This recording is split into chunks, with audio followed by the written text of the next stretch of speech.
Hello, everyone. Welcome back to our podcast. My name is Anna, and I am so happy you are here with us today. Today's topic is very important and very personal. We are going to talk about self-respect. Maybe you know this word, or maybe it is new to you. Self-respect means that you value yourself. It means you treat yourself well, and you believe you are important. This is a big topic, but we will use simple English today, so don't worry. I am here with my wonderful co-host, Mark. We will share ideas, stories, and tips together. I hope this podcast helps you feel good about yourself. Hi, Mark. How are you today? Are you ready to talk about self-respect? Hi, Anna. I'm doing great, thank you. Hello to all our wonderful listeners. Yes, I am very ready. Self-respect is one of my favorite topics. I think it is something every person needs to understand, young or old.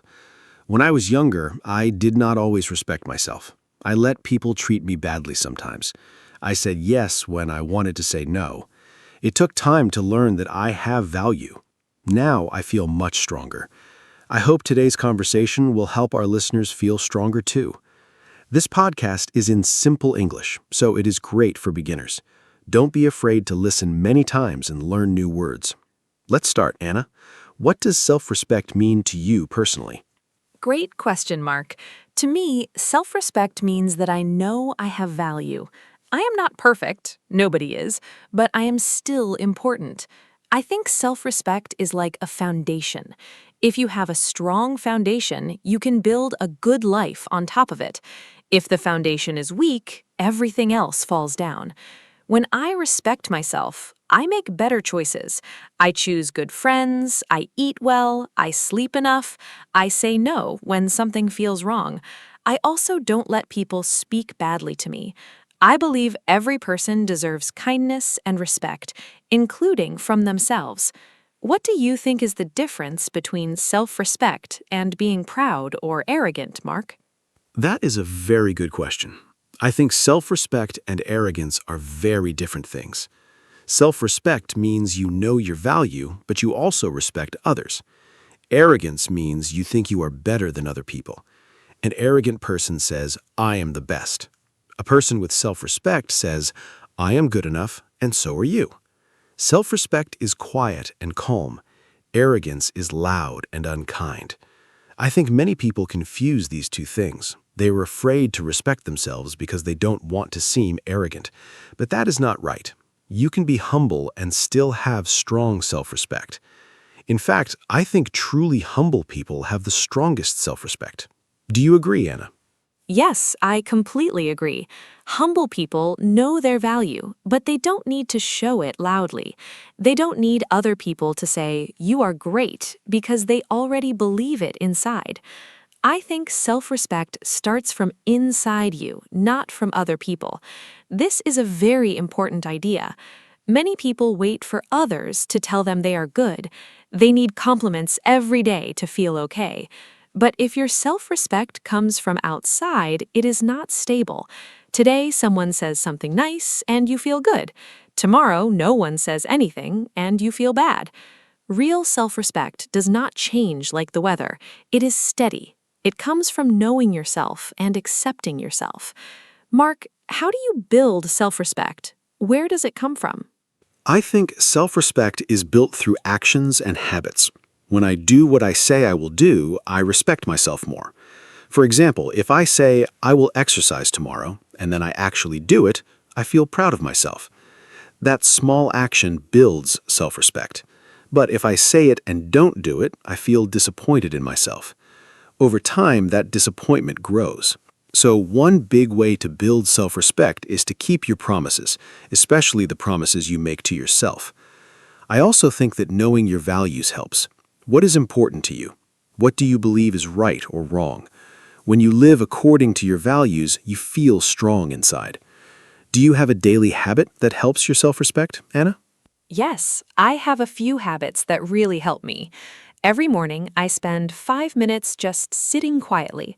I don't look at my phone right away. I take a breath and think about one thing I am grateful for and one thing I like about myself. It sounds simple, but it really helps me start the day feeling positive. Another habit is writing in a journal. I write about my feelings, my thoughts, and my small successes. When I look back at my journal, I see how much I have grown. It reminds me that I am trying, and trying is enough. I think many people forget their own progress. They only see what they haven't done, not what they have done. That's hard on self-respect. What do you think hurts self-respect the most, Mark? I think the thing that hurts self-respect the most is negative self-talk. That means the bad things we say to ourselves in our own head. For example, I am stupid, I am ugly, nobody likes me, or I can never do anything right. These thoughts are like little voices, and if we listen to them too much, we start to believe them. The sad thing is, we would never say these things to a friend. If a friend made a mistake, we would say, "It's okay, try again." But we say very cruel things to ourselves. I think we must practice being kind to ourselves the same way we are kind to others. If you catch yourself saying something mean to yourself, stop. Change it to something kinder. Have you experienced negative self-talk, Anna? Oh, absolutely. I think everyone has. When I was in school, I was very hard on myself. If I got a bad grade, I would say, "You are so stupid, Anna." I would not eat well, I would not sleep, I would just feel terrible for days. Looking back, I was very unkind to myself. One thing that helped me was a teacher who told me, "Anna, you are not your grades. You are so much more than that." Those words stayed with me for a long time. I think we all need someone like that in our lives, someone who reminds us of our worth. But we also need to be that person for ourselves. We cannot always wait for someone else to be kind to us. We must be kind to ourselves first. Mark, did anyone ever help you see your own value? Yes, my older brother helped me a lot. When I was about 16, I had a group of friends who were not very nice. They made fun of me sometimes. They called me names. I thought that was just normal because they were my friends. My brother saw what was happening and he said, "Mark, friends do not treat each other this way. You deserve better." At first, I didn't believe him. I thought maybe I was the problem, but slowly I understood that I was allowing people to disrespect me because I didn't respect myself. That was a turning point for me. I slowly changed my friends. I started to choose people who treated me well. And when I was around kinder people, I started to feel better about myself too. Do the people around us really affect our self-respect, Anna? Absolutely, they do. The people around us have a huge effect on how we feel about ourselves. If you spend time with people who criticize you, put you down, or make you feel small, your self-respect will slowly get weaker. But if you are around people who support you, encourage you, and treat you with kindness, your self-respect grows. I think of it like a plant. If you put a plant in dark, cold conditions, it will die. But if you give it sunlight and water, it will grow beautifully. We are the same. Our environment matters. This is why choosing your friends carefully is so important. It is not about being selfish. It is about protecting your inner world. Have you ever had to end a friendship because it was hurting your self-respect? Yes, and it was one of the hardest things I ever did. I had a friend, let's call him Dan, for almost 6 years. At first, our friendship was fun, but slowly he became more and more negative. He always criticized my ideas. He said things like, "That will never work," or "You always make mistakes." After spending time with him, I always felt tired and sad. I tried to talk to him about it, but nothing changed. Finally, I decided to slowly step away from the friendship. I felt guilty at first. I thought, is it wrong to leave? But then I realized protecting your peace is not selfish. It is necessary. After I stopped seeing Dan, I felt lighter and more confident. My self-respect got stronger. Have you ever set a boundary with someone, Anna? Yes, and let's talk about boundaries because I think they are very connected to self-respect. A boundary is a limit you set.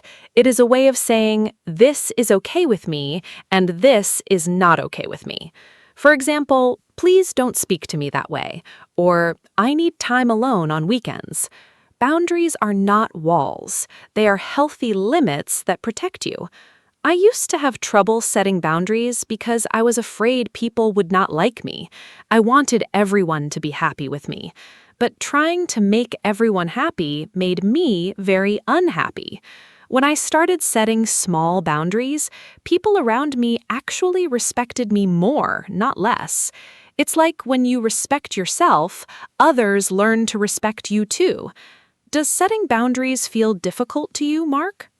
It used to be very difficult for me. I'm a person who likes to help others, so saying no felt very bad. I thought saying no meant I was a bad person or a bad friend. But I learned that saying no is actually a form of honesty. If I say yes when I mean no, I'm being dishonest with myself and with the other person. And over time, that builds frustration and even anger inside. Boundaries also help the other person. When you're clear about what you need, the relationship is more honest. There are fewer misunderstandings. I now practice saying no calmly and without too many explanations. Just, no, I can't do that right now, is enough. You don't have to apologize for having limits. What is one boundary that changed your life, Anna? One boundary that really changed my life was about my phone and social media at night. I used to check my phone right before sleeping. I would see photos of other people's lives, read negative comments, compare myself to others. I would go to sleep feeling bad about myself. One day, I decided no phone after 9 o'clock at night. It was hard at first. I felt anxious, like I was missing something. But after 1 week, I was sleeping better, feeling calmer, and thinking more positive thoughts about my own life. That one boundary made a huge difference to my self-respect and my happiness. Sometimes the smallest changes have the biggest results. I think social media can be very dangerous for self-respect if we are not careful. Do you think social media hurts self-respect, Mark? Yes, I do. Social media can be very damaging for self-respect, especially for young people. On social media, everyone shows their best moments, the nice holidays, the perfect food, the beautiful photos, but nobody shows their hard days, their bad mornings, or their problems. So when you look at social media, you're comparing your real, normal life to other people's highlight reel, the best parts only. That comparison is never fair, and it always makes you feel worse. I think the key is to use social media intentionally. Follow accounts that inspire you or teach you something. Unfollow accounts that make you feel bad. And remember that a photo is never the whole truth. Have you ever compared yourself to someone online and felt bad, Anna? Many times.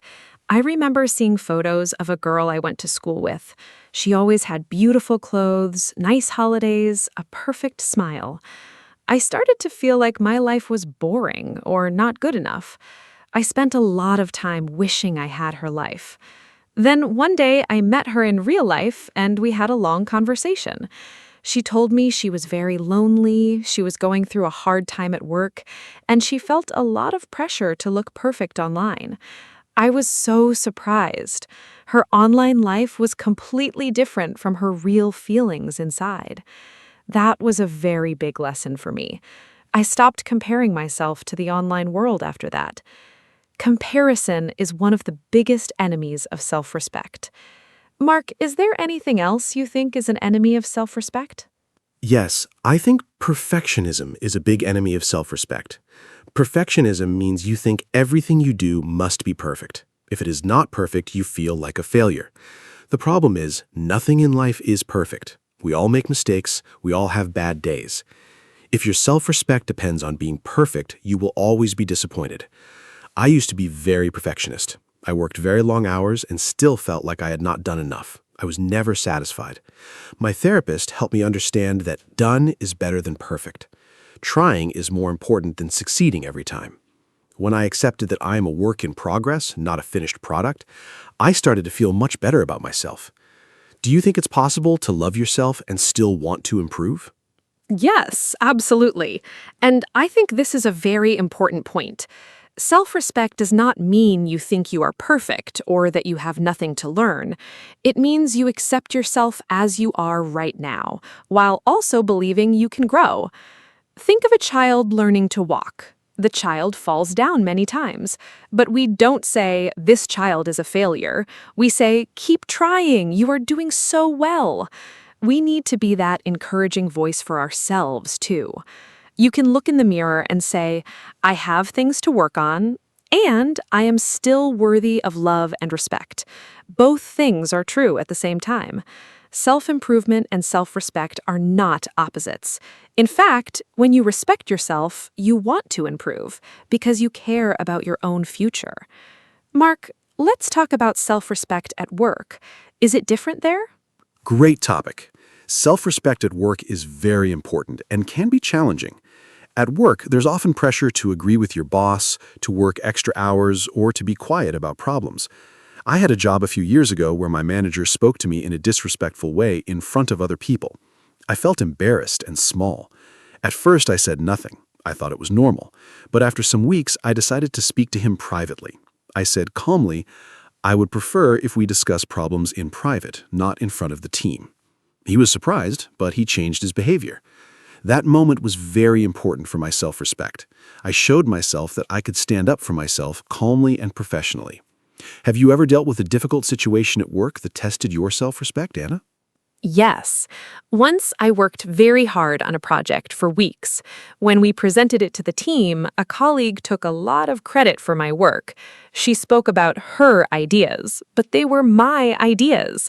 I felt angry and hurt, but I did not say anything in the meeting because I was nervous. Afterward, I went to my manager and explained the situation calmly. I said, "I want you to know that several of those ideas were mine." My manager listened and acknowledged my contribution. I learned two things from that experience. First, speak up for yourself, calmly but clearly. Second, document your work. Keep records of your ideas and progress. Self-respect at work sometimes means being your own best advocate. Nobody will promote your value if you don't do it first. What advice would you give about self-respect in relationships, Mark? Self-respect in relationships is so important. I think the most important advice is never lose yourself for another person. In relationships, romantic ones or friendships, sometimes we change too much to make the other person happy. We give up our hobbies, our friends, our opinions. We agree with everything they say. We become a mirror of them, not ourselves. That is very dangerous. If you lose yourself, you also lose your self-respect. A healthy relationship has two whole people, not one whole person and one person who has disappeared. You must keep your identity, keep your hobbies, keep your friendships, keep your opinions, even if they're different.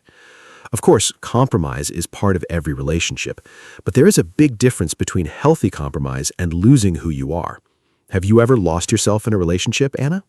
Honestly, yes. When I was younger, I had a relationship where I slowly stopped doing the things I loved.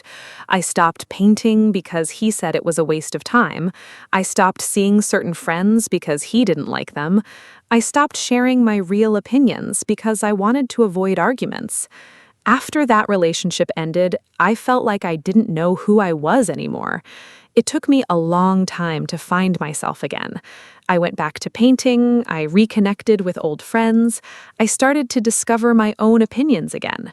And through that process, my self-respect grew stronger than ever before. Sometimes a difficult experience teaches us the most. Losing yourself teaches you how important it is to keep yourself. What is the connection between self-respect and forgiveness, Mark? Oh, this is such a deep and important connection. I think forgiveness is a gift you give yourself, not the other person. When someone hurts us and we hold on to the anger and pain for a long time, it's like carrying a heavy bag everywhere. The other person is moved on, but we are still carrying that heavy weight.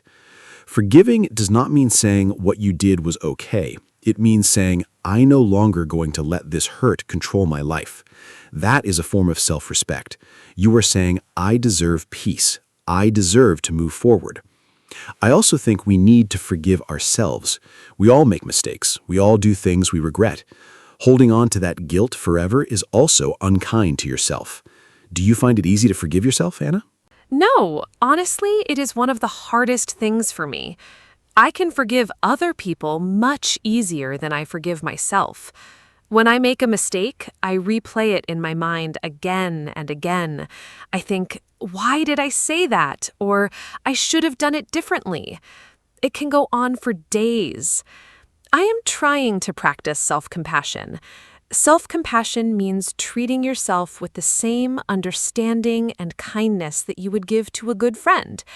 I try to ask myself, if my friend made this same mistake, what would I say to them? And the answer is always much kinder than what I say to myself. That small mental exercise helps me a lot. I think self-compassion and self-respect are like two best friends. They work together. Mark, how do you practice self-compassion? I practice self-compassion by recognizing that I am human. I say to myself out loud sometimes, I am a human being. Humans make mistakes. This is normal. It sounds simple, but saying it out loud makes it feel more real. I also remind myself that I always did the best I could with what I knew at the time. If I knew better then, I would have done better. But I didn't, so I made the choice I made, and now I can learn and move forward. Another thing that helps me is reading stories of other people who made big mistakes and recovered. It reminds me that nobody is perfect, not even very successful people. Everyone struggles, everyone fails sometimes, and everyone can start again. Anna, let's talk about body image. Do you think how we feel about our body affects self-respect? Yes, it definitely does. And this is a topic I feel strongly about. Many people, especially women, have a complicated relationship with their bodies. From a very young age, we see images of perfect bodies in magazines, movies, and social media. We are taught that we need to be thinner or have perfect skin or look a certain way. This pressure is very damaging to self-respect. I spent years not liking my body. I thought I would be happier when I lost weight or changed something about myself. But happiness never came from changing my body. Happiness came when I decided to respect my body as it is. My body does so much for me every day.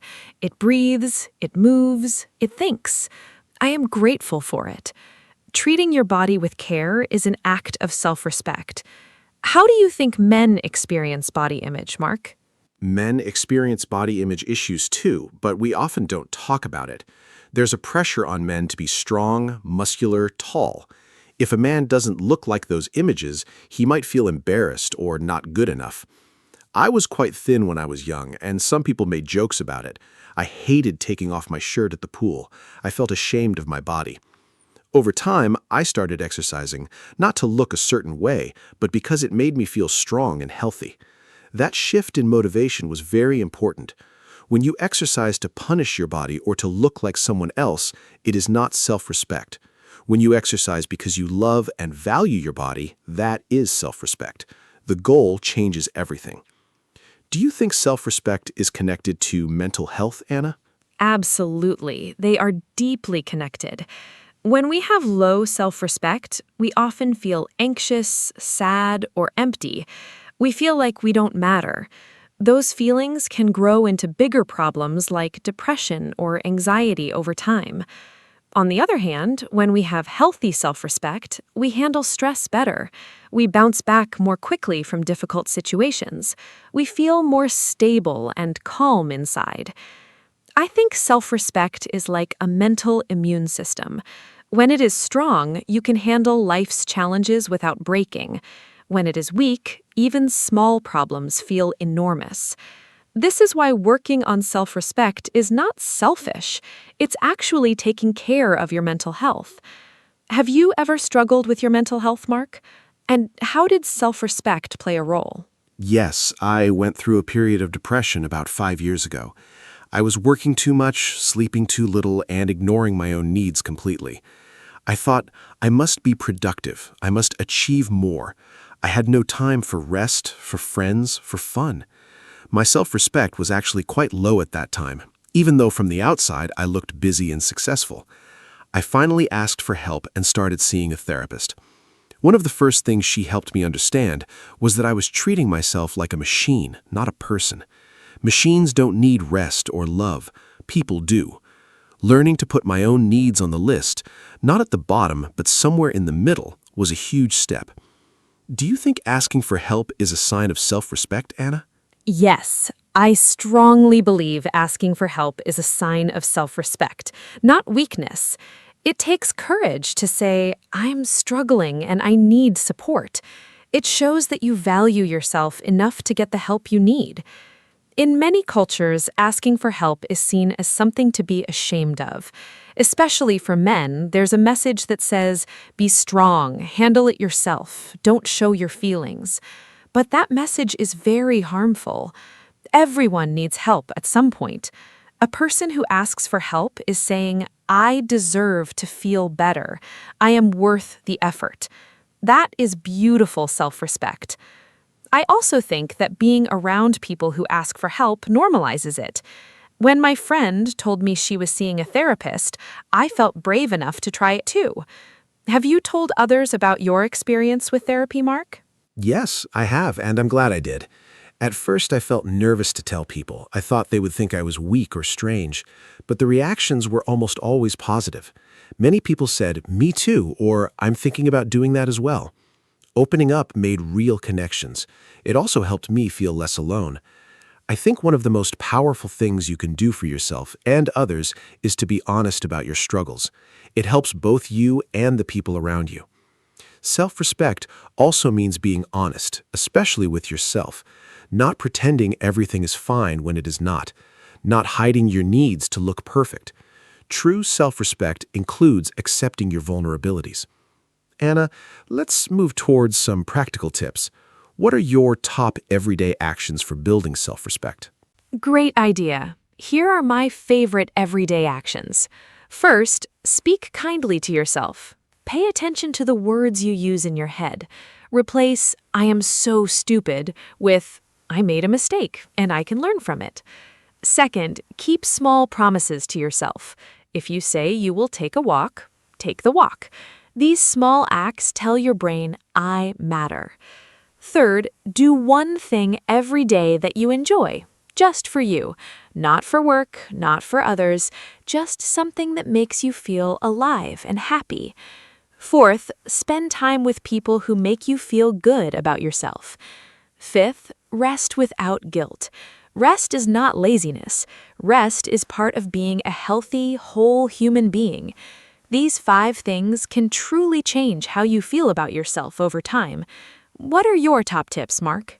My top tips are these. 1. Practice saying no once a week to something small. Build the muscle slowly. 2. Stop apologizing for things that don't need an apology. Many people say sorry too often for having a different opinion, for asking a question, for existing in a space. You don't need to apologize for those things. 3. Celebrate your small wins.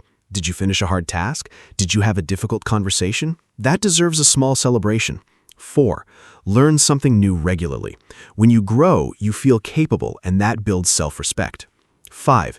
Take care of your body. Sleep, eat well, move. How you treat your body sends a message to your mind. Treat it with care, and your mind will believe you are worth caring for. Which of these do you think is the hardest for most people, Anna? I think the hardest one for most people is stopping over-apologizing. It is such a deep habit, especially for women. We apologize for everything. Sorry, can I ask a question? Sorry, I have a different opinion. Sorry for taking up space. I used to do this all the time.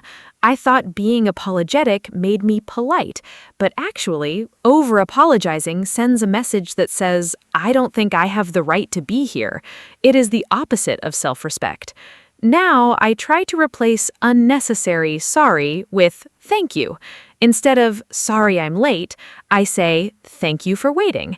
It changes the energy completely. It is still polite, but it does not put yourself down.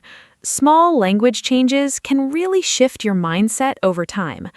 Mark, what do you think is the connection between self-respect and success?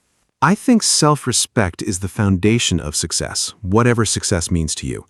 When you respect yourself, you believe you deserve good things. You believe your goals are worth pursuing. You are willing to work for them because you think you are worth the effort. Without self-respect, even if you achieve something big, you might not feel happy or satisfied. You might think, I got lucky, or I don't really deserve this. That's called imposter syndrome, the feeling that you are not good enough even when you are doing well. I've experienced that myself. On the other hand, with strong self-respect, even failure does not destroy you. You say, this did not work, what can I learn, how can I try again? Self-respect gives you resilience. Anna, do you think self-respect can be learned at any age?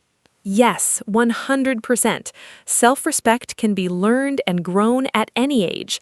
I have met people in their 50s and 60s who said they finally found their self-respect after a long life. It is never too late. In fact, some of the most self-assured people I know are older people who have lived through many experiences, learned from them, and accepted themselves fully. The brain can change and grow at any age. Science has proven this. Habits can be changed at any age.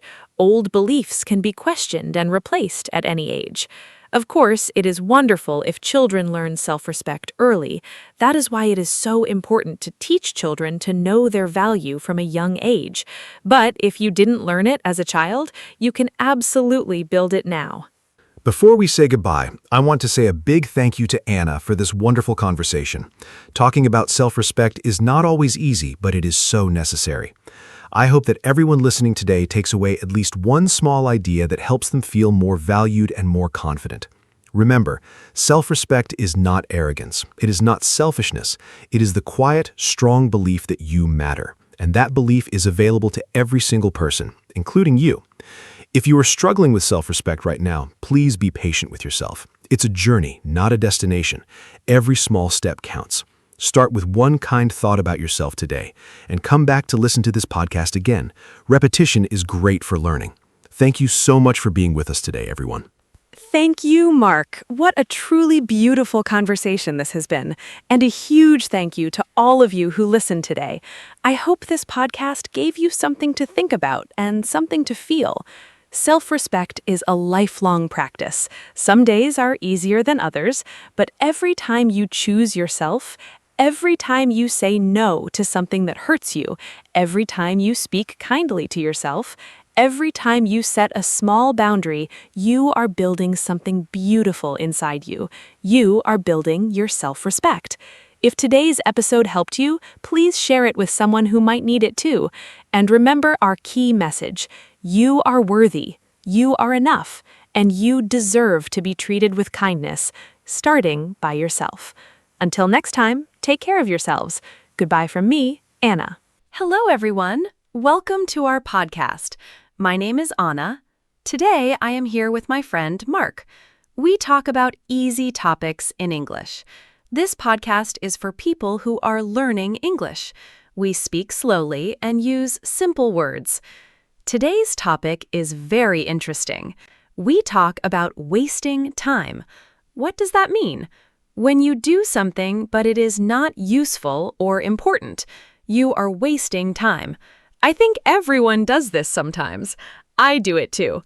So Mark, are you ready to start? Hi, Anna. Hi, everyone.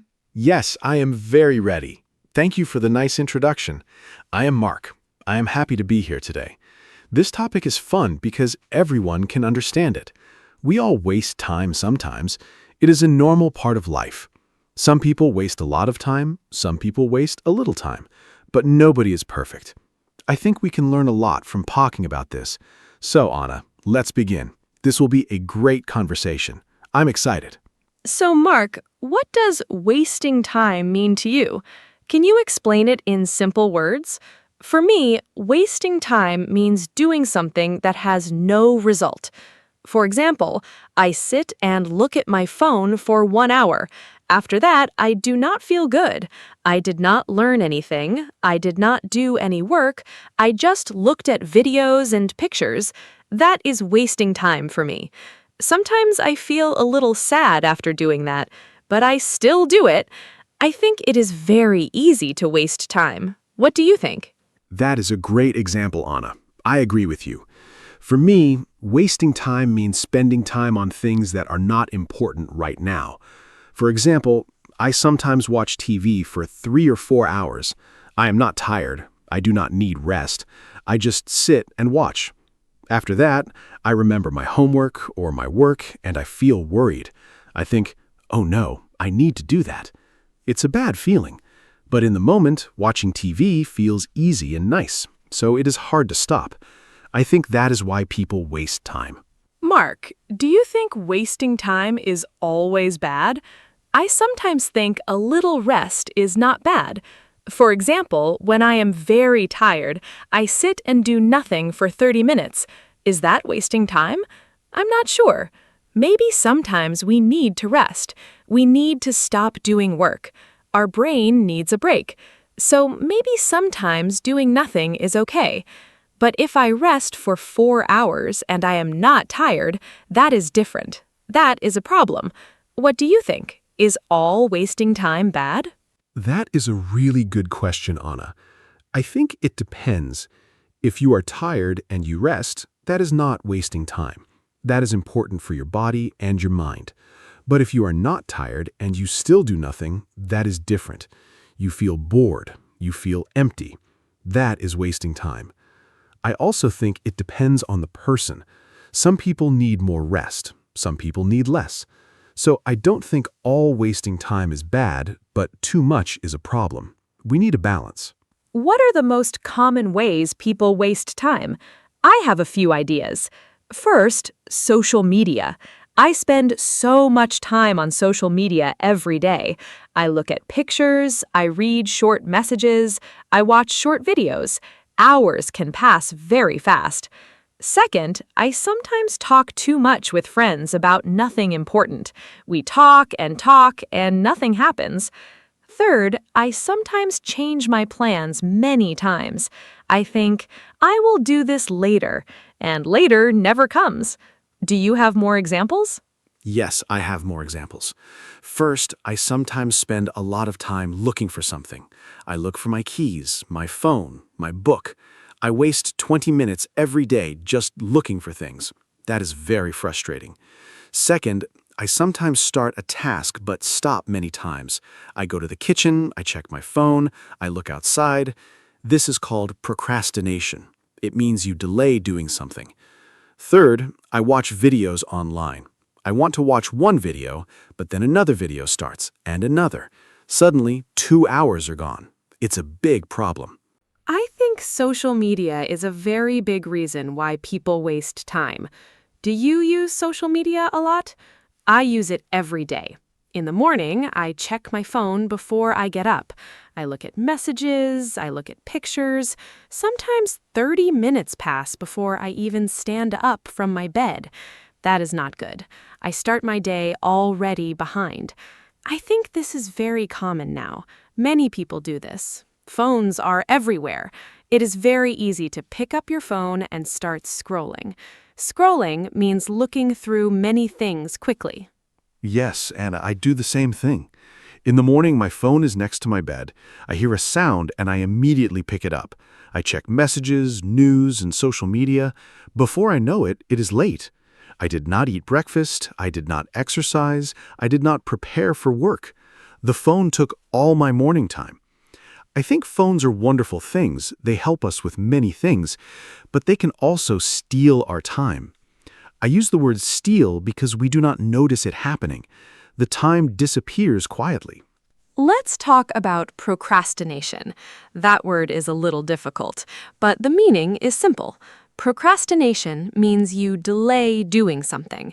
You need to do a task, but you say, I will do it later. And later becomes tomorrow, and tomorrow becomes next week. Do you procrastinate, Mark? I procrastinate a lot. I have a list of things to do, but I look at my list and I feel tired just reading it. So I close it and do something easy instead. I think many people know this feeling. Yes, I know that feeling very well, Anna. I procrastinate most with difficult tasks. If something is easy, I do it fast. But if something is hard, I delay it. I think I need to prepare first, but preparing takes forever. I clean my desk, I make coffee, I organize my papers. After all that, I am tired and it is time to sleep. The hard task is still not done. Procrastination is tricky because you feel busy. You do small things, but the important thing never gets done. Why do people procrastinate? I think one reason is fear. We are afraid to start something because it might be hard, or we are afraid to fail. If I do not start, I cannot fail. That sounds silly, but I think it is true. Another reason is we do not know where to begin. A big task is scary. We look at it and it feels impossible, so we do nothing. Also, some people do not have energy. They are tired and cannot think clearly, so they delay things until they feel better. But that feeling does not always come. I agree. Fear is a big reason. Another reason is that our brains like easy things. Doing a difficult task requires a lot of thinking. Watching a video is easy. Our brain says, choose the easy thing, and we do. Also, I think some people do not see the result of their work right away. If you work hard today, you might see the result next week or next month.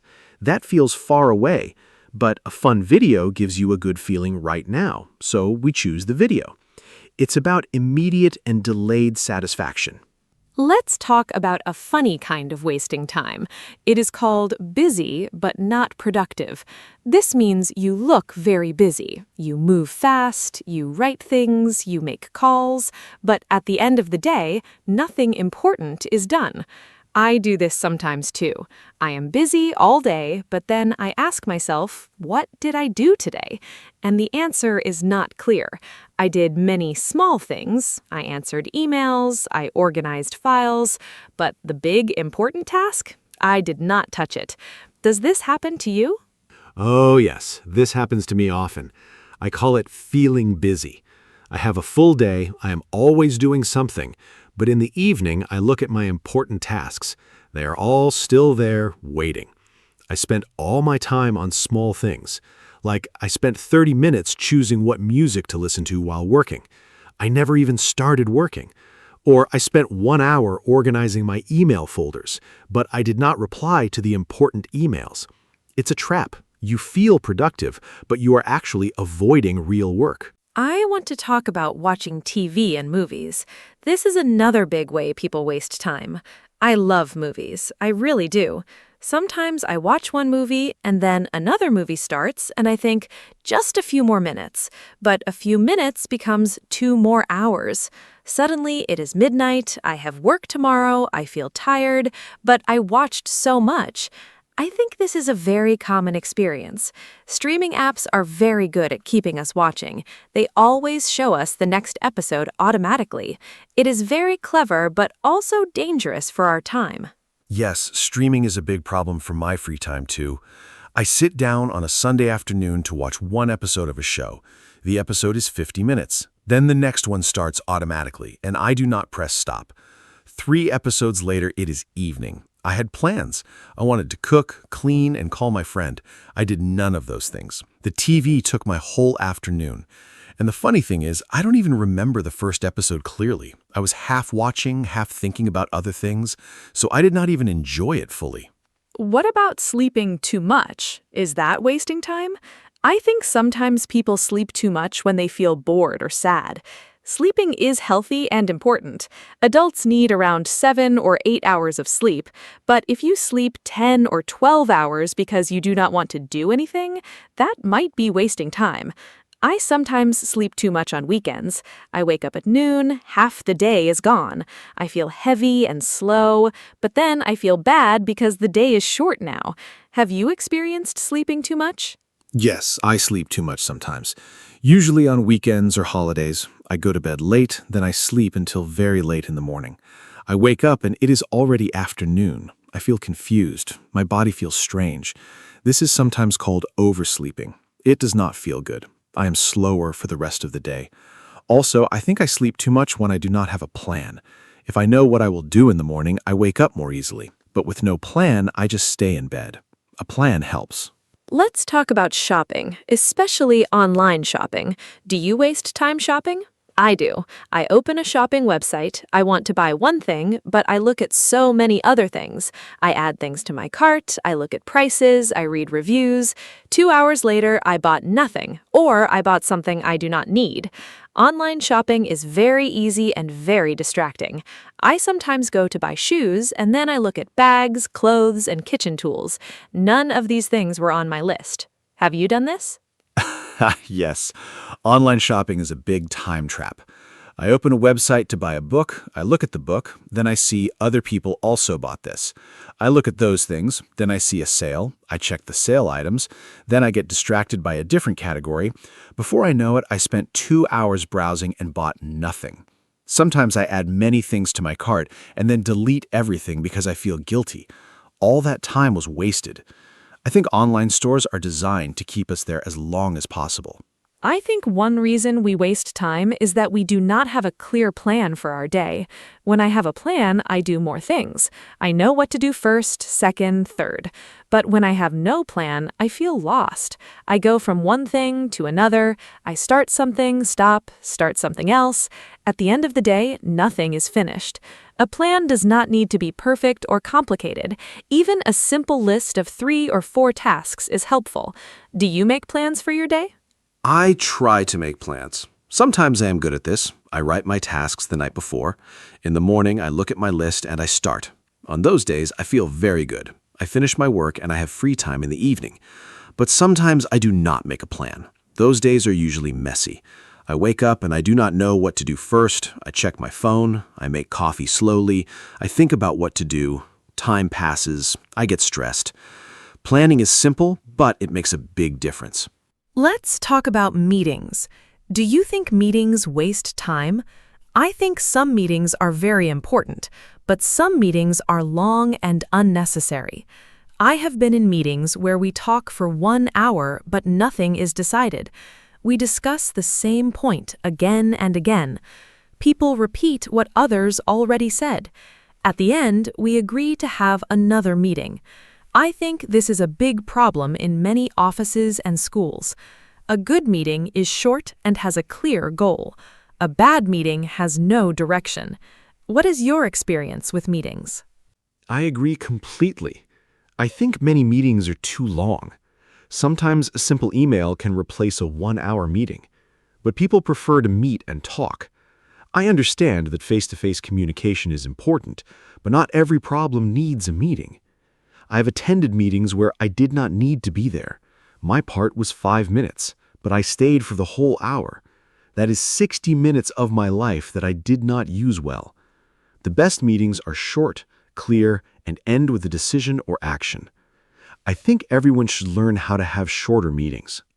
Now let's talk about something positive. How can we stop wasting time?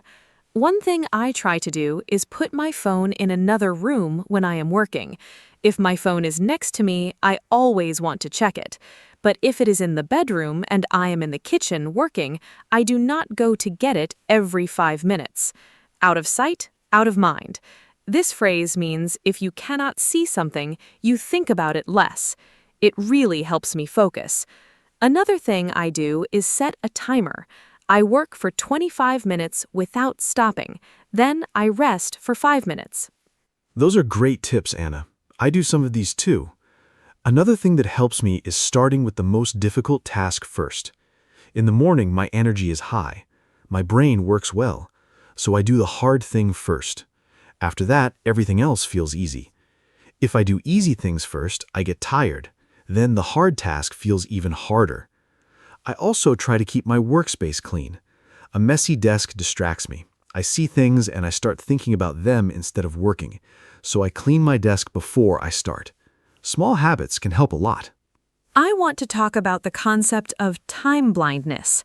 This means some people do not feel time passing. They do not notice that an hour has passed. It feels like 10 minutes. I think I have this sometimes. I start reading and suddenly 2 hours are gone. I did not notice.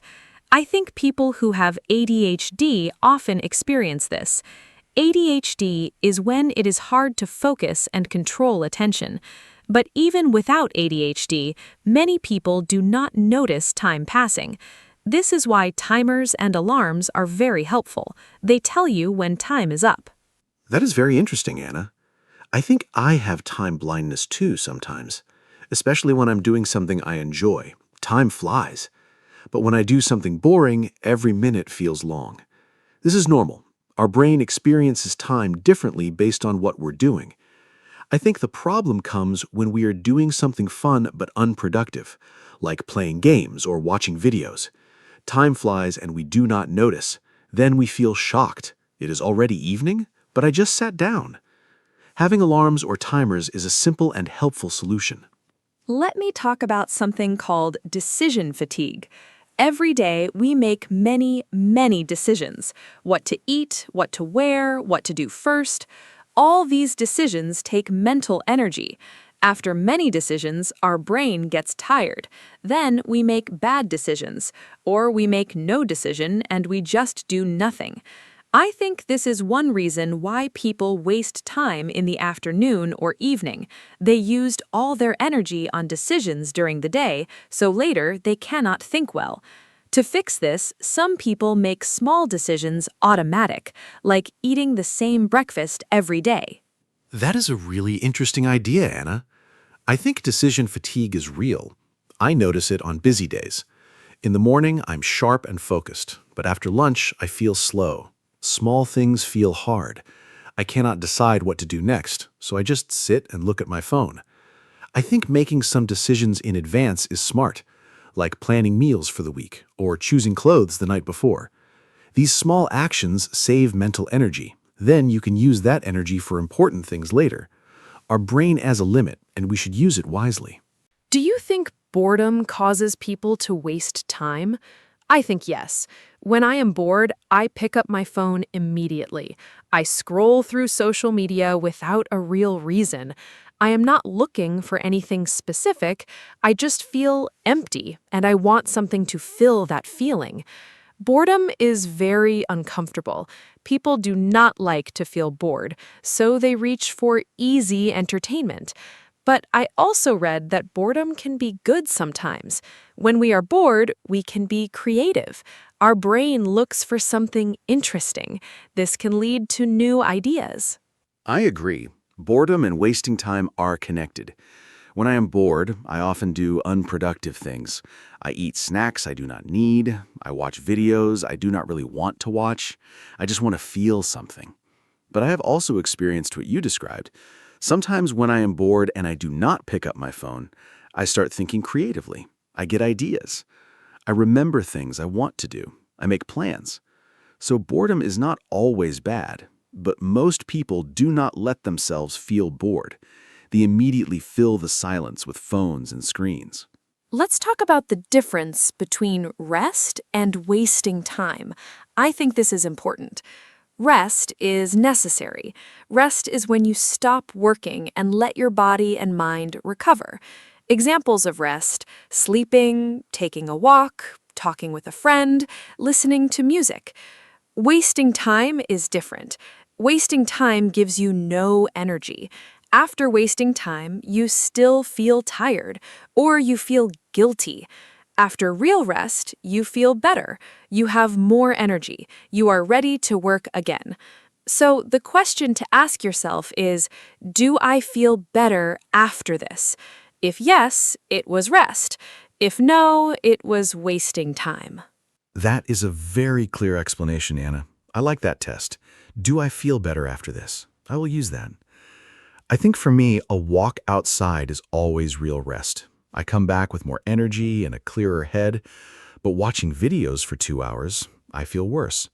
My eyes are tired, I feel slow and a little sad, and I have less time for things I care about. So the videos were wasting time. I also think the intention matters. If I decide to rest and I watch one movie, that is planned rest. But if I watch 4 movies and miss my plans, that is wasting time. What do you think about video games? Are they wasting time? I know many people love video games. Some people play for fun and relaxation. That is fine, I think. But some people play for 6, 8, 10 hours a day. They skip meals, they do not sleep enough, they ignore their friends and family. That seems like a problem, but I don't want to judge. I think the question is balance. Can you play games and still do your important tasks? If yes, great. If games are taking over your life, that is a problem. What do you think, Mark? I think video games are like any other activity. The amount of time is the key. I play games sometimes. I enjoy them. Games can be creative and fun. Some games teach problem solving and strategy. But like you said, when gaming takes too much time, it becomes a problem. I have friends who play until 3 or 4 in the morning. They are tired the next day. They miss work or school. They argue with family about this. That is not healthy. I think 2 hours of gaming is fine for most people. More than that can become too much depending on the person. I want to talk about something that I think is important: comparison and social media. When I scroll through social media, I see people's perfect lives, beautiful photos, nice holidays, success stories. I start comparing myself to them. Why am I not doing that? Why do I not have that? And I feel bad about my own life. This makes me want to scroll more, looking for something to feel better. But the feeling doesn't get better. It gets worse. So I am wasting time and feeling bad. It's a double problem. Do you compare yourself to others online? Yes, I do sometimes. It's very natural. We see what other people share, and we forget that people only share the best moments. Nobody posts a picture when they feel sad or lazy. Nobody shows their failures online. So social media gives us a false picture of life. Everyone looks successful and happy, and we compare our real life to their highlights. That's not fair to ourselves. I think it is good to take breaks from social media. Sometimes I delete the apps for 1 week. I feel much better. I have more time, and I stop comparing myself to others. Let's talk about the morning. How you start your day can decide how you use your time. Some people wake up and immediately look at their phone. This can cause stress right away. You read bad news, you see emails, you start worrying before you even get up. This is not a good way to start the day. Other people wake up and do something calm first. Drink water, stretch, walk outside, eat breakfast slowly. This helps the brain start well. I am trying to not look at my phone for the first 30 minutes after waking up. It is difficult, but helpful. I think the morning is very important. I used to check my phone immediately. My first thought of the day was someone else's message or some news story. It put me in a reactive mood. I was responding to others before I even thought about my own day. Now I try to have a morning routine without my phone. I drink water, I do some light exercise, I eat breakfast. I look at my plan for the day. After that, I check my phone. This small change helped me a lot. I feel more in control of my day. I waste less time because I start with intention. What do successful people say about time? I have read some things about this. Many successful people protect their time very carefully. They say no to things that are not important. They do not go to every meeting. They do not answer every email immediately. They choose what to spend time on. I think saying no is a very important skill. Many people feel bad saying no. They say yes to everything, and then they have no time for their own goals. Learning to say no politely is a big part of managing your time well. I am still learning this. Yes, saying no is very hard. I find it difficult too. I want to be helpful to everyone. So when someone asks me for something, I usually say yes. But then I have too many things to do, and I do not do any of them well. I rush, I make mistakes, I feel stressed. I have heard that saying no is a form of respect for yourself and for the other person. If you say yes but cannot do it well, that is also bad. It is better to say no clearly than to say yes and disappoint someone. I am practicing this. Let's talk about clutter. Physical clutter, like a messy room or desk. Does a messy environment make you waste time? I think yes. When my room is messy, I cannot focus. I look at the mess and I feel overwhelmed. I cannot start working. I think I should clean first. But then cleaning takes 1 hour, and after cleaning, I am tired and my work is still not done. Also, I waste time looking for things in a messy space. Where is my charger? Where is my notebook? These small searches add up. A clean space helps me work faster and better. I completely agree. A clean space is very important for me too. When my desk is clean, I feel clear. My brain is calm. I can focus. But when there are papers and cups and other things everywhere, my brain feels the same way, messy. I read that our environment affects our mood and concentration. This makes sense to me. I now spend 10 minutes every evening cleaning my desk. It takes very little time, but the next morning I start in a good place. This small habit saves me time and energy every day. The environment around us matters. Let's talk about how smartphones changed our relationship with time. Before smartphones, people had to wait in lines or on trains with nothing to do. They looked out the window, they thought, they talked to strangers, they were bored. Now, everyone has a phone. The moment there's a free second, we look at our phones. We never need to be bored or empty. But I wonder if we are missing something. Time to think, time to be creative, time to notice the world around us. Our phones filled all our empty time. Maybe some empty time was good for us. That is a beautiful and interesting thought, Anna. I agree. We are never truly bored now. And I think this is actually a problem. Ideas often come when we are resting or doing nothing. Scientists, writers, and artists often talk about this. Their best ideas came in the shower, on a walk, or before sleeping. These moments of doing nothing are actually important for the brain. But now we fill every quiet moment with a phone, so we have fewer moments of real thinking. I think we should protect some empty time every day. Just sit and think.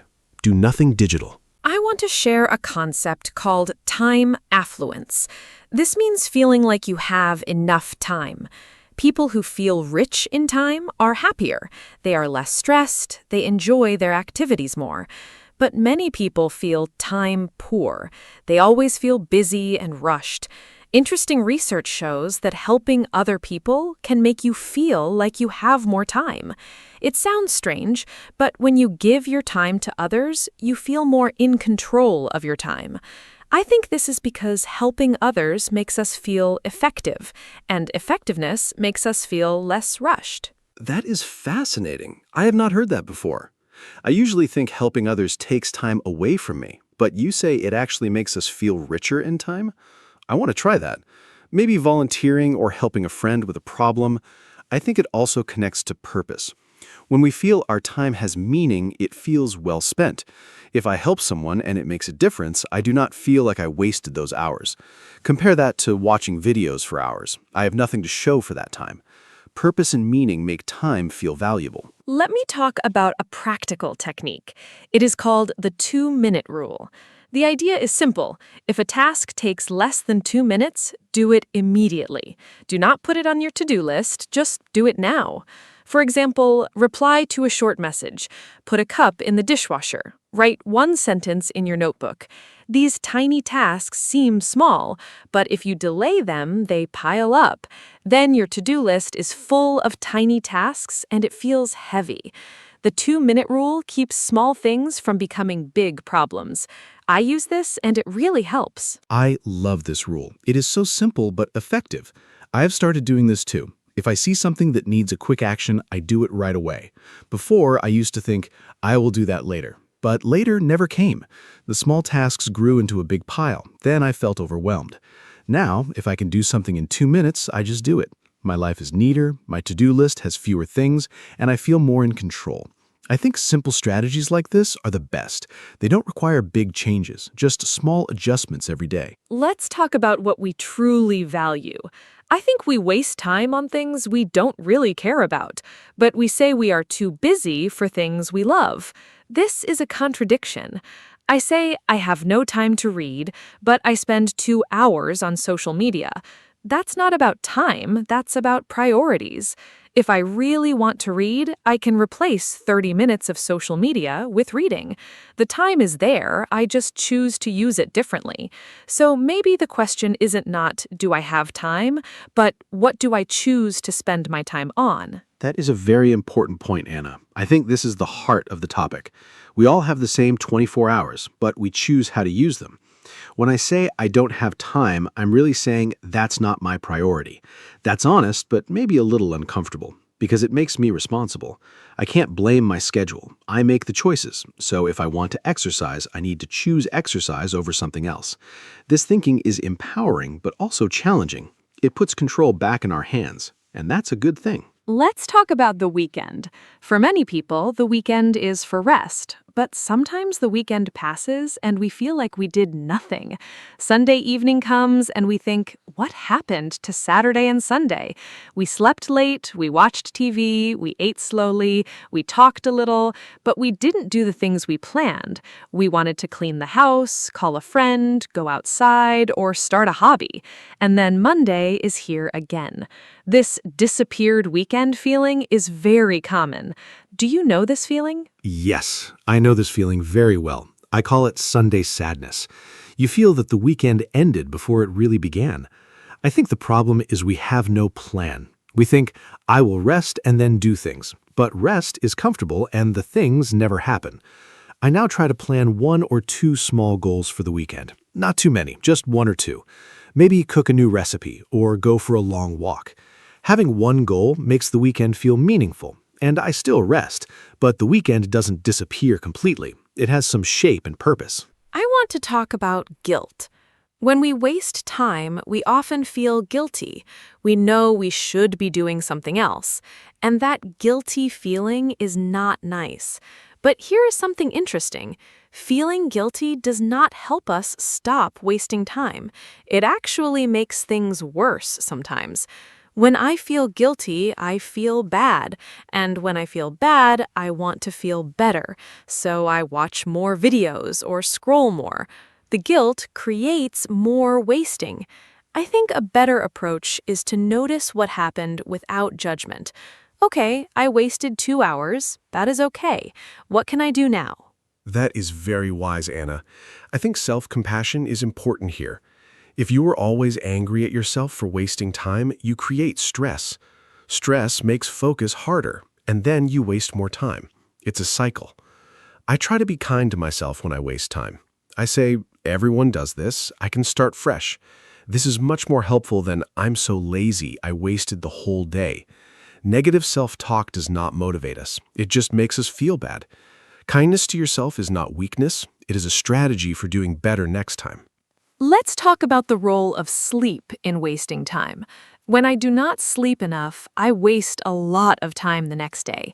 I cannot focus, I move slowly, I make mistakes. I need to read things 3 times to understand. A task that takes 30 minutes when I'm rested takes 1 hour when I'm tired. So poor sleep actually creates wasted time. And then I feel bad in the evening and I stay up late, and then I am tired again the next day. It's a bad cycle. Good sleep is one of the best ways to protect your time.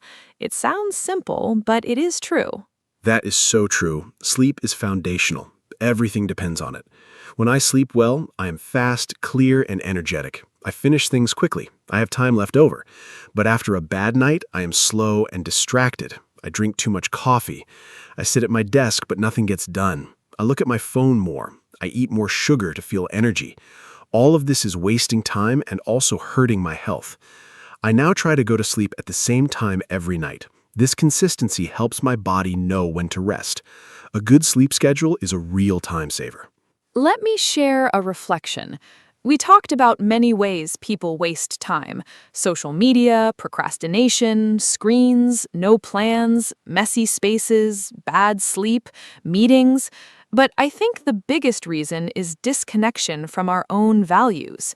When we know what we truly want in life, it is easier to say no to distractions. When I feel lost or empty, I waste more time. When I have a goal I care about, I waste less time. So maybe the deepest solution is not a time management trick. It's asking yourself, what do I really want? What matters to me? And then living in that direction. That is beautifully said, Anna. I agree deeply. Time management systems and apps can help. Timers and to-do lists can help.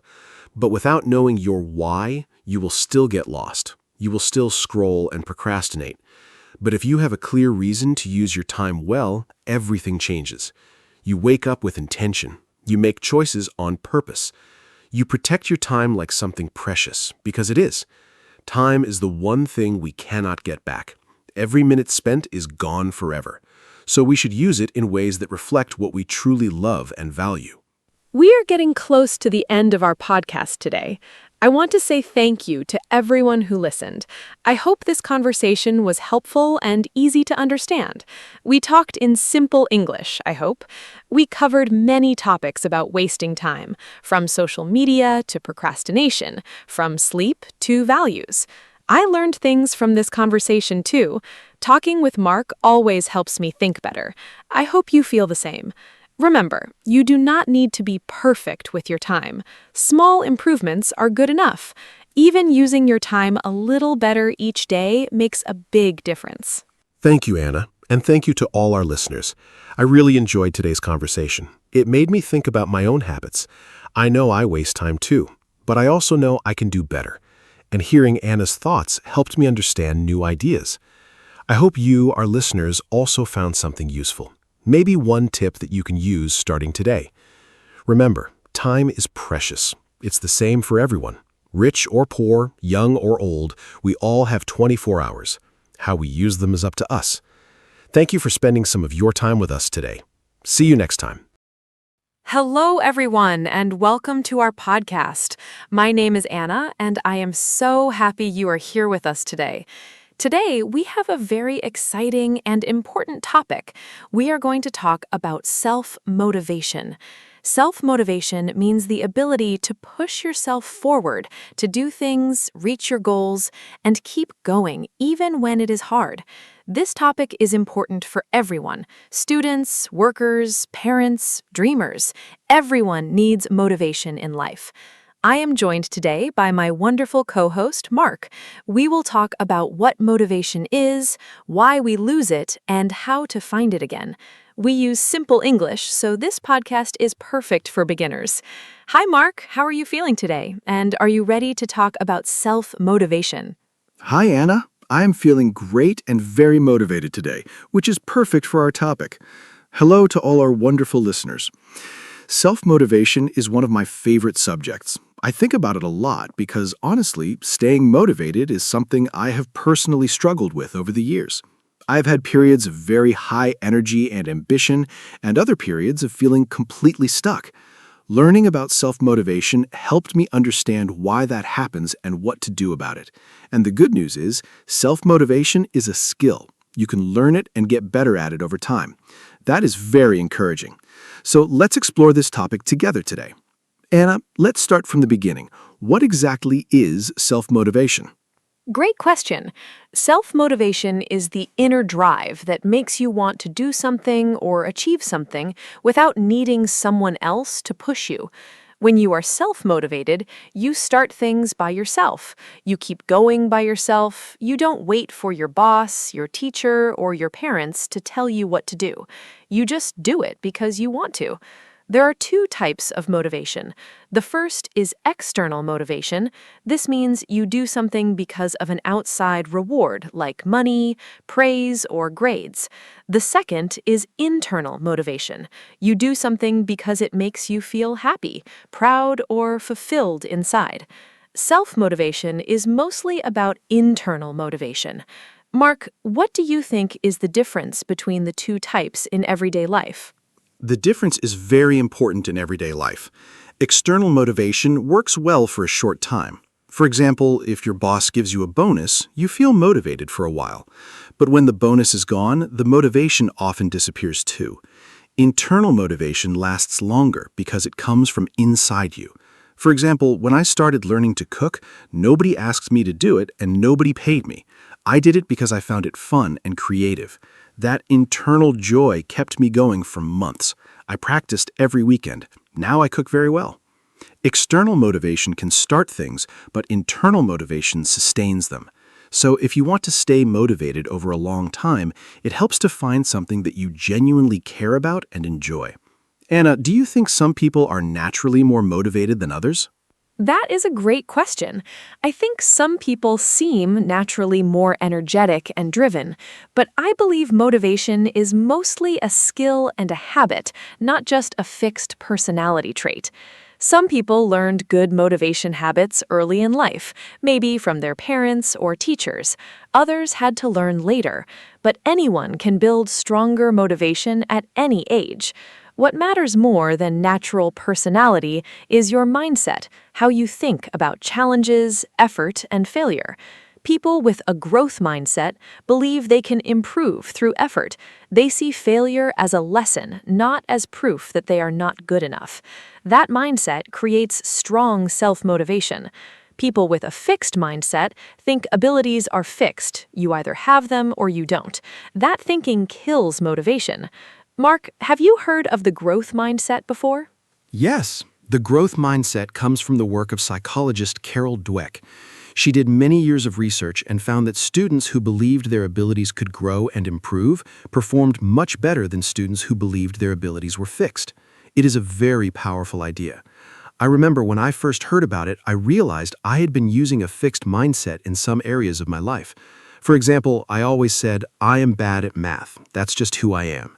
That belief stopped me from even trying to get better. When I changed to a growth mindset and said, I can improve at math if I practice and get help, everything changed. I started trying harder and I did improve. Your beliefs about yourself directly affect your motivation. Anna, how did you first learn about self-motivation? I started learning about self-motivation after a difficult year in my mid-20s. I had big dreams. I wanted to start my own small business, improve my English, travel more, and get healthy. But I wasn't doing any of those things. I had the dreams, but not the action. I felt frustrated and confused. Why could I not just do the things I wanted to do? I started reading books about habits and motivation. One book that changed my life was about setting clear goals and taking small actions every day. I learned that motivation doesn't always come first. Sometimes action comes first and motivation follows. That was a completely new idea for me.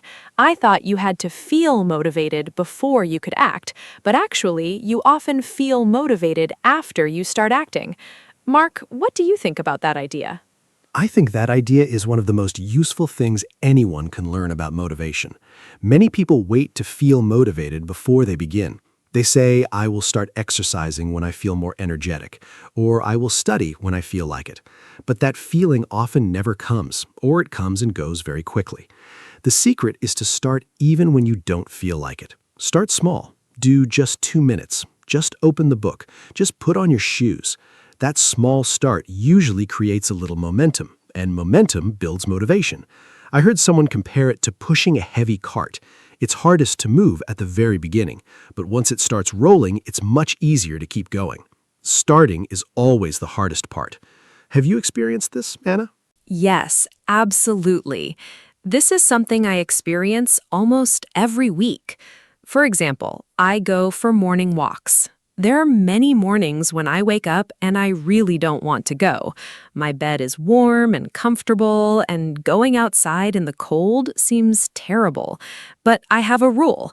I just put on my walking shoes. That's it. Just the shoes. Once I have my shoes on, I almost always go. And once I am outside and walking, I feel wonderful. I am always happy I went. I never come home and think, I wish I had stayed in bed. The motivation follows the action. This is called the 2-minute rule by some coaches. You just commit to 2 minutes of anything. Often, 2 minutes turns into 20. What small actions help you start when you don't feel motivated, Mark? For me, the biggest small action is making my bed in the morning. It sounds so simple and almost silly, but it works for me. When I make my bed, I have already completed one task. My brain feels a small win and it wants another. That feeling of completion gives me energy and a sense of control over the day. Another small action I use is writing one sentence in my journal first thing in the morning. Just one sentence about how I feel or what I want from the day. Once I write that one sentence, I usually write more. These entry point habits are very powerful. They lower the barrier to starting. The hardest part of any task is beginning. Make the beginning as small as possible, and you make it easy to start. Let's talk about goals now, Anna. How important are goals for self-motivation? Goals are extremely important for self-motivation. Without a clear goal, motivation has nowhere to go. Imagine you are driving a car, but you have no destination. You would just drive around without purpose. Goals give you direction. They tell you where to go and why. But not all goals are created equal. I think goals need to be specific and personal. A goal like, I want to be healthier, is too vague. A better goal is, I will walk for 30 minutes 3 times a week for the next month. That is specific, measurable, and realistic. Also, the goal needs to be your goal, not your parents' goal, not your teacher's goal, not what society says you should want. Goals that come from your own values and desires create much stronger motivation. Mark, how do you set your goals? I use a simple system that I learned a few years ago. I set goals in 3 time frames. First, I have a big long-term goal, something I want in the next 1 to 3 years. For example, improving my professional skills or building a healthy lifestyle. Second, I break that big goal into smaller monthly goals. What can I do this month to move toward the big goal? Third, I break the monthly goal into weekly actions. What will I do this week, specifically? This system makes big, scary goals feel manageable. Instead of thinking, I want to write a book someday, which feels impossible, I think, I will write 200 words today. 200 words a day becomes a book over time. Small steps, big results. Do you write down your goals, Anna? Yes, writing goals down is very important to me. There's a well-known idea that people who write their goals are much more likely to achieve them. When you write a goal, it becomes more real and more serious. It moves from a vague wish in your head to a clear intention on paper. I write my goals in my journal at the beginning of every month, and I review them every week. Reviewing goals regularly is just as important as writing them. It keeps your attention focused. We are very easily distracted by social media, by other people's opinions, by daily problems. Reviewing your goals brings you back to what matters to you. I also write why next to each goal. Why do I want this? The why is very powerful. It is the fuel for motivation. Mark, let's talk about the why. How important is knowing your why? Knowing your why is perhaps the most important thing in self-motivation. The why is your reason for doing something. And the deeper and more personal the reason, the more powerful the motivation. For example, someone might say their goal is to exercise. Their why could be to lose weight, to feel more energetic, to be healthy for their children, or to feel confident. The last 2 reasons, being there for children, feeling confident, are emotionally strong. They connect to core human needs. When things get hard, those deep reasons keep you going. A shallow why breaks under pressure. A deep why holds. I think it is worth spending time asking yourself honestly, why do I really want this? What will it mean for my life? The answer reveals a lot. Anna, what is a why that has driven you strongly? One of my strongest whys was learning English seriously. My surface reason was I want a better job, but when I dug deeper, the real reason was I want to communicate with people from all over the world. I want to read books in their original language. I want to travel freely and not feel lost. I want to feel confident and capable. Those deeper reasons were very emotional for me. They connected to my identity and my dreams. On days when studying English was boring or hard, I remembered those reasons and kept going.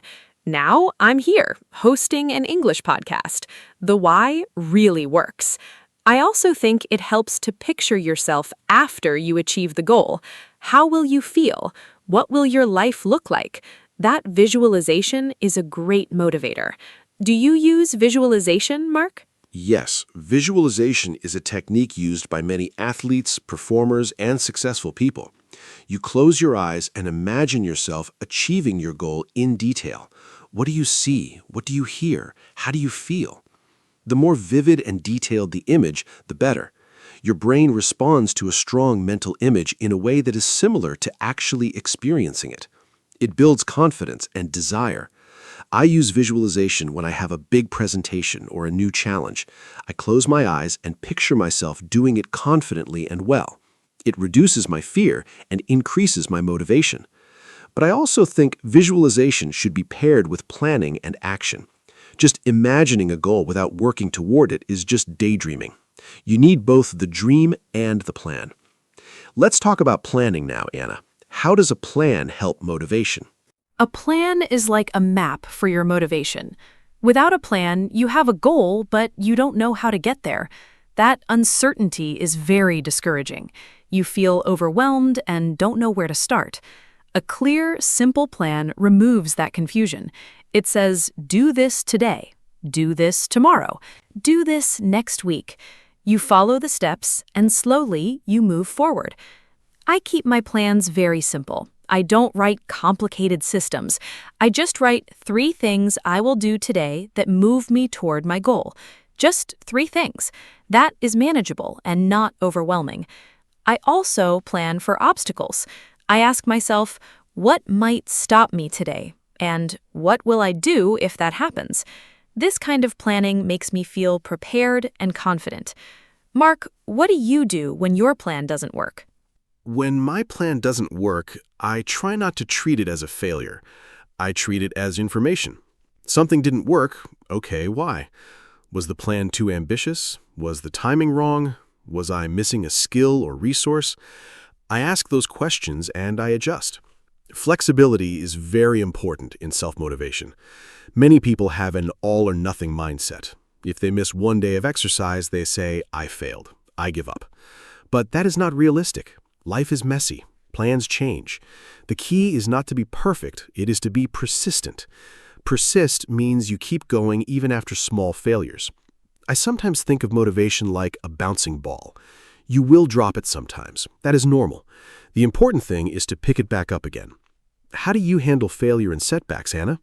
Handling failure is one of the most important skills for self-motivation. When something goes wrong, my first step is to allow myself to feel disappointed, but only for a short time. I give myself 1 day to feel bad. Then I move on. I think it is important to allow negative feelings, but not to live in them forever. After that short feeling time, I look at what happened objectively. What went wrong? What can I learn? What will I do differently? I write these things down. This turns a failure into a lesson.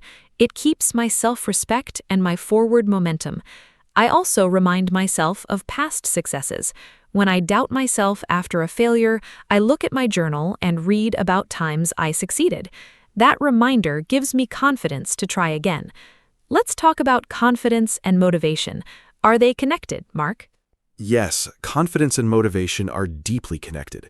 When you feel confident, you believe you can do something, so you try. When you try and succeed, your confidence grows. And growing confidence increases your motivation. It's a positive cycle. But the opposite is also true. When you feel low confidence, you doubt yourself and avoid trying. When you avoid things, you miss the chance to succeed, and that decreases your motivation further. So how do you build confidence? Mainly through small successes. You set a small, achievable goal. You achieve it, you feel proud and capable. You set another small goal. Over time, these small wins build a strong foundation of confidence. I always say success builds success. One small win is the seed of the next.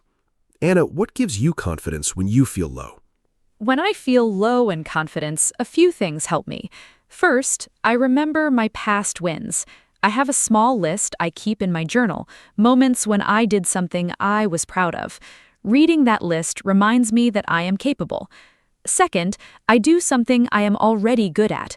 If I feel insecure about a new challenge, I first do a task I know I can complete well. That small success warms up my confidence, like stretching before exercise. Third, I talk to someone who believes in me. Sometimes we need a friend to remind us of our strengths. We can be very blind to our own abilities. Having one or two people who genuinely support you is incredibly valuable for motivation. Mark, how does the people around us affect our self-motivation? The people around us have a huge effect on our motivation, probably more than we realize. Research shows that we are strongly influenced by the habits and attitudes of the people we spend the most time with. If you are surrounded by motivated, positive, ambitious people, their energy is contagious. You naturally start to think and act like them. But if you spend most of your time with people who complain, give up easily, or discourage new ideas, that energy is also contagious, in a negative direction. I'm not saying you should abandon friends who struggle, but I do think you should be intentional about where you spend your energy and who you listen to. Find people who inspire you. Spend more time with them. Their motivation will feed yours. Do you have people like that in your life, Anna? Yes, I have a few people who are very important for my motivation. My best friend is a very hardworking and creative person. When I am around her, I feel more energetic and ambitious. She inspires me without even trying. I also follow a few people online, writers, coaches, creators, whose work and words inspire me. Reading their stories or watching their videos helps me feel connected to a bigger world of motivated people. I think community is very powerful for motivation. Many people join groups or clubs, running groups, study groups, online communities, where everyone shares the same goal. That shared energy is very motivating. You feel less alone in your efforts, and when others see your progress, it encourages you to continue. Have you ever joined a group to help with motivation, Mark? Yes, a few years ago I joined a running group. I'm not a natural runner. I find it hard and I used to hate it. But when I started running with a group every Saturday morning, everything changed. I did not want to let the group down. I knew they would be there and I didn't want to be the person who didn't show up. That social commitment was very motivating. Over time, I also started to enjoy the conversations during the runs. And the feeling of finishing a run with a group is wonderful. You celebrate together. I went from hating running to looking forward to Saturdays. The group changed my motivation completely. Commitment to others is a very powerful tool for motivation. When you make a promise to yourself, it's easy to break. When you make a promise to others, it's much harder. Anna, let's talk about habits and routines now. Yes, habits and routines are incredibly important for self-motivation. Here's the thing about motivation. It naturally goes up and down. Some days you feel very driven and energetic. Other days you feel flat and unmotivated. If your progress depends only on your feelings, you will be very inconsistent. But if your progress depends on habits and routines, you keep moving forward even on low motivation days. A habit is an automatic behavior. You do it without thinking too much. You brush your teeth every morning, not because you feel motivated, but because it is a habit. You can build the same kind of automatic behavior around your goals. If studying English every morning becomes a habit, you will do it whether you feel motivated or not. Consistency beats motivation every single time. Mark, how do you build good habits? Building good habits is a skill. I follow a few simple principles. First, I make the habit very easy to start. If the habit is too hard at the beginning, I will avoid it. So I start with the smallest possible version. Want to read more? Start with 1 page a night. Want to exercise? Start with 5 minutes. Once the habit is established, I can gradually increase it. Second, I link the new habit to an existing one, habit stacking. After I drink my morning coffee, I will do 10 minutes of English practice. The coffee is the trigger for the new habit. Third, I track my habits. I use a simple calendar and put a mark on every day I do the habit. A streak of marks is very motivating. You don't want to break the chain. These 3 simple steps have helped me build lasting habits. What is a habit you built that changed your life, Anna? The habit that changed my life most is daily reading. I started reading just 10 pages every night before bed. It seemed like nothing at first, but 10 pages a night is about 300 pages a month. That is 1 or 2 books a month. Over 1 year, I read more than 15 books. Those books changed how I think, how I communicate, and how I see the world. I learned so many new things about psychology, about habits, about history, about creativity. I became a better thinker and a better English speaker, all from 10 pages a night. I never would have believed that at the start. This is a great example of how a tiny, consistent habit creates enormous change over time. The power of small and consistent actions is amazing. Let's talk about procrastination now, Mark. Why do people procrastinate? Procrastination is one of the biggest enemies of self-motivation. It means you delay doing something even when you know you should do it. You say, "I'll do it later," and later never comes. Why do people procrastinate? It's usually because of one of these reasons. First, the task feels too big or overwhelming. Second, there's a fear of failure. If you don't start, you can't fail. Third, there's a fear of imperfection. You want to do it perfectly, so you wait for the perfect moment that never arrives. Fourth, the task is boring or unpleasant. Understanding why you are procrastinating is the first step to stopping it. Each reason needs a different solution. For the too big reason, break the task into tiny pieces. For the fear of failure reason, remind yourself that done is better than perfect. Anna, what is your best tip for fighting procrastination? My best tip for fighting procrastination is the 5-minute commitment. When I don't want to start something, I tell myself, just do it for 5 minutes. After 5 minutes, you can stop if you want.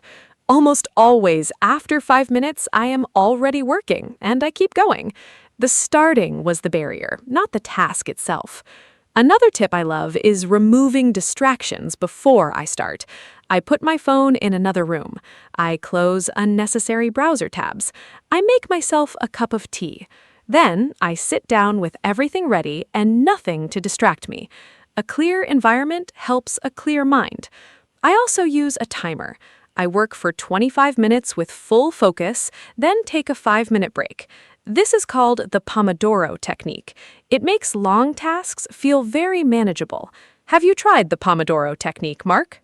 Yes, the Pomodoro technique is excellent. Working for 25 minutes with full focus, then resting for 5 minutes, then repeating, it keeps your brain fresh and makes deep work very achievable.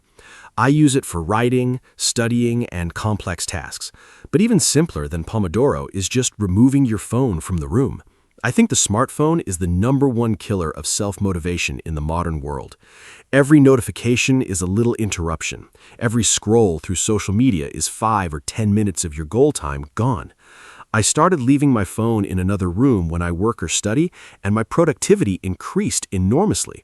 We are not strong as our habits. Our environment often controls us. So, design your environment to support your goals, not to distract from them. Anna, let's talk about energy and self-motivation. Are they connected? Absolutely. Energy and motivation are very closely connected. When your energy is low, even small tasks feel impossible. When your energy is high, you feel motivated to do many things. So taking care of your physical energy is a form of self-motivation. This means sleeping enough, eating nutritious food, moving your body regularly, and taking real breaks. I noticed that my most motivated periods always coincide with the times I sleep well and exercise regularly. My lowest motivation periods are always when I am tired, eating poorly, or sitting too much. Many people try to push through low energy with willpower or caffeine, but that only works for a short time. The sustainable solution is to manage your energy levels through good physical habits. Motivation follows energy. Mark, when during the day are you most motivated? I am definitely a morning person. I feel most sharp, creative, and motivated in the first 2 to 3 hours after I wake up. That's when I do my most important and creative work. I protect those morning hours very carefully. I do not check social media or emails until I've finished my most important task of the day. After lunch, my energy naturally drops a little. I use that lower energy time for smaller, routine tasks, answering messages, organizing, reading. In the late afternoon, my energy often comes back a little, but not as strongly as the morning. Understanding your own energy patterns is very useful for self-motivation. Schedule your hardest, most important tasks for your highest energy time. Don't waste your peak hours on easy tasks. Do you know your own energy patterns, Anna? Yes, I am also more productive in the mornings. My mind feels clearest before noon. I use that time for writing, learning, or anything that requires real concentration. In the afternoons, I feel slower, so I use that time for lighter work, organizing, responding to messages, doing simple tasks. I also discovered that short afternoon walks boost my energy significantly. Even a 10-minute walk outside around 3 o'clock gives me a second wave of motivation and energy for the rest of the day. I think people underestimate the power of movement as an energy booster. When you feel unmotivated and sluggish, the best thing to do is often the thing you least want to do. Get up and move. It almost always helps. Mark, let's talk about self-talk. How does the way we talk to ourselves affect motivation? Self-talk has an enormous effect on motivation. The words we say to ourselves in our heads are like a constant background voice, and that voice is either encouraging or discouraging. Many people have a very harsh inner critic. They say things to themselves like, "You're so lazy," "You always fail," or "You will never be good enough." That kind of self-talk destroys motivation. If a friend talked to you like that, you would stop spending time with them. But we say these things to ourselves all day. The good news is that you can change your self-talk. It takes practice, but it is possible. Notice when the negative voice appears. Challenge it. Replace it with something kinder and more realistic. Instead of, "I can't do this," try, "This is hard, but I can try one step at a time." That small shift changes your whole emotional state. Anna, how do you practice positive self-talk? I practice positive self-talk in several ways. First, I pay attention to my thoughts when I face a challenge. If I hear a negative thought, I name it. I say, "Oh, there's the inner critic again." Naming it gives me distance from it. It reminds me that the thought is not the truth, it is just a habit. Second, I have a few go-to phrases I use when I need encouragement. For example, "one step at a time." "Progress is more important than perfection." "I have done hard things before." These phrases are short and simple, but they shift my mindset quickly. Third, I sometimes speak to myself in the third person. Instead of, "I can't do this," I say, "Anna, you can do this." Research shows this technique, talking to yourself by name, creates useful emotional distance and increases self-control and motivation. Do you ever use encouraging phrases, Mark? Yes, I have a few personal mantras, short phrases I repeat to myself when I need strength. One of mine is, "Start before you're ready." It reminds me not to wait for the perfect conditions. Another one is, "Discipline is freedom." At first, this sounds strange. How can discipline be freedom? But I have found it to be very true. When I am disciplined about my goals and habits, I actually feel freer.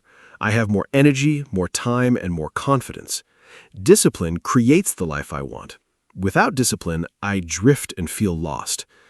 Another phrase I love is, "Compare yourself to who you were yesterday, not to who someone else is today." Comparing yourself to others is very damaging to motivation. The only competition that matters is with your past self. Are you better today than yesterday? That is what counts. Anna, what is your personal mantra? My personal mantra is, "Done is better than perfect." I need to remind myself of this often because I have perfectionist tendencies. I sometimes delay finishing things because they are not quite right. But perfectionism, as we discussed before, is a motivation killer. It keeps you stuck. Done is better than perfect reminds me that completing something imperfect is 1,000 times more valuable than an unfinished masterpiece that exists in my imagination. I also love the phrase, "Every day is a new start." When I have a bad day or miss a habit, I remind myself that tomorrow is a fresh beginning. The past day is gone. I can choose differently tomorrow. That idea takes the pressure off and keeps me motivated to try again. Before we say goodbye today, I want to leave our listeners with a few final thoughts. Self-motivation is not about being perfect. It is not about feeling excited every single day. It's about building habits, knowing your why, taking small steps, and being kind to yourself when things are hard. Every person listening today has goals and dreams inside them. The question is not whether those goals are possible, they probably are. The question is, will you take the first small step today? Not tomorrow, not next Monday, today. One step, no matter how small. That step is the beginning of everything. I believe in every person listening. You have what it takes. And remember, motivation follows action. So go take that first step. Thank you so much for listening, and thank you, Anna, for this wonderful conversation today. Thank you, Mark. This was such an energizing and inspiring conversation. And a huge thank you to all of you who listened today. I hope this episode gave you something useful, a new idea, a tip, a phrase, or just the reminder that you are capable of more than you think. Self-motivation is a skill, and like any skill, it grows with practice and patience. Be patient with yourself. Celebrate your small wins. Find your why. Build tiny habits. Surround yourself with people who inspire you. And please, be kind to your inner voice. You are your own most important coach. If this podcast helped you even a little, please share it with a friend who might need some motivation today. Come back next time for more friendly English conversations.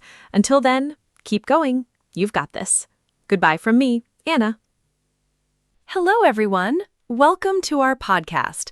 My name is Anna. Today, I am here with my friend, Mark. We talk about easy topics in English. This podcast is for people who are learning English. We speak slowly and use simple words. Today's topic is very interesting. We talk about wasting time. What does that mean? When you do something, but it is not useful or important, you are wasting time. I think everyone does this sometimes. I do it too. So, Mark, are you ready to start? Hi, Anna. Hi, everyone. Yes, I am very ready. Thank you for the nice introduction. I am Mark. I am happy to be here today. This topic is fun because everyone can understand it. We all waste time sometimes. It is a normal part of life. Some people waste a lot of time, some people waste a little time, but nobody is perfect. I think we can learn a lot from talking about this. So, Anna, let's begin. This will be a great conversation. I'm excited. So, Mark, what does wasting time mean to you? Can you explain it in simple words? For me, wasting time means doing something that has no result. For example, I sit and look at my phone for 1 hour. After that, I do not feel good. I did not learn anything. I did not do any work. I just looked at videos and pictures. That is wasting time for me. Sometimes I feel a little sad after doing that, but I still do it. I think it is very easy to waste time. What do you think? That is a great example, Anna. I agree with you. For me, wasting time means spending time on things that are not important right now. For example, I sometimes watch TV for 3 or 4 hours. I am not tired. I do not need rest. I just sit and watch. After that, I remember my homework or my work, and I feel worried. I think, oh no, I need to do that. It's a bad feeling. But in the moment, watching TV feels easy and nice, so it is hard to stop. I think that is why people waste time. Mark, do you think wasting time is always bad? I sometimes think a little rest is not bad. For example, when I am very tired, I sit and do nothing for 30 minutes. Is that wasting time? I'm not sure. Maybe sometimes we need to rest. We need to stop doing work. Our brain needs a break. So maybe sometimes doing nothing is okay. But if I rest for 4 hours and I am not tired, that is different. That is a problem. What do you think? Is all wasting time bad? That is a really good question, Anna. I think it depends. If you are tired and you rest, that is not wasting time. That is important for your body and your mind. But if you are not tired and you still do nothing, that is different. You feel bored. You feel empty. That is wasting time. I also think it depends on the person. Some people need more rest. Some people need less. So I don't think all wasting time is bad, but too much is a problem. We need a balance. What are the most common ways people waste time? I have a few ideas. First, social media. I spend so much time on social media every day. I look at pictures, I read short messages, I watch short videos. Hours can pass very fast. Second, I sometimes talk too much with friends about nothing important. We talk, and nothing happens. Third, I sometimes change my plans many times. I think, I will do this later, and later never comes. Do you have more examples? Yes, I have more examples. First, I sometimes spend a lot of time looking for something. I look for my keys, my phone, my book. I waste 20 minutes every day just looking for things. That is very frustrating. Second, I sometimes start a task but stop many times. I go to the kitchen, I check my phone, I look outside. This is called procrastination. It means you delay doing something. Third, I watch videos online. I want to watch one video, but then another video starts, and another. Suddenly, 2 hours are gone. It's a big problem. I think social media is a very big reason why people waste time. Do you use social media a lot? I use it every day. In the morning, I check my phone before I get up. I look at messages, I look at pictures. Sometimes 30 minutes pass before I even stand up from my bed. That is not good. I start my day already behind. I think this is very common now. Many people do this. Phones are everywhere. It is very easy to pick up your phone and start scrolling. Scrolling means looking through many things quickly. Yes, Anna, I do the same thing. In the morning, my phone is next to my bed. I hear a sound and I immediately pick it up. I check messages, news, and social media. Before I know it, it is late. I did not eat breakfast. I did not exercise. I did not prepare for work. The phone took all my morning time. I think phones are wonderful things. They help us with many things, but they can also steal our time. I use the word steal because we do not notice it happening. The time disappears quietly. Let's talk about procrastination. That word is a little difficult, but the meaning is simple. Procrastination means you delay doing something. You need to do a task, but you say, I will do it later. And later becomes tomorrow, and tomorrow becomes next week. Do you procrastinate, Mark? I procrastinate a lot. I have a list of things to do, but I look at my list and I feel tired just reading it. So I close it and do something easy instead. I think many people know this feeling. Yes, I know that feeling very well, Anna. I procrastinate most with difficult tasks. If something is easy, I do it fast. But if something is hard, I delay it. I think I need to prepare first, but preparing takes forever. I clean my desk, I make coffee, I organize my papers. After all that, I am tired and it is time to sleep. The hard task is still not done. Procrastination is tricky because you feel busy. You do small things, but the important thing never gets done. Why do people procrastinate? I think one reason is fear. We are afraid to start something because it might be hard, or we are afraid to fail. If I do not start, I cannot fail. That sounds silly, but I think it is true. Another reason is we do not know where to begin. A big task is scary. We look at it and it feels impossible, so we do nothing. Also, some people do not have energy. They are tired and cannot think clearly, so they delay things until they feel better. But that feeling does not always come.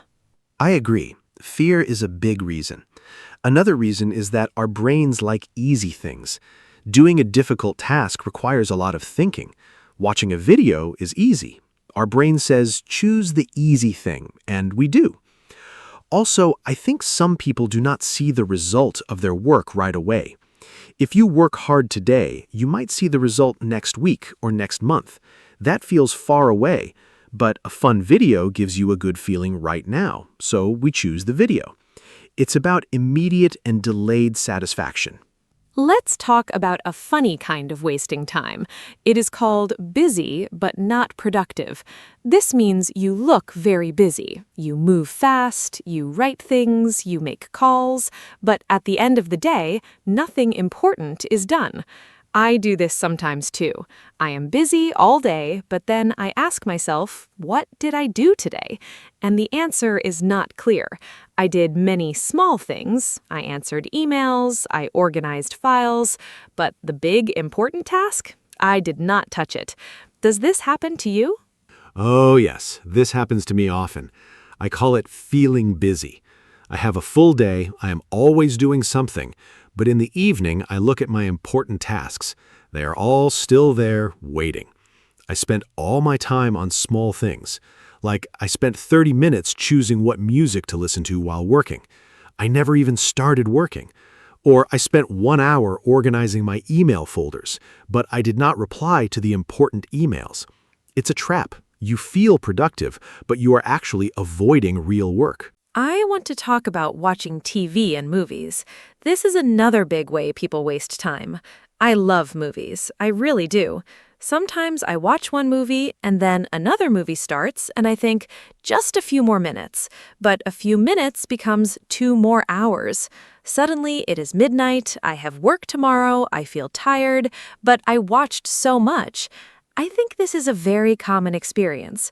Streaming apps are very good at keeping us watching. They always show us the next episode automatically. It is very clever, but also dangerous for our time.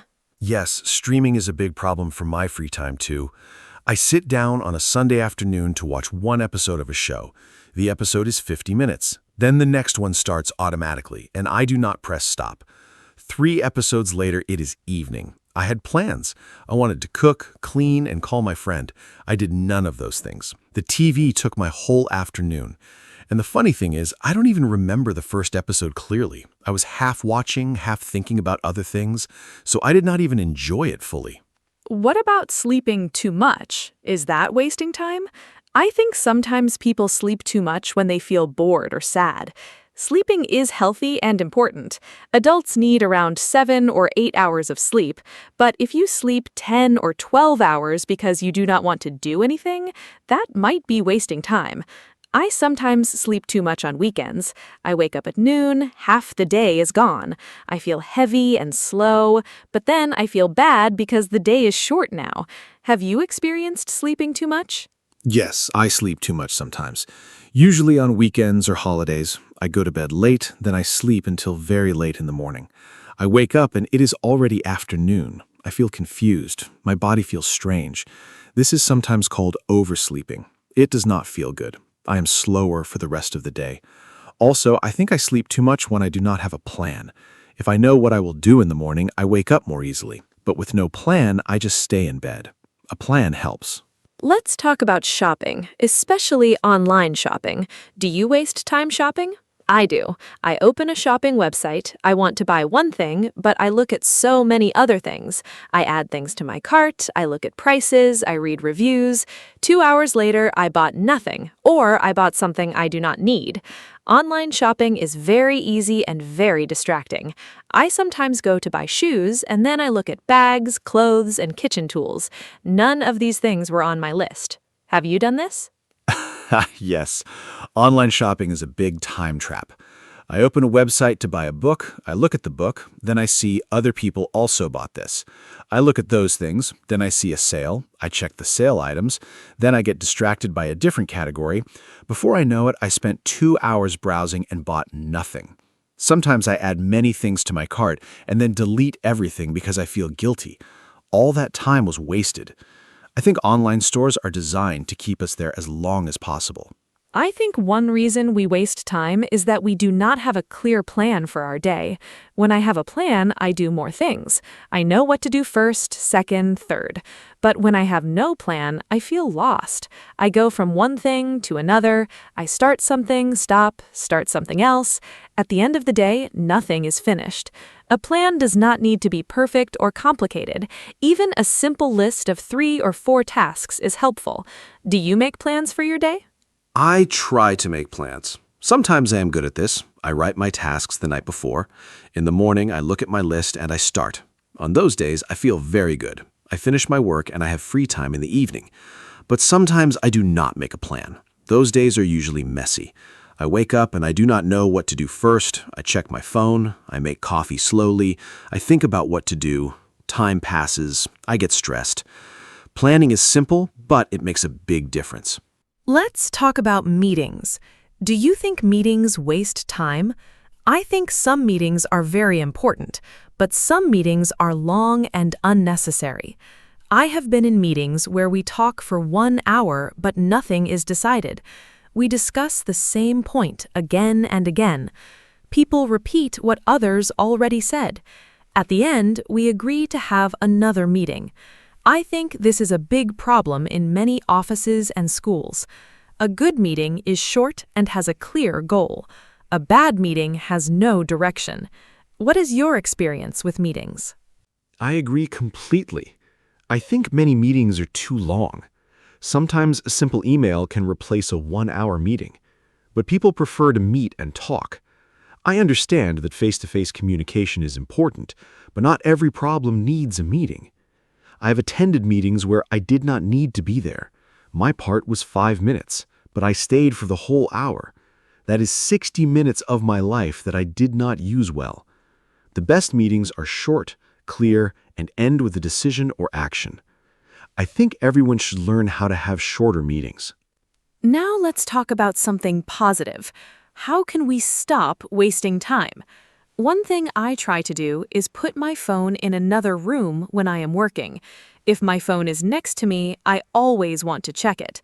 But if it is in the bedroom and I am in the kitchen working, I do not go to get it every 5 minutes. Out of sight, out of mind. This phrase means if you cannot see something, you think about it less. It really helps me focus. Another thing I do is set a timer. I work for 25 minutes without stopping. Then I rest for 5 minutes. Those are great tips, Anna. I do some of these too. Another thing that helps me is starting with the most difficult task first. In the morning, my energy is high. My brain works well, so I do the hard thing first. After that, everything else feels easy. If I do easy things first, I get tired. Then the hard task feels even harder. I also try to keep my workspace clean. A messy desk distracts me. I see things and I start thinking about them instead of working, so I clean my desk before I start. Small habits can help a lot. I want to talk about the concept of time blindness. This means some people do not feel time passing. They do not notice that an hour has passed. It feels like 10 minutes. I think I have this sometimes. I start reading and suddenly 2 hours are gone. I did not notice. I think people who have ADHD often experience this. ADHD is when it is hard to focus and control attention. But even without ADHD, many people do not notice time passing. This is why timers and alarms are very helpful. They tell you when time is up. That is very interesting, Anna. I think I have time blindness too sometimes, especially when I'm doing something I enjoy. Time flies. But when I do something boring, every minute feels long. This is normal. Our brain experiences time differently based on what we're doing. I think the problem comes when we are doing something fun but unproductive, like playing games or watching videos. Time flies and we do not notice. Then we feel shocked. It is already evening, but I just sat down. Having alarms or timers is a simple and helpful solution. Let me talk about something called decision fatigue. Every day, we make many, many decisions. What to eat, what to wear, what to do first. All these decisions take mental energy. After many decisions, our brain gets tired. Then we make bad decisions, or we make no decision and we just do nothing. I think this is one reason why people waste time in the afternoon or evening. They used all their energy on decisions during the day, so later they cannot think well. To fix this, some people make small decisions automatic, like eating the same breakfast every day. That is a really interesting idea, Anna. I think decision fatigue is real. I notice it on busy days. In the morning, I'm sharp and focused, but after lunch, I feel slow. Small things feel hard. I cannot decide what to do next, so I just sit and look at my phone. I think making some decisions in advance is smart, like planning meals for the week or choosing clothes the night before. These small actions save mental energy. Then you can use that energy for important things later. Our brain has a limit, and we should use it wisely. Do you think boredom causes people to waste time? I think yes. When I am bored, I pick up my phone immediately. I scroll through social media without a real reason. I am not looking for anything specific. I just feel empty, and I want something to fill that feeling. Boredom is very uncomfortable. People do not like to feel bored, so they reach for easy entertainment. But I also read that boredom can be good sometimes. When we are bored, we can be creative.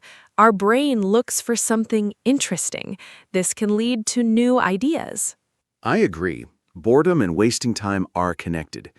When I am bored, I often do unproductive things. I eat snacks I do not need. I watch videos I do not really want to watch. I just want to feel something. But I have also experienced what you described. Sometimes when I am bored and I do not pick up my phone, I start thinking creatively. I get ideas. I remember things I want to do. I make plans. So boredom is not always bad, but most people do not let themselves feel bored. They immediately fill the silence with phones and screens. Let's talk about the difference between rest and wasting time. I think this is important. Rest is necessary. Rest is when you stop working and let your body and mind recover. Examples of rest: sleeping, taking a walk, talking with a friend, listening to music. Wasting time is different. Wasting time gives you no energy. After wasting time, you still feel tired, or you feel guilty. After real rest, you feel better. You have more energy. You are ready to work again. So the question to ask yourself is, do I feel better after this? If yes, it was rest. If no, it was wasting time. That is a very clear explanation, Anna. I like that test. Do I feel better after this? I will use that. I think for me, a walk outside is always real rest. I come back with more energy and a clearer head, but watching videos for 2 hours, I feel worse. My eyes are tired, I feel slow and a little sad, and I have less time for things I care about. So the videos were wasting time. I also think the intention matters. If I decide to rest and I watch one movie, that is planned rest. But if I watch 4 movies and miss my plans, that is wasting time. What do you think about video games? Are they wasting time? I know many people love video games. Some people play for fun and relaxation. That is fine, I think. But some people play for 6, 8, 10 hours a day. They skip meals, they do not sleep enough, they ignore their friends and family. That seems like a problem, but I don't want to judge. I think the question is balance. Can you play games and still do your important tasks? If yes, great. If games are taking over your life, that is a problem. What do you think, Mark? I think video games are like any other activity. The amount of time is the key. I play games sometimes. I enjoy them. Games can be creative and fun. Some games teach problem solving and strategy. But like you said, when gaming takes too much time, it becomes a problem. I have friends who play until 3 or 4 in the morning. They are tired the next day. They miss work or school. They argue with family about this. That is not healthy. I think 2 hours of gaming is fine for most people. More than that can become too much depending on the person. I want to talk about something that I think is important: comparison and social media. When I scroll through social media, I see people's perfect lives, beautiful photos, nice holidays, success stories. I start comparing myself to them. Why am I not doing that? Why do I not have that? And I feel bad about my own life. This makes me want to scroll more, looking for something to feel better. But the feeling doesn't get better, it gets worse. So I am wasting time and feeling bad. It's a double problem. Do you compare yourself to others online? Yes, I do sometimes. It's very natural. We see what other people share, and we forget that people only share the best moments. Nobody posts a picture when they feel sad or lazy. Nobody shows their failures online. So social media gives us a false picture of life. Everyone looks successful and happy, and we compare our real life to their highlights. That's not fair to ourselves. I think it is good to take breaks from social media. Sometimes I delete the apps for 1 week. I feel much better. I have more time, and I stop comparing myself to others. Let's talk about the morning. How you start your day can decide how you use your time. Some people wake up and immediately look at their phone. This can cause stress right away. You read bad news, you see emails, you start worrying before you even get up. This is not a good way to start the day. Other people wake up and do something calm first. Drink water, stretch, walk outside, eat breakfast slowly. This helps the brain start well. I am trying to not look at my phone for the first 30 minutes after waking up. It is difficult, but helpful. I think the morning is very important. I used to check my phone immediately. My first thought of the day was someone else's message or some news story. It put me in a reactive mood. I was responding to others before I even thought about my own day. Now I try to have a morning routine without my phone. I drink water, I do some light exercise, I eat breakfast. I look at my plan for the day. After that, I check my phone. This small change helped me a lot. I feel more in control of my day. I waste less time because I start with intention. What do successful people say about time? I have read some things about this. Many successful people protect their time very carefully. They say no to things that are not important. They do not go to every meeting. They do not answer every email immediately. They choose what to spend time on. I think saying no is a very important skill. Many people feel bad saying no. They say yes to everything, and then they have no time for their own goals. Learning to say no politely is a big part of managing your time well. I am still learning this. Yes, saying no is very hard. I find it difficult too. I want to be helpful to everyone. So when someone asks me for something, I usually say yes. But then I have too many things to do, and I do not do any of them well. I rush, I make mistakes, I feel stressed. I have heard that saying no is a form of respect for yourself and for the other person. If you say yes but cannot do it well, that is also bad. It is better to say no clearly than to say yes and disappoint someone. I am practicing this. Let's talk about clutter. Physical clutter, like a messy room or desk. Does a messy environment make you waste time? I think yes. When my room is messy, I cannot focus. I look at the mess and I feel overwhelmed. I cannot start working. I think I should clean first. But then cleaning takes 1 hour, and after cleaning, I am tired, and my work is still not done. Also, I waste time looking for things in a messy space. Where is my charger? Where is my notebook? These small searches add up. A clean space helps me work faster and better. I completely agree. A clean space is very important for me too. When my desk is clean, I feel clear. My brain is calm. I can focus. But when there are papers and cups and other things everywhere, my brain feels the same way, messy. I read that our environment affects our mood and concentration. This makes sense to me. I now spend 10 minutes every evening cleaning my desk. It takes very little time, but the next morning I start in a good place. This small habit saves me time and energy every day. The environment around us matters. Let's talk about how smartphones changed our relationship with time. Before smartphones, people had to wait in lines or on trains with nothing to do. They looked out the window, they thought, they talked to strangers, they were bored. Now, everyone has a phone. The moment there's a free second, we look at our phones. We never need to be bored or empty. But I wonder if we are missing something. Time to think, time to be creative, time to notice the world around us.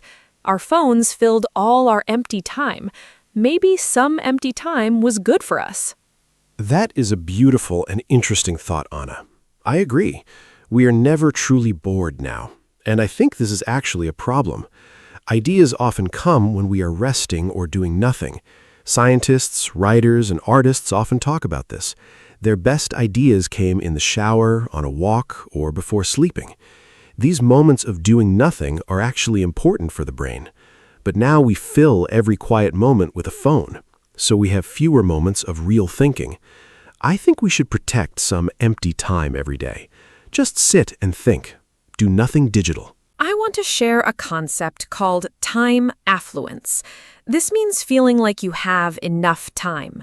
People who feel rich in time are happier. They are less stressed. They enjoy their activities more. But many people feel time poor. They always feel busy and rushed. Interesting research shows that helping other people can make you feel like you have more time. It sounds strange, but when you give your time to others, you feel more in control of your time. I think this is because helping others makes us feel effective, and effectiveness makes us feel less rushed. That is fascinating. I have not heard that before. I usually think helping others takes time away from me, but you say it actually makes us feel richer in time? I want to try that. Maybe volunteering or helping a friend with a problem. I think it also connects to purpose. When we feel our time has meaning, it feels well spent. If I help someone and it makes a difference, I do not feel like I wasted those hours. Compare that to watching videos for hours. I have nothing to show for that time. Purpose and meaning make time feel valuable. Let me talk about a practical technique. It is called the 2-minute rule. The idea is simple. If a task takes less than 2 minutes, do it immediately. Do not put it on your to-do list, just do it now. For example, reply to a short message. Put a cup in the dishwasher. Write one sentence in your notebook. These tiny tasks seem small, but if you delay them, they pile up. Then your to-do list is full of tiny tasks and it feels heavy. The 2-minute rule keeps small things from becoming big problems. I use this and it really helps. I love this rule. It is so simple but effective. I have started doing this too. If I see something that needs a quick action, I do it right away. Before, I used to think, I will do that later. But later never came. The small tasks grew into a big pile. Then I felt overwhelmed. Now, if I can do something in 2 minutes, I just do it. My life is neater, my to-do list has fewer things, and I feel more in control. I think simple strategies like this are the best. They don't require big changes, just small adjustments every day. Let's talk about what we truly value. I think we waste time on things we don't really care about, but we say we are too busy for things we love. This is a contradiction. I say I have no time to read, but I spend 2 hours on social media. That's not about time, that's about priorities. If I really want to read, I can replace 30 minutes of social media with reading. The time is there, I just choose to use it differently. So maybe the question isn't not, do I have time, but what do I choose to spend my time on? That is a very important point, Anna. I think this is the heart of the topic. We all have the same 24 hours, but we choose how to use them.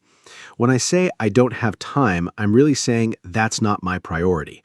That's honest, but maybe a little uncomfortable, because it makes me responsible. I can't blame my schedule. I make the choices. So if I want to exercise, I need to choose exercise over something else. This thinking is empowering, but also challenging. It puts control back in our hands, and that's a good thing. Let's talk about the weekend. For many people, the weekend is for rest, but sometimes the weekend passes and we feel like we did nothing. Sunday evening comes and we think, what happened to Saturday and Sunday? We slept late, we watched TV, we ate slowly, we talked a little, but we didn't do the things we planned. We wanted to clean the house, call a friend, go outside, or start a hobby. And then Monday is here again. This disappeared weekend feeling is very common. Do you know this feeling? Yes, I know this feeling very well. I call it Sunday sadness. You feel that the weekend ended before it really began. I think the problem is we have no plan. We think, I will rest and then do things. But rest is comfortable and the things never happen. I now try to plan 1 or 2 small goals for the weekend. Not too many, just 1 or 2.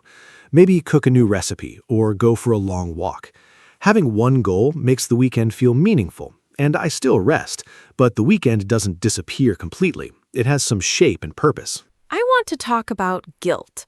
When we waste time, we often feel guilty. We know we should be doing something else. And that guilty feeling is not nice. But here is something interesting.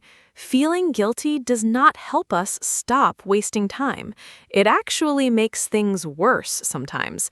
When I feel guilty, I feel bad.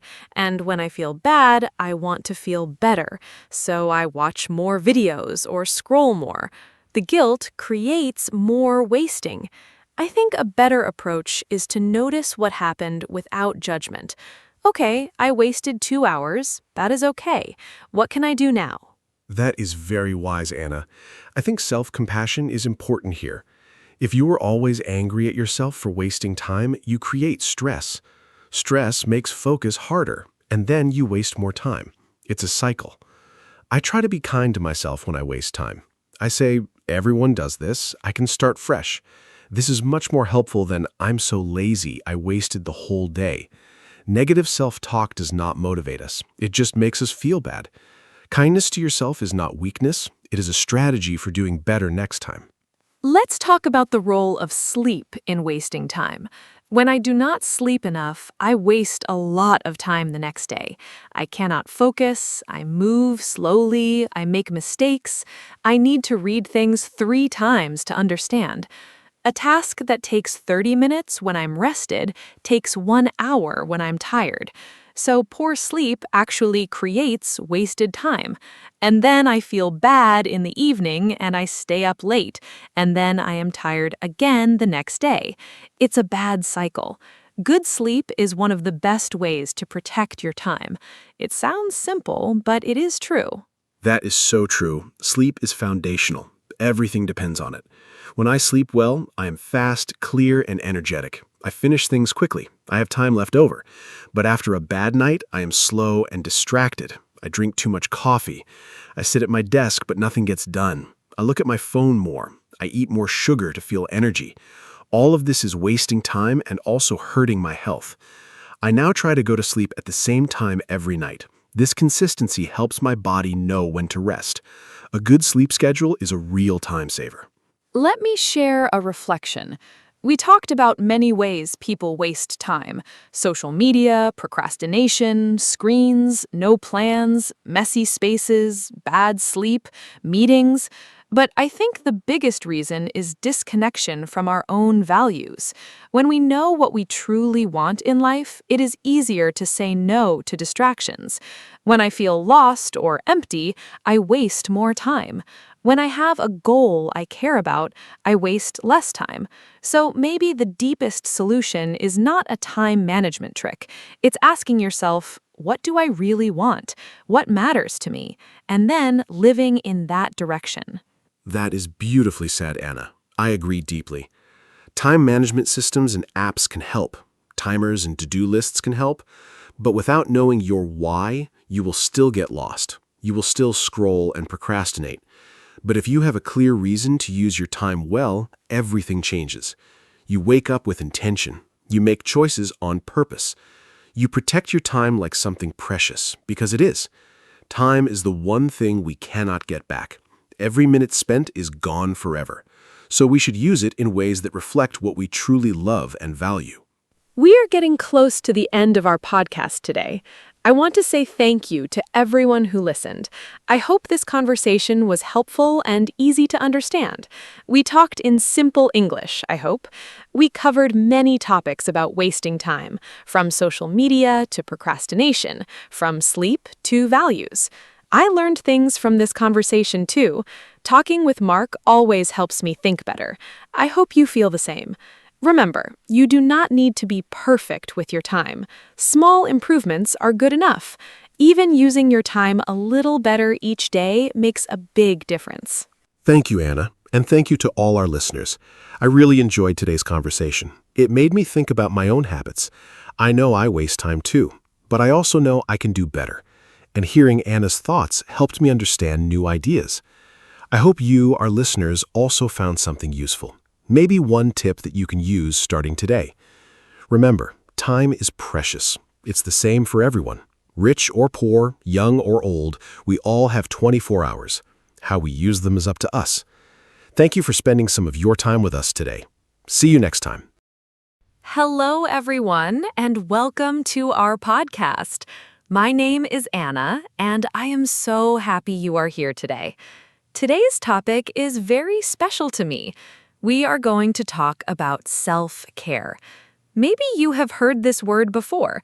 Self-care means taking care of yourself, your body, your mind, and your feelings. It is not selfish. It is necessary. I am joined today by my wonderful co-host, Mark. Together, we will share ideas, personal stories, and simple tips about self-care. We use easy English in this podcast, so it is perfect for beginners. I hope you enjoy our conversation and learn something helpful today. Hi, Mark. How are you? And are you ready to talk about self-care? Hi, Anna. I'm very well, thank you. And hello to all our wonderful listeners. Welcome. Yes, I am absolutely ready. Self-care is a topic I love. I think many people hear self-care and imagine expensive things like spa days or fancy holidays. But real self-care is much simpler than that. It's about small, daily habits that keep you healthy and happy. It's about listening to your body and your mind. I think this topic is very important for everyone. Young people, adults, busy parents, students. Everyone needs self-care. And using simple English makes it easy for our beginners to follow along and learn. Let's start with the basics, Anna. What exactly is self-care to you? To me, self-care is anything you do on purpose to feel better, physically, emotionally, or mentally. I like to think of it in 3 parts. First, there's body care, sleeping enough, eating well, moving your body. Second, there's mind care, resting your thoughts, reading, learning, or doing creative things. Third, there's emotional care, talking about your feelings, spending time with people you love, and allowing yourself to feel both happy and sad. All 3 parts are important. When one part is not cared for, the others suffer too. For example, when I don't sleep enough, I feel sad and I can't think clearly. Self-care keeps all 3 parts balanced. Mark, how would you describe self-care in one simple sentence? In one sentence, I would say self-care means giving yourself what you need to feel well and function in daily life. Simple but powerful.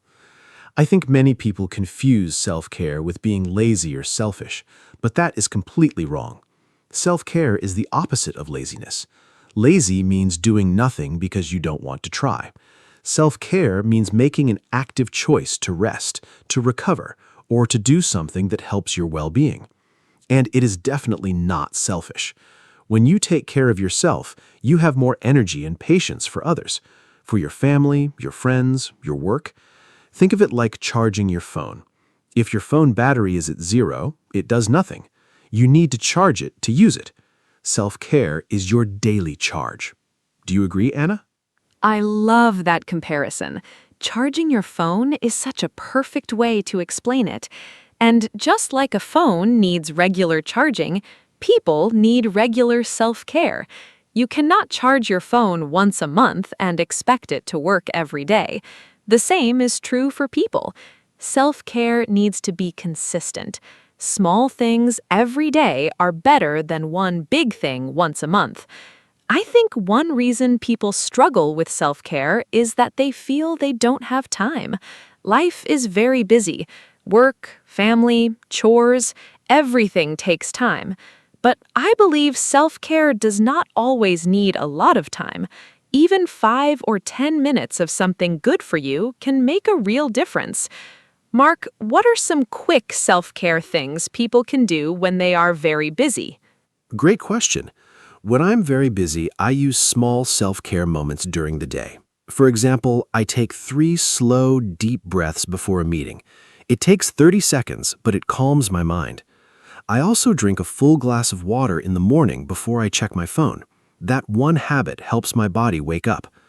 Another thing I do is take a 5-minute walk outside at lunchtime. Fresh air and a little movement really help my mood and focus. I also try to eat lunch away from my desk. Just changing the location and not looking at a screen for 20 minutes gives my brain a real rest. These are tiny things, but together they add up. What's your favorite quick self-care moment, Anna? My favorite quick self-care moment is what I call my morning 5 minutes. Every morning, before I do anything else, I sit quietly for 5 minutes. No phone, no news, no talking. I just sit with a warm cup of tea, look out the window, and breathe. It sounds very simple, but it sets a calm tone for my whole day. On the days I skip it, I notice the difference. I feel more rushed and more stressed. Those 5 minutes feel like an anchor. They remind me that I exist and that the day belongs to me, not to my to-do list. Even on very busy days, 5 minutes is possible. You just have to choose it. Let's talk about sleep now, Mark. How important is sleep for self-care? Sleep is absolutely the foundation of self-care. Everything else depends on it. When you sleep enough, your brain works better, your mood is more stable, your body heals, and you have more energy. When you don't sleep enough, everything feels harder. You get frustrated more easily. You make more mistakes. You feel low and tired all day. I used to be very proud of sleeping only 5 or 6 hours a night. I thought it made me productive and strong, but actually I was hurting myself. Now I protect my sleep like it is very precious, because it is. I go to bed at a similar time every night. I avoid caffeine after 3 in the afternoon. I turn off screens an hour before bed. My sleep improved a lot. How many hours do you sleep, Anna? I try to sleep 7 to 8 hours every night. For me, the quality of sleep matters as much as the quantity. Sometimes I sleep 8 hours but wake up feeling tired because my sleep was not deep or restful. I found that my sleep quality improved when I created a bedtime routine. About 30 minutes before bed, I stop using my phone, I dim the lights in my room, I read a few pages of a book, a real paper book, not a screen. Sometimes I write a few lines in my journal. These habits tell my brain it is time to slow down and rest. My body starts to relax naturally. A good bedtime routine is one of the best self-care gifts you can give yourself. Mark, let's talk about food. How does eating well connect to self-care? Food is a very important part of self-care. What we eat directly affects how we feel, physically and emotionally. When I eat a lot of processed food, sugar, and junk, I feel heavy and foggy. My mood goes down. My energy crashes after a short time. But when I eat fresh vegetables, fruits, proteins, and drink enough water, I feel lighter, clearer, and more energetic. I'm not a perfect eater. I love pizza and chocolate, but I try to make good choices most of the time. I also think how you eat matters, not just what you eat. Eating slowly, without distractions, and actually tasting your food is a form of self-care too. It is called mindful eating. Do you practice mindful eating, Anna? I try to. Mindful eating was hard for me at first because I was so used to eating while watching TV or scrolling on my phone. I would finish my whole meal and not even remember eating it. Now I try to eat at a table without screens, and I focus on the taste and texture of the food. It makes the meal more enjoyable, and I also notice when I am full, which means I eat less but feel more satisfied. I also notice which foods make me feel good and which make me feel bad.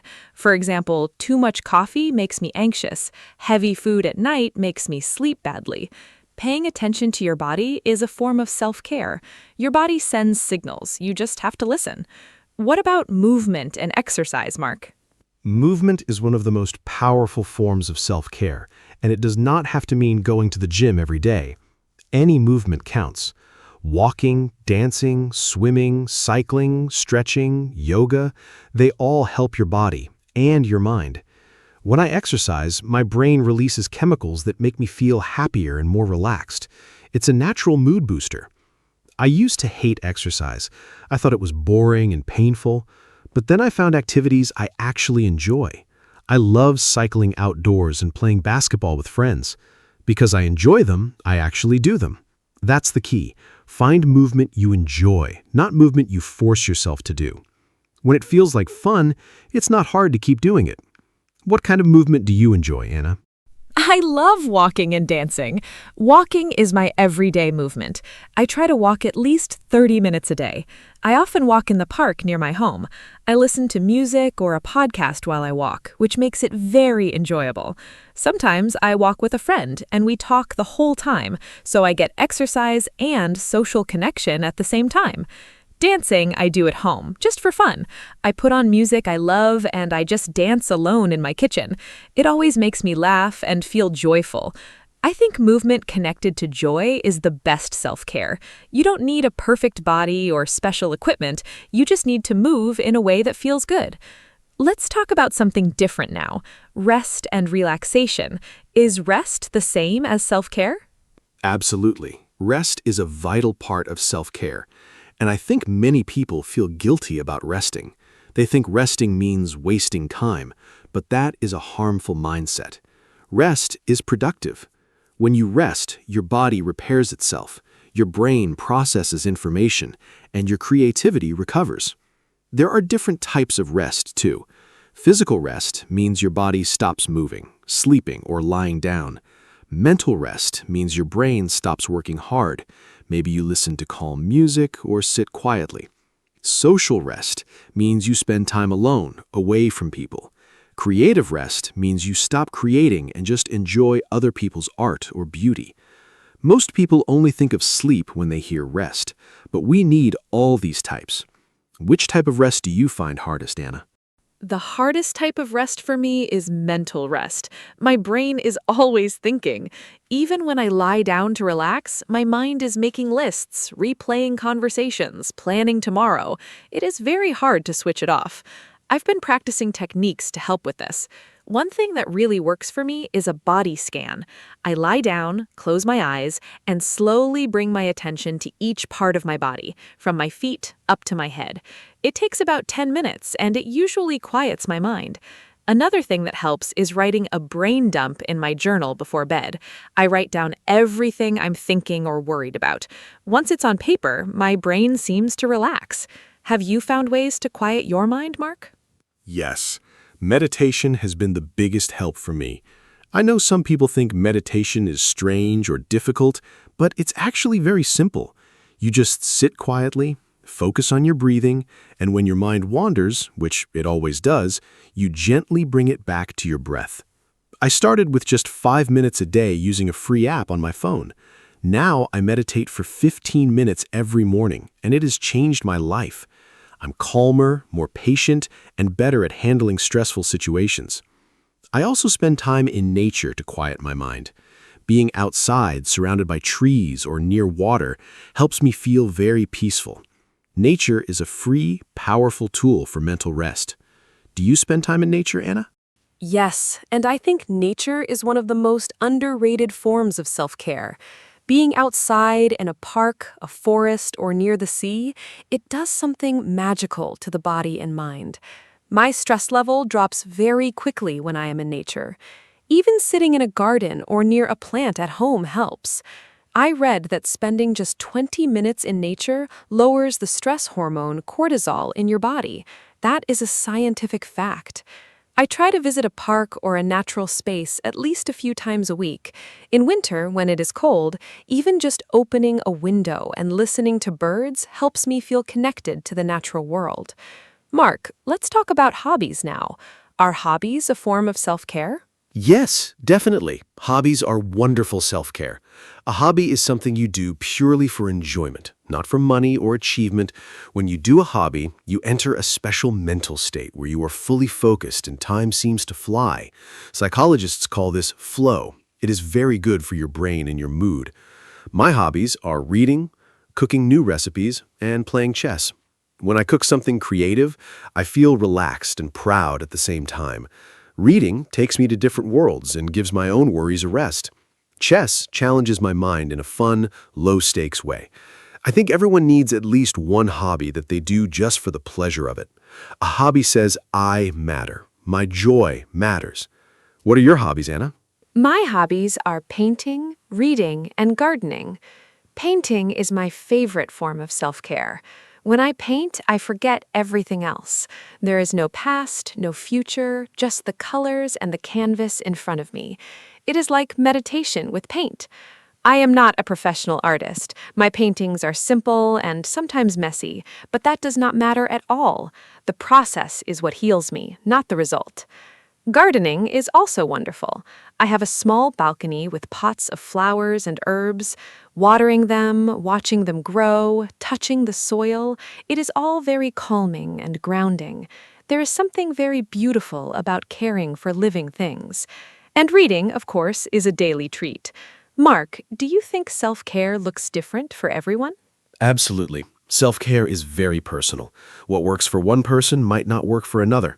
For example, some people feel recharged after spending time with friends. Being social gives them energy. Those people are called extroverts. But for introverts, people who get energy from being alone, socializing can be tiring.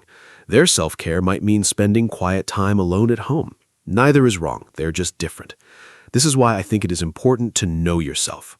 What actually makes you feel better? Not what you think should make you feel better, or what your friend says works for them. What works for you in your life? It takes some trial and error to figure that out. Have you always known what self-care works for you, Anna?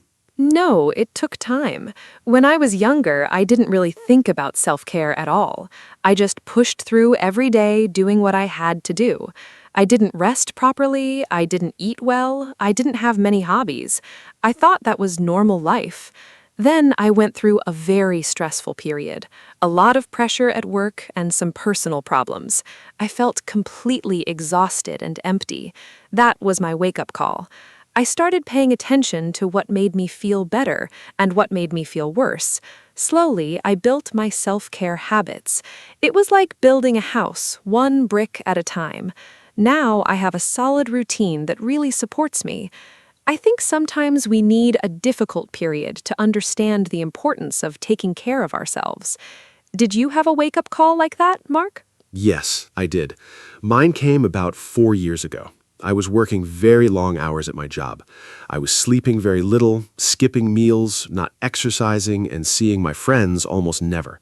I thought I was being strong and dedicated, but one day I just broke down. I felt completely overwhelmed and I couldn't stop crying, and I didn't even know exactly why. I went to my doctor. She told me I was burned out. That was a new word for me then. Burnout means you are so exhausted, physically and emotionally, that your mind and body stop functioning well. My doctor said, "Mark, you cannot pour from an empty cup." That sentence changed everything for me. I started making self-care a real priority from that point. What does burnout feel like to you, Anna? Burnout feels like running on empty. You are awake, but not really present. You feel tired all the time, even after sleeping. Simple tasks that were easy before now feel huge and impossible. You lose interest in things you used to enjoy. You feel irritable and sometimes very sad or empty inside. I experienced a mild burnout once, and the scariest part was that I didn't even recognize it at first. I just thought I was tired. But the tiredness didn't go away with sleep. That is a key sign. When rest doesn't help, something deeper is wrong. The best thing you can do to prevent burnout is to practice self-care consistently before you reach that empty point. Prevention is always better than recovery. Mark, how do you prevent burnout now? Now I have a few rules I try not to break. First, I stop work at a fixed time every evening. Work does not follow me into the evening or weekend unless there is a real emergency. Second, I take all my annual holiday days. Before, I used to skip holidays to work more. Now I know that rest and breaks make me more productive, not less. Third, I check in with myself every Sunday evening. I ask, how do I feel this week? Do I feel balanced? Is something bothering me? This short check-in helps me notice early warning signs before they become a big problem. Fourth, I say no to things that are not necessary when my energy is low. Protecting your energy is self-care. Do you also do regular check-ins with yourself, Anna? Yes, I do a quick daily check-in and a deeper weekly one. My daily check-in is very simple. Every evening, I ask myself 3 questions. What felt good today? What felt hard today? What do I need tomorrow? I write the answers in my journal. It takes about 5 minutes, but it helps me process my feelings and not let them pile up. The weekly check-in is a little longer. I look at how I slept, how I ate, how I moved, how I connected with people. I ask, is anything out of balance? Did I spend time on things I enjoy? The weekly check-in also helps me plan self-care for the next week. I think many people wait for the weekend to recover from a bad week, but it is better to manage your well-being all week long. Let's talk about social connection, Mark. Is that part of self-care? Yes, social connection is a very important part of self-care for most people. Humans are social animals. We need connection, belonging, and love to be healthy. Research shows that people with strong social connections live longer and are happier and healthier than people who are lonely. Loneliness is actually very bad for your health. Some scientists say it is as harmful as smoking. I try to invest time in my friendships and family relationships. I call a friend or family member at least once or twice a week. I try to meet people in person regularly, even just for a short coffee. These connections give me joy and support. When I go through a hard time, having good people around me makes everything more bearable. How do you maintain your social connections, Anna? I am quite intentional about my friendships. I have a small group of close friends, and I prefer deep connections over many shallow ones. I have a regular phone call with my best friend every Thursday evening. We have been doing that for 3 years. Even if we are both busy, we protect that time. I also have a small group of friends, 4 of us, and we meet for dinner once a month.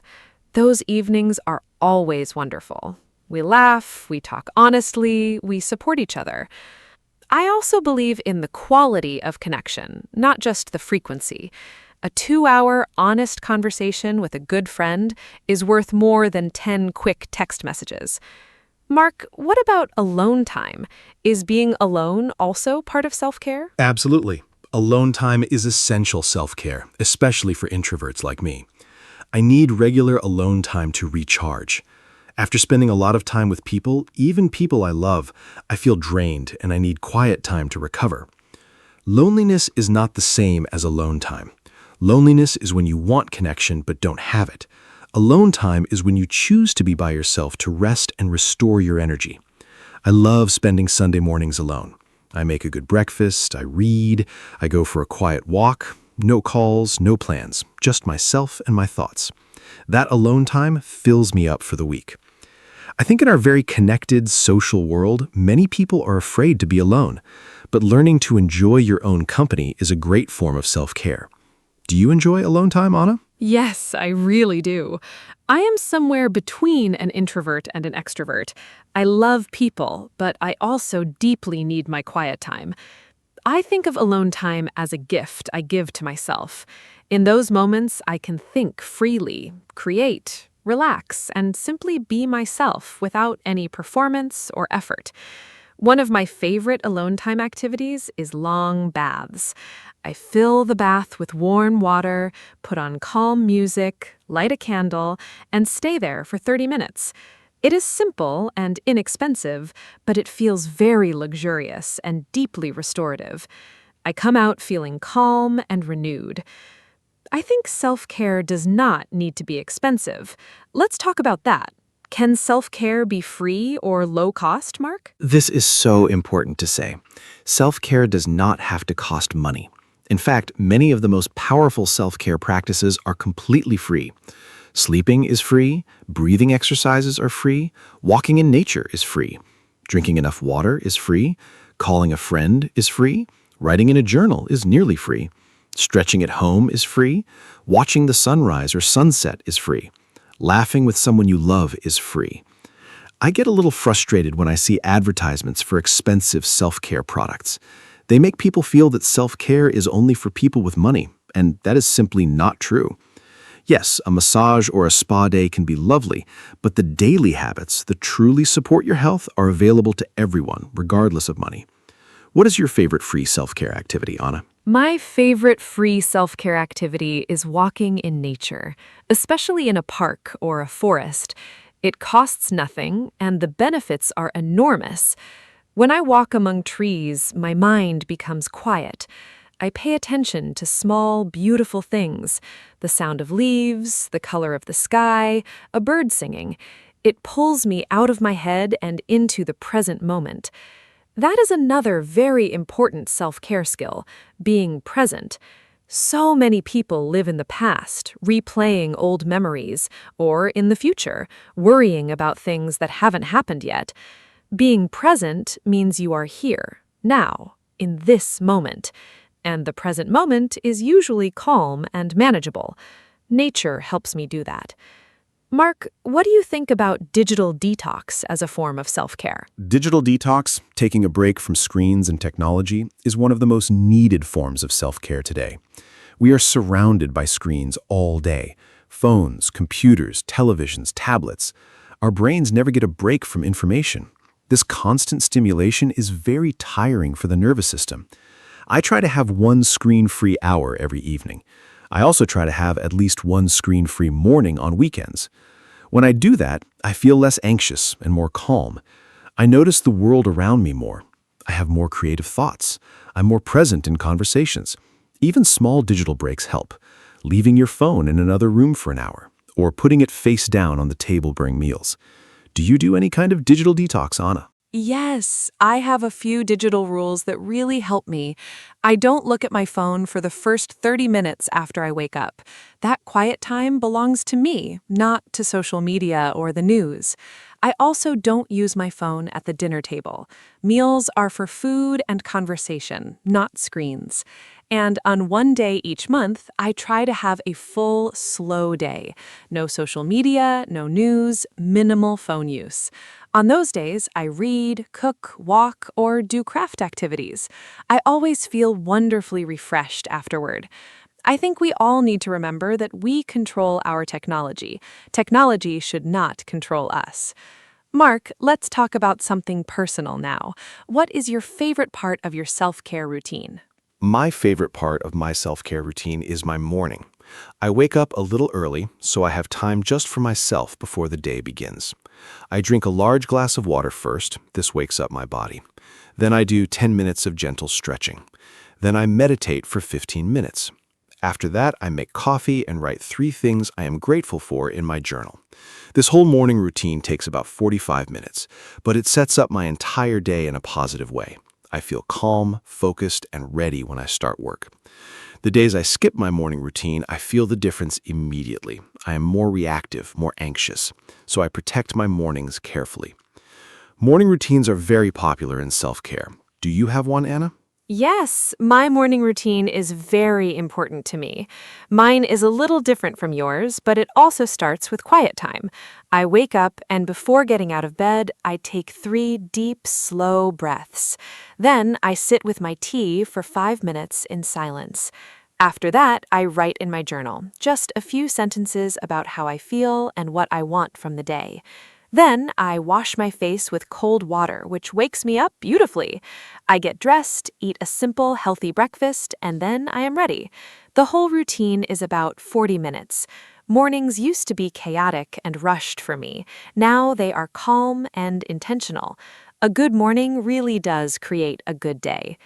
Mark, let's talk about gratitude. Is gratitude a form of self-care? Yes, gratitude is a beautiful and powerful form of self-care. When we practice gratitude, we train our brain to notice what is good in our lives, instead of always focusing on what is missing or wrong. Research shows that people who regularly practice gratitude feel happier, sleep better, and have stronger relationships. I write 3 things I am grateful for every morning. They don't have to be big things. Today I wrote, I am grateful for hot coffee, for sunshine through my window, and for a good conversation with my brother yesterday. Small things count. When you do this every day, you start to notice more and more things to be grateful for. Your brain changes its default from what is wrong to what is good. That shift is life-changing. Do you practice gratitude, Anna? Yes, I do. I write in my gratitude journal every evening before bed. I write 3 things from my day that I am grateful for. Even on difficult days, and there are difficult days, I can always find 3 things. Maybe I am grateful that the day is over and tomorrow is a new start. Maybe I am grateful for a kind stranger who smiled at me. Maybe I'm grateful for my health. Gratitude helps me end the day on a positive note, which helps me sleep better too. I also try to express gratitude to people, to actually say thank you and mean it, to write a kind message, to tell someone that I appreciate them. Gratitude shared with others is even more powerful. It connects people and creates warmth. Mark, how do you think we can build self-care habits and actually keep them? Building and keeping self-care habits is all about starting small and being consistent. Many people try to change everything at once. They want to exercise every day, meditate, eat perfectly, sleep 8 hours, journal, and read all from Monday. That is too much change, too fast. The brain resists big, sudden changes. Instead, start with one small habit. Do it for 2 weeks, then add another. Small steps over time create big changes. I also suggest habit stacking, attaching a new habit to something you already do. For example, I do my stretching right after I brush my teeth in the morning. It's connected to an existing habit, so I almost never forget it. Another tip, track your habits on a simple calendar. Seeing your progress is very motivating. What is your best tip for keeping habits, Anna? My best tip is don't aim for perfect, aim for consistent. Many people stop their self-care habits after one bad day. They miss one morning walk and think, I failed, the habit is broken. But that is not true. One missed day is not a failure. What breaks a habit is giving up completely after a small slip. So I tell myself, missing once is an accident, missing twice is a choice. So if I miss my morning routine one day, I make sure to do it the next day. I also keep my self-care habits very simple. The simpler the habit, the easier it is to maintain even on hard days. On a very bad day, my morning routine shrinks to just the tea and 3 breaths. That's still self-care. Something is always better than nothing. Mark, any final thoughts before we close? Yes. I want to leave our listeners with this final thought. Self-care is not a luxury. It is a necessity. It is not something you do when you have extra time. It is something you make time for because your health and well-being are worth it. You are worth it. Start today, not next Monday, not next month, today. Pick one small self-care action. Maybe it's drinking a glass of water right now. Maybe it's stepping outside for 5 minutes. Maybe it's calling someone you love. One small action is a beginning, and every great journey begins with one small step. I want to thank our wonderful listeners for spending this time with us. Thank you, Anna, for another beautiful conversation. I really enjoyed it. Take care, everyone. Thank you so much, Mark. This was truly a wonderful conversation, full of warmth and practical ideas. And a huge, heartfelt thank you to all of you listening. I hope this episode reminded you that you deserve care, your own care first. Please don't wait for a crisis to start taking care of yourself. Start now with something small and gentle. Remember, self-care is not selfish, it is not lazy, and it does not need to be expensive. It's simply choosing yourself every day in small and loving ways. If today's episode helped you, please share it with someone who might need it. And come back next time for more friendly English conversations. Until then, be kind to yourselves.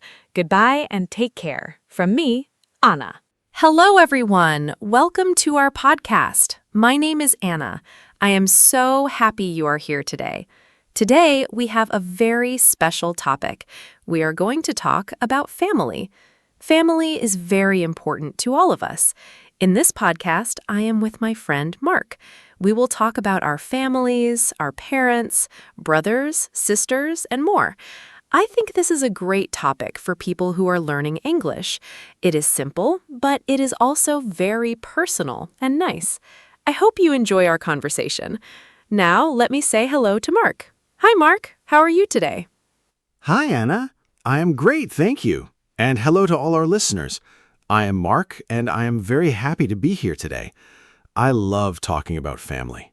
For me, family is everything. It is the most important thing in life. I think this topic is perfect for beginners because we all have a family, and we all know words like mother, father, sister, and brother.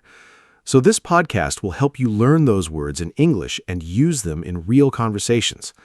I am excited to share my family stories with you today. Let's start, Anna. Tell us a little about your family first.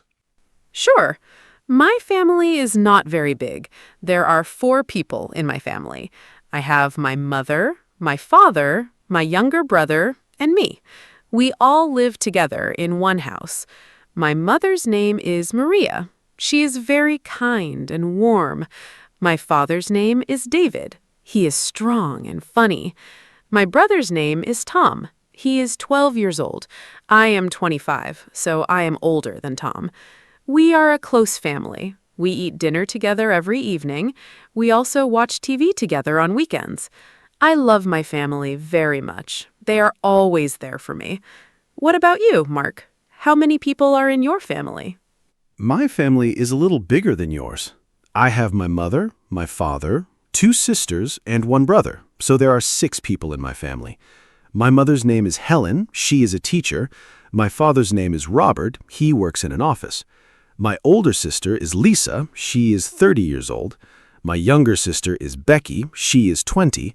My brother's name is Sam. He's 22. I am the second oldest. We all grew up in the same town. Now some of us live in different places, but we still talk every week. Family is family, right? It doesn't matter where you live. That's what I believe. Do you live close to your parents, Anna? Yes, I do. I still live with my parents. I know some people think that is unusual, but I really like it. My home is warm and comfortable. My mother cooks very well, and I love her food. In the mornings, we have breakfast together before work and school. My father drives Tom to school every day. It is a nice routine. I also help my mother in the house. I clean my room, and sometimes I cook, too. Living with family can be wonderful. Of course, sometimes we disagree, but we always talk and fix things. I think good communication is very important in a family. Do you live with your family, Mark, or do you live alone? I live alone now. I moved out of my parents' house 3 years ago. I have my own apartment. At first, it was difficult. I missed my family a lot. I missed my mother's cooking the most. Her pasta is amazing. Now I cook for myself, but it is not the same. I visit my parents every Sunday. We have lunch together and we talk for a long time. It's my favorite day of the week. I also call my brother Sam almost every day. We are very close. Having your own place is good for independence, but family time is still very special to me. I think you're lucky to still live with your family, Anna. Do you think you will move out soon? Maybe in a few years. Right now, I'm saving money.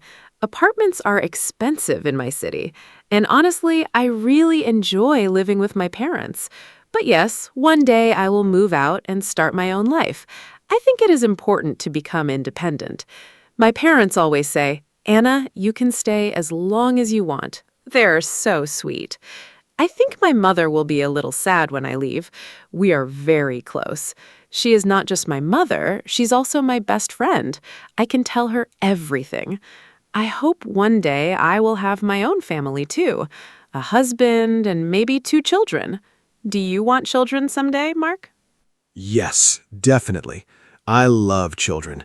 I think having a family is a beautiful thing. I want 2 or 3 children someday. Right now, I am not married, but I hope to get married in the future. I think being a good father is one of the most important things a man can do. My own father is a great example for me. He was always there when I needed him. He helped me with school, with problems, with everything. I want to be like him. I also want my future children to know my parents, their grandparents.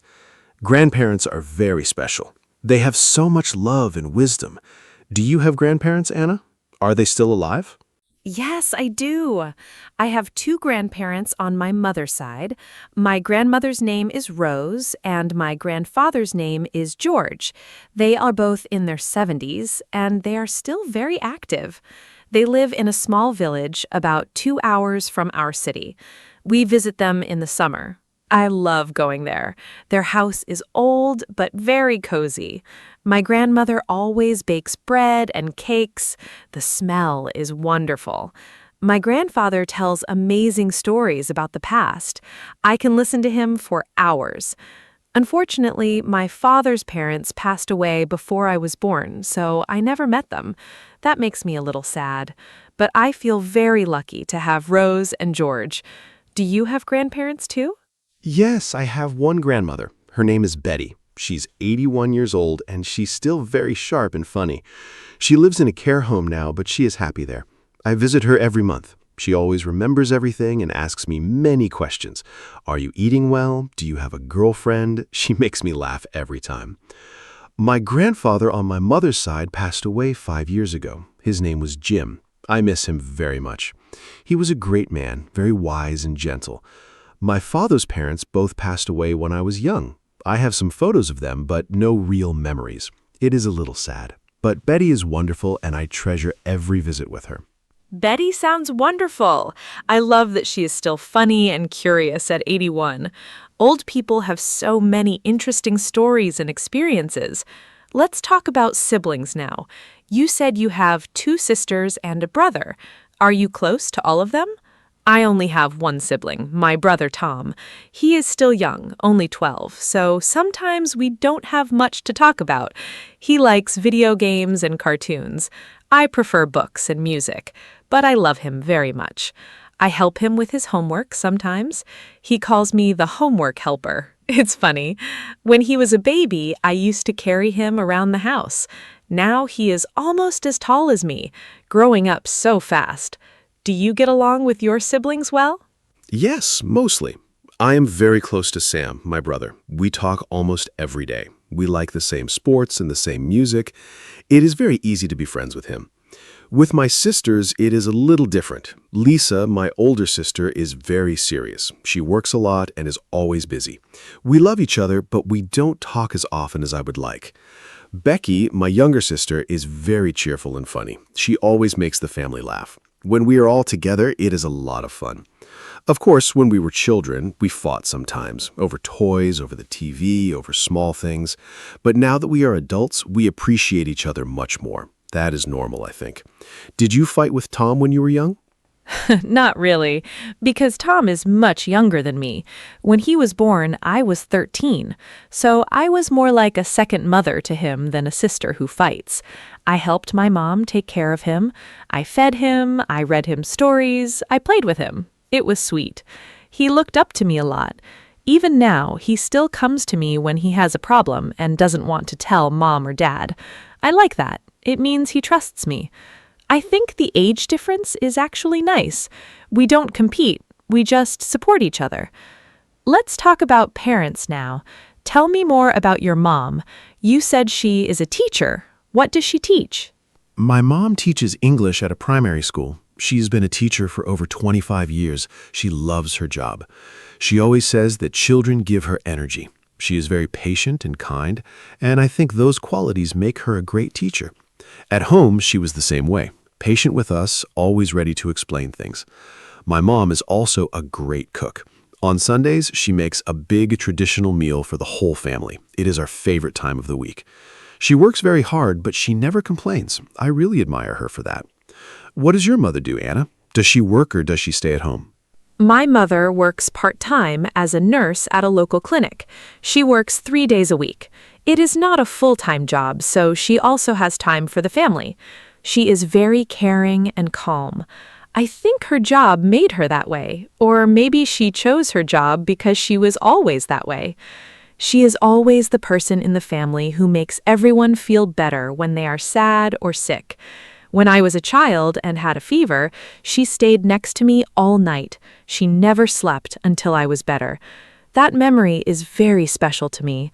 She is my hero. I think mothers are truly amazing people. Your mother sounds great too, Mark. We are both very lucky. We really are. Now let's talk about fathers. My dad, Robert, works in an office. He's an accountant. His job is about numbers and money. At home, he is very different from work, very relaxed and funny. He loves football and watches every match on TV. He also likes gardening. On weekends, he spends a lot of time in the garden. He grows tomatoes, peppers, and herbs. It is his hobby, and he is very proud of it. Every summer, we eat vegetables from his garden. They taste so much better than vegetables from a shop.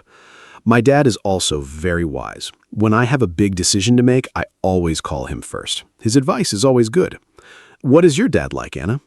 My dad is a mechanic. He fixes cars. He has his own small garage near our home. He loves his work. He is always talking about engines and cars.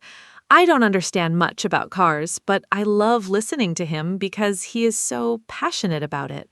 My dad is also very strong and protective. He is quiet sometimes, but when he talks, everyone listens. He is not the type of person who shows emotions easily, but I know he loves us deeply. He shows it through actions, not words. He fixes things around the house. He makes sure we are safe. He works hard for our family. One of my happiest memories is going to his garage as a child and helping him with small things. Do you have a special memory with your dad, too?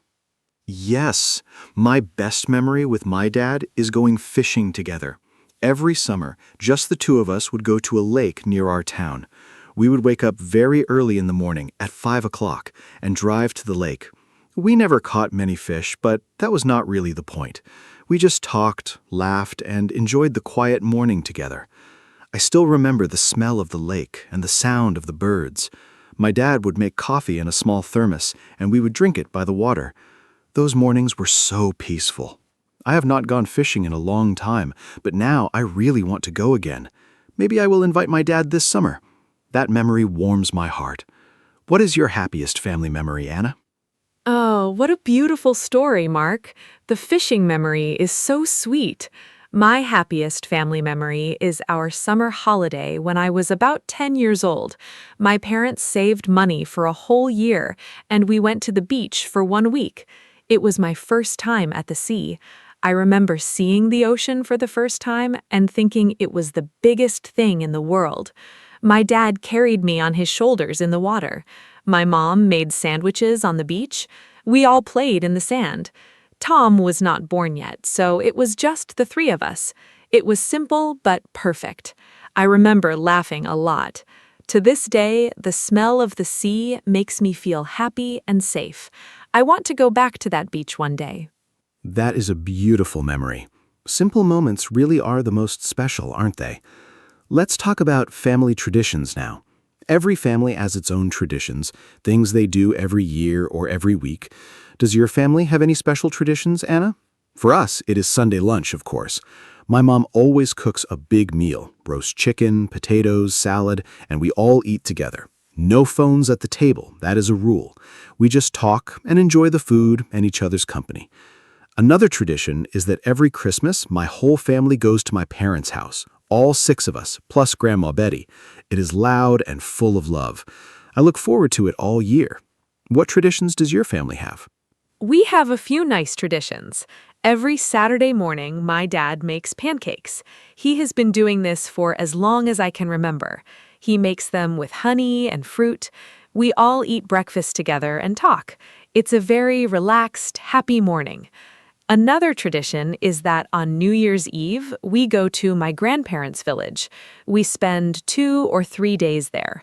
My grandmother cooks a huge dinner on New Year's Day. We play card games and watch old movies. It's very cozy. I also love our birthday traditions.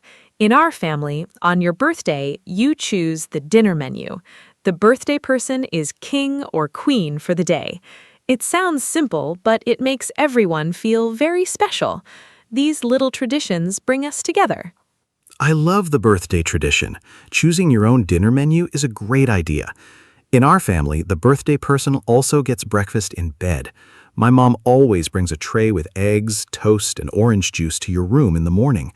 It feels so special. Now, let me ask you something different, Anna.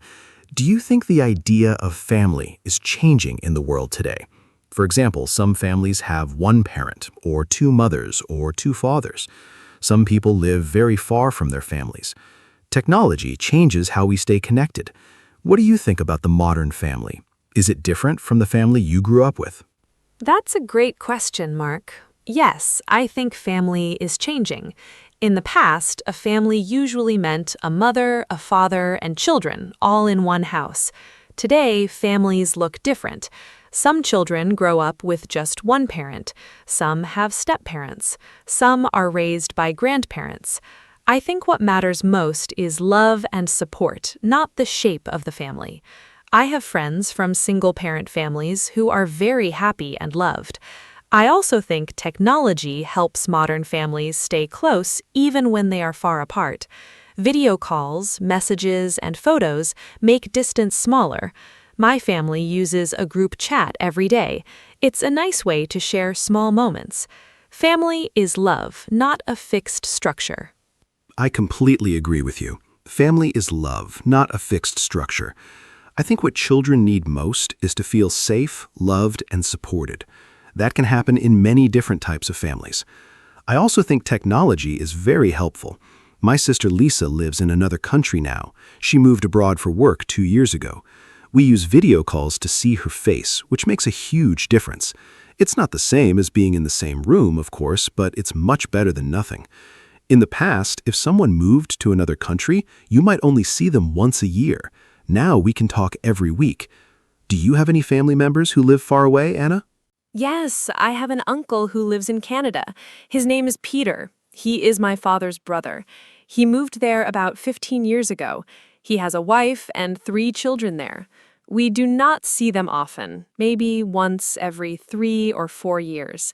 But we send messages and have video calls on special occasions, like birthdays and Christmas. His children, my cousins, speak English and a little bit of their local language there. I have never met them in person, only on screen. Isn't that strange? But I still feel connected to them. I hope to visit Canada one day. It would be amazing to finally hug my cousins. Do you have relatives who live abroad, Mark? Yes, Lisa lives in Germany now. She moved there for her job in engineering. She is doing very well there. I think she is happy, but she misses home sometimes. We can see it in her face during video calls, especially around the holidays. On Christmas, she flies home, and that is the best day. The moment she walks through the door, my mom starts crying, happy tears. It is a very emotional and beautiful moment every time. I also have 2 cousins who live in Australia. We do not have much contact, but I know they are there. Family spreads around the world these days, but the heart stays connected. I think that's a wonderful thing about family. How do you feel when you think about your uncle in Canada? I feel a little sad, but also happy for him. He built a beautiful life there. He has a good job, a lovely family, and a nice home. My father misses him, though. You can see it. When they talk on the phone, my dad is more relaxed and happy than usual. Brothers have a special bond, I think, even when they grow up and live far apart. It reminds me that family connections don't disappear with distance, they just change shape. Let's talk about something lighter now. Mark, what is the funniest thing that ever happened in your family? Every family has funny stories. I'm sure you have a good one.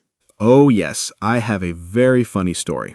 One Christmas, my dad was cooking the turkey. He's not usually the cook, that is my mom's job, but he wanted to surprise her. He forgot to take the plastic bag of things out from inside the turkey before he put it in the oven, so the whole kitchen smelled terrible. We had to open all the windows in winter. It was so cold and so funny. My mom came home and saw the disaster, and instead of being angry, she laughed until she cried. We ended up ordering pizza for Christmas dinner that year. Now, every Christmas, my dad says, "Don't worry, I will not cook the turkey this year." We still laugh about it every single time. Do you have a funny family story, Anna? That is hilarious. Pizza for Christmas dinner? That is a story to tell for life. My funny story is about my brother, Tom. Last year, he wanted to make breakfast for my mom on Mother's Day. He was 11 at the time. He decided to make toast with jam. Simple, right? But he put 4 pieces of bread in the toaster at the same time and then forgot about them. He went to watch TV. The toast got black and smoke filled the kitchen. The fire alarm went off. We all ran downstairs thinking there was a real emergency. My mom came in her pajamas, very worried. Then she saw Tom standing by the toaster looking very guilty. We all laughed so much. Mom still got her breakfast, slightly burnt toast with lots of jam. Ha! Burnt toast for Mother's Day. Tom meant well. That is the sweetest part. The effort is what matters. It's funny how these small disasters become the best family memories. Now, Anna, I want to ask you about pets. Some people consider pets as part of the family, too. Do you have a pet at home? In my family, we had a dog when I was a child. His name was Bruno. He was a big brown dog, very friendly and loyal. We had him for 12 years. When he died, the whole family cried. He was really part of our family. After Bruno, my parents did not want another dog because the goodbye was too painful. I understand that completely. Do you have pets? Yes, we have a cat. Her name is Mia. She is 4 years old and she is gray and white. She is a very calm and lazy cat. She sleeps most of the day, but she loves sitting on our laps in the evening. Tom absolutely loves Mia. He always tries to dress her up in small clothes, and she tolerates it for about 2 seconds before running away. It is very funny to watch. My dad, who pretended he didn't want a cat at first, is now secretly her biggest fan. Every morning he gives her a small piece of his breakfast. He thinks we don't notice, but we all see it. Mia is definitely part of our family. Pets bring so much joy and warmth to a home. Did you ever want another dog after Bruno? Yes, sometimes I think about getting a dog for my apartment, but I'm not sure I have enough time for one right now. Dogs need a lot of attention, walks, and company. I work long hours sometimes. I don't want to get a dog and then not give it the care it deserves. Maybe in the future, when I have a more settled life. For now, I'm happy to visit my friend's dog on weekends. His dog is very funny and energetic. I love playing with him. Mia sounds adorable. I love the image of your dad secretly giving her breakfast. That is so typical of people who say they don't like cats and then fall completely in love with them. Okay, Anna, let's talk about something important. How do you show love in your family? That is a beautiful question. In our family, we show love in many ways. My mom says I love you a lot, out loud, directly. She is very expressive.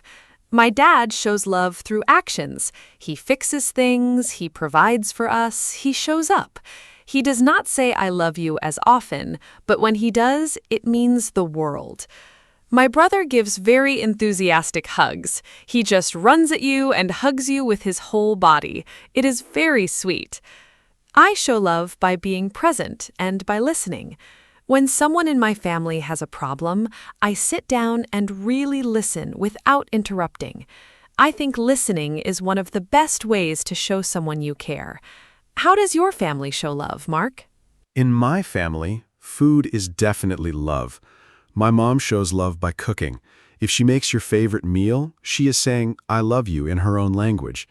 My dad shows love by teaching. He always wants to help us learn something new and be ready for life. My grandmother Betty shows love by remembering small details. She always asks about specific things I mentioned last time. It shows she really listened and cared. Becky, my funny sister, shows love through jokes and laughter. She makes sure no one feels sad or alone. Sam shows love by always being available. You can call him anytime and he answers. Each person in a family has their own love language. I think recognizing those different ways is very important. It helps you feel more connected. I love the idea of different love languages in a family. It is so true. Some people hug, some people cook, some people fix things, some people just listen. All of those are forms of love. Mark, let me ask you one more thing before we start to wrap up. What is the most important lesson your family taught you? For me, the most important lesson is that family always comes first. No matter what happens, good times or bad times, your family is there. My parents always said, "We may not be perfect, but we are always here for each other."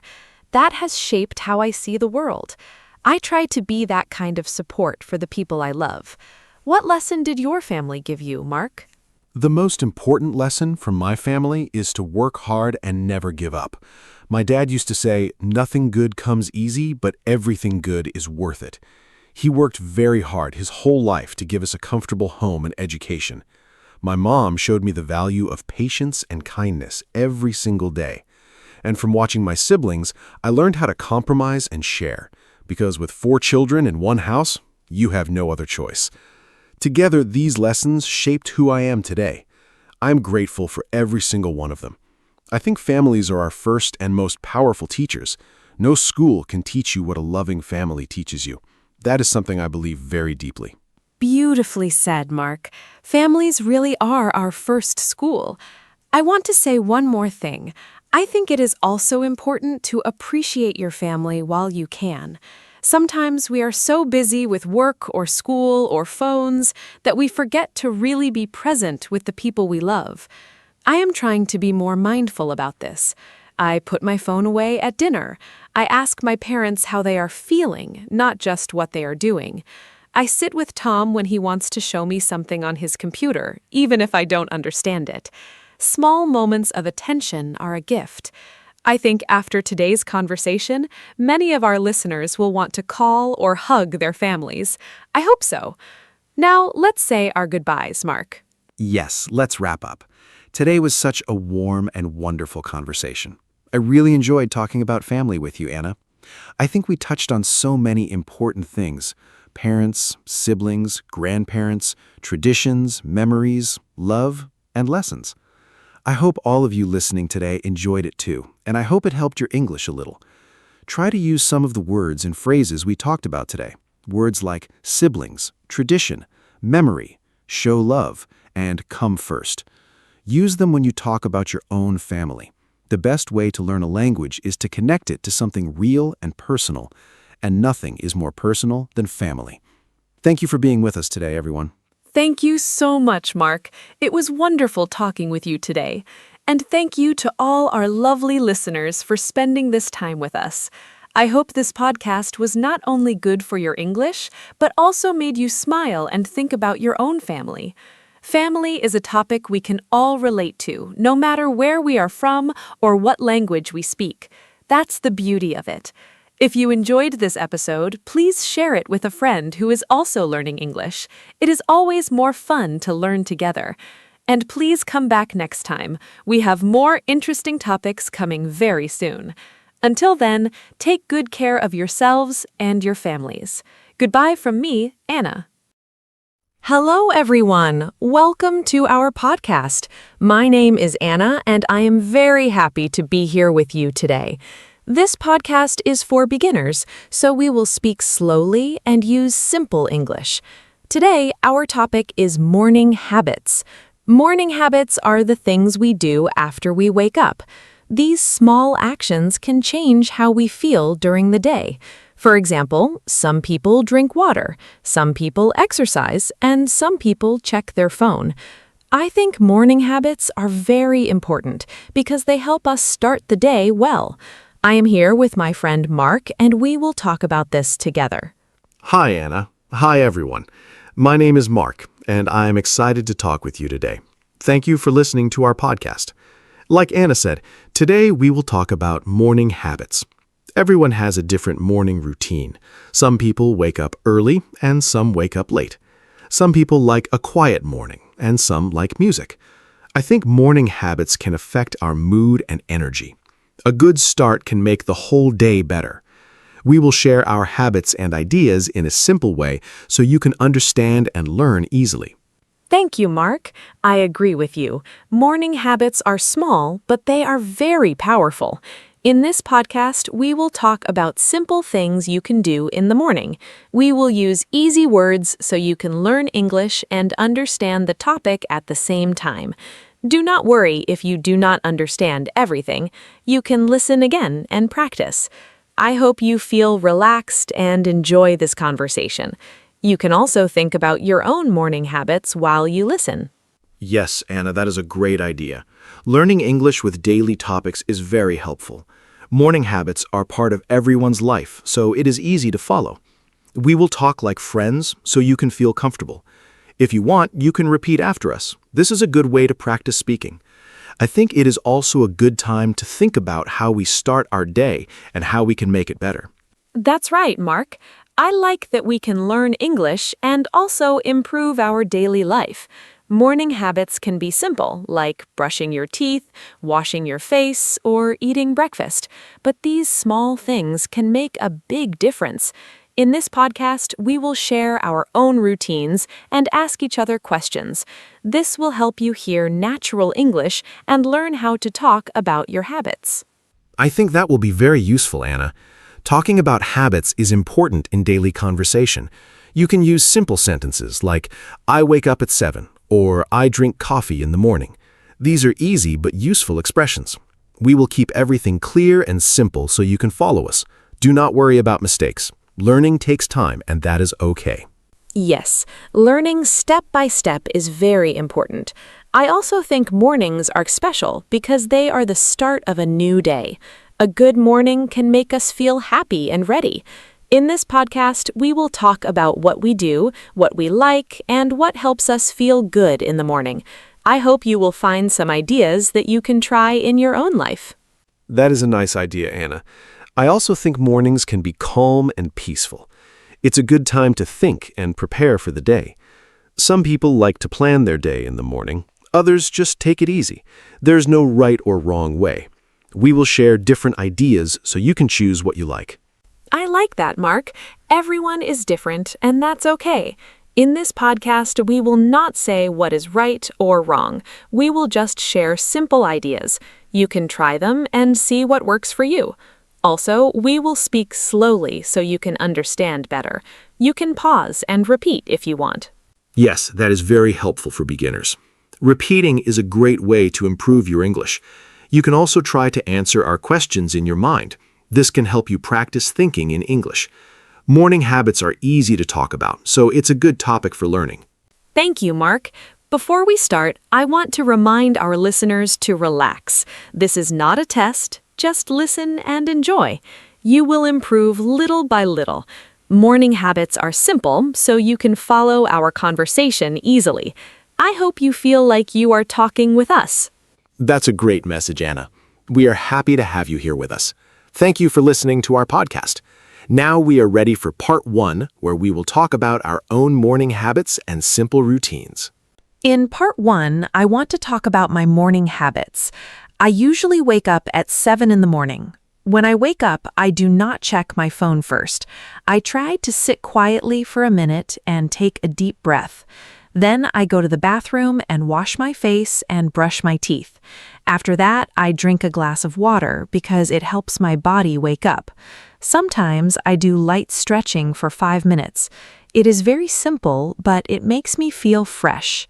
Then I prepare a small breakfast, like bread and fruit, and I eat slowly. That sounds like a very nice routine, Anna. My morning habits are a little different.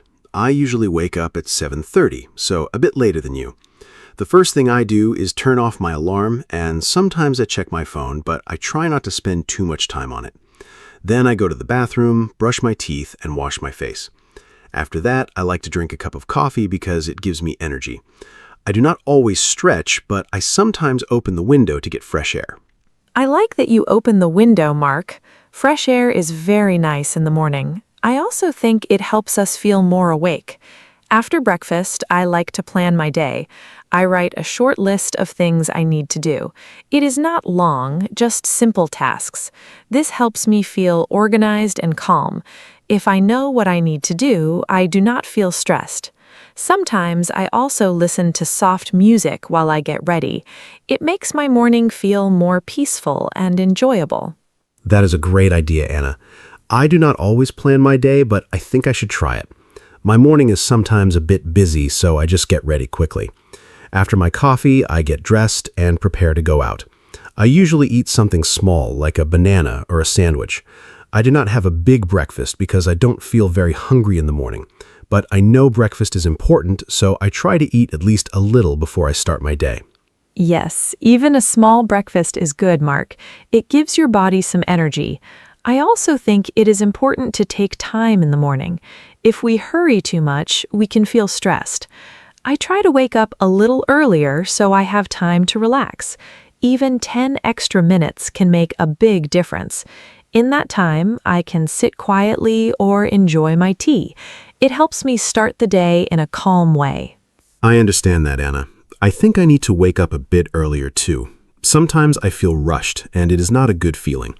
When I have more time, I feel better and more relaxed. I also like to listen to music in the morning when I have time. It makes me feel happy and ready for the day. Music can change my mood in a positive way. Yes, music is very powerful. It can change how we feel. I also like to keep my mornings simple. I do not try to do too many things. Just a few good habits are enough. For example, drinking water, eating breakfast, and planning my day. These small things help me feel ready. I think it is better to have a simple routine that we can follow every day. I agree, Anna. Simple routines are easier to keep. If a routine is too long, we may stop doing it. I try to keep my morning easy and quick, but I also want to add some good habits like stretching or planning my day. I think small changes can make a big difference over time. Yes, small changes are very important. We do not need to change everything at once. Just one new habit can help. For example, drinking water in the morning is very easy, but it is good for our body. Over time, these small habits become part of our life. Then we do them without thinking. That is true, Anna. Habits become natural when we repeat them. I'd also think it is important to enjoy our morning. If we like our routine, we will continue it. If we do not enjoy it, it will be hard to keep. So it is good to choose habits that we like. I completely agree, Mark. Enjoying the routine is very important. In part 1, we talked about our own morning habits. We shared simple things like waking up, drinking water, eating breakfast, and listening to music. These are easy ideas that anyone can try. Yes, Anna, we shared simple and useful habits. Everyone can choose what works best for them. There is no perfect routine. The best routine is the one you can follow every day. Now we are ready to move to part 2, where we will talk about why morning habits are important. In part 2, let's talk about why morning habits are important. I think a good morning routine helps us start the day in a positive way. When I follow my routine, I feel calm and ready. If I wake up late and hurry, I feel stressed. Morning habits can change our mood. For example, drinking water, stretching, or eating breakfast can give us energy. It is like a signal to our body that the day is starting. When we have a routine, we do not need to think too much. Everything feels easier and more natural. Yes, Anna, I agree with you. Morning habits are like a guide for the day. When I follow a simple routine, I feel more organized. If I skip my routine, I feel confused and slow. I think a good morning helps us think clearly. For example, when I drink coffee and sit quietly for a few minutes, I feel more focused. Also, morning habits can save time. When we know what to do, we do not waste time thinking or deciding. It makes the morning smooth and simple. That's a very good point, Mark. Saving time is very important, especially in the morning. I also think morning habits can reduce stress. When we do things slowly and in order, we feel more relaxed. But when we rush, we can feel nervous and tired. A calm morning can help us stay calm during the day. For example, when I plan my day in the morning, I feel less worried.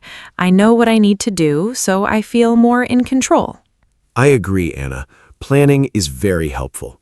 When I know my tasks, I feel more confident. I also think morning habits can improve our health. For example, drinking water, eating breakfast, and doing light exercise are good for our body.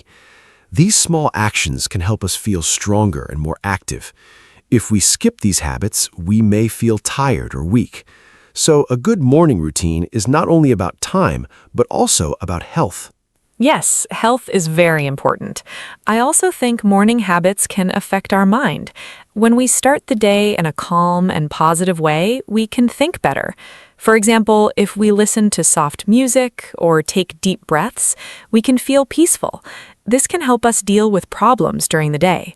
A good morning can give us a good start, and that can change the whole day. That is very true, Anna. I also notice that when I have a good morning, I feel more motivated. I want to do my work and complete my tasks. But when my morning is not good, I feel lazy and slow. So I think morning habits can change our energy and motivation. Even small things like making the bed or opening the window can make a difference. Yes, small things can really help. I also think consistency is important. When we do the same habits every day, our body gets used to them. Then it becomes easier to wake up and start the day. We do not need to think too much. It becomes automatic. This makes our life easier and more comfortable. I agree, Anna. Doing the same routine every day can build strong habits. It may feel difficult at first, but after some time it becomes natural. I also think morning habits can help us feel more confident. When we complete small tasks in the morning, we feel good. It gives us a positive feeling to start the day. That's a great point, Mark. Completing small tasks can give us a sense of success. It may be something simple, like drinking water or eating breakfast, but it still feels good.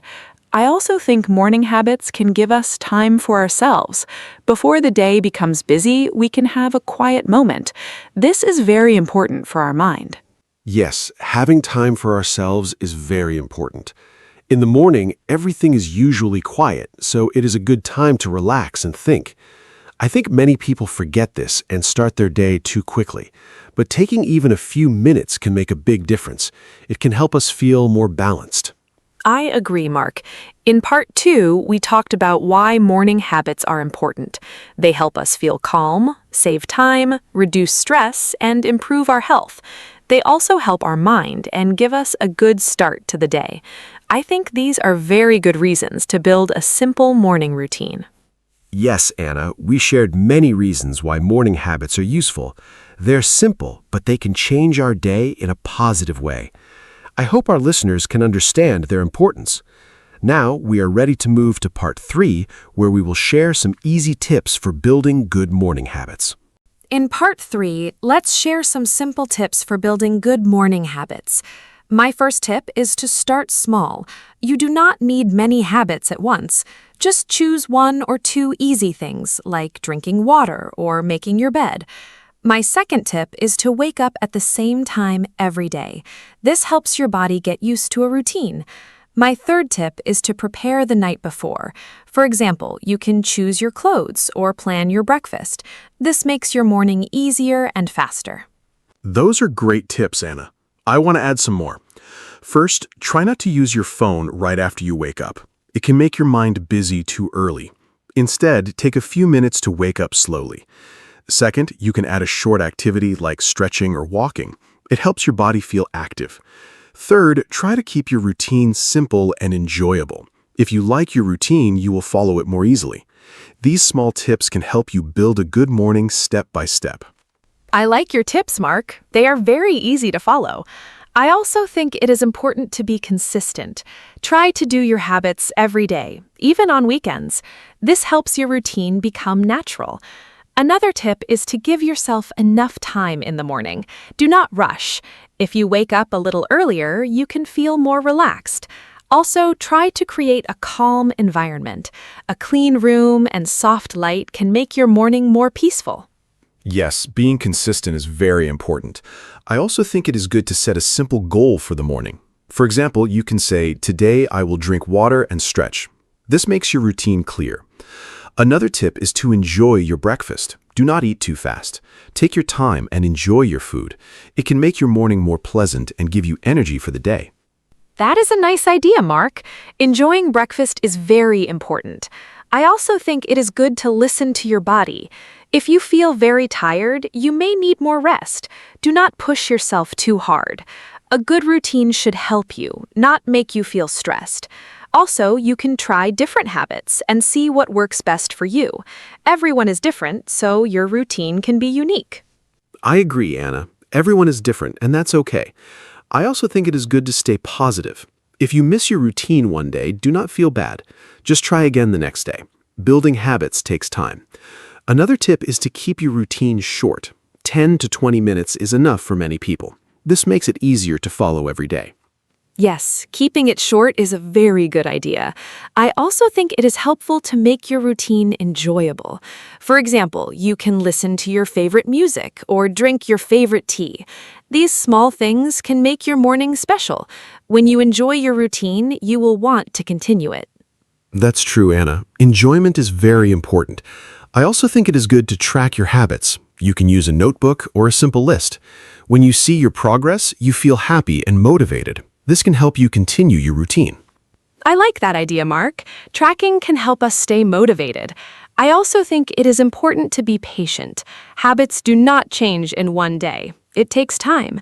But if you keep trying, you will see results. Step by step, your morning will become better. Yes, Anna, patience is key. Small steps can lead to big changes. In part 3, we shared many simple tips like starting small, being consistent, and keeping the routine enjoyable. These tips are easy and practical for daily life. Thank you, Mark. I think these tips can really help beginners. They are simple and easy to try. In part 3, we focused on how to build good morning habits step by step. I hope our listeners feel ready to try their own routine. I agree, Anna. We shared many useful ideas. Now we are ready to move to the ending where we will share our final thoughts and say goodbye. Thank you, everyone, for listening to our podcast today. We talked about morning habits and shared many simple ideas. I hope you learned some new words and useful tips for your daily life. Remember, you do not need a perfect routine. Just start with 1 or 2 small habits, like drinking water or waking up at the same time. Over time, these habits can make your morning better. You can listen again and repeat our sentences to practice English. Thank you for spending your time with us. I hope you feel ready to try a new morning routine tomorrow. Thank you, Anna, and thank you to all our listeners. It was great to talk about morning habits together. A good morning can change your whole day. I hope you can try some of the simple tips we shared. Do not worry if it is not perfect. Just keep trying and find what works for you. Learning English and building habits both take time, so be patient. Practice every day, even a little. Thank you again for listening, and we hope you enjoyed this episode. Before we say goodbye, I want to remind you to practice your English every day. You can listen to this podcast again and repeat after us. You can also talk about your own morning habits in simple English. For example, you can say, "I wake up at 7," or "I drink coffee in the morning." This is a good way to improve your speaking. We are very happy to be part of your learning journey. Thank you again for listening to us. Take care. That is a great idea, Anna. Practice is very important. Even a few minutes every day can help you improve. Try to listen, repeat, and speak out loud.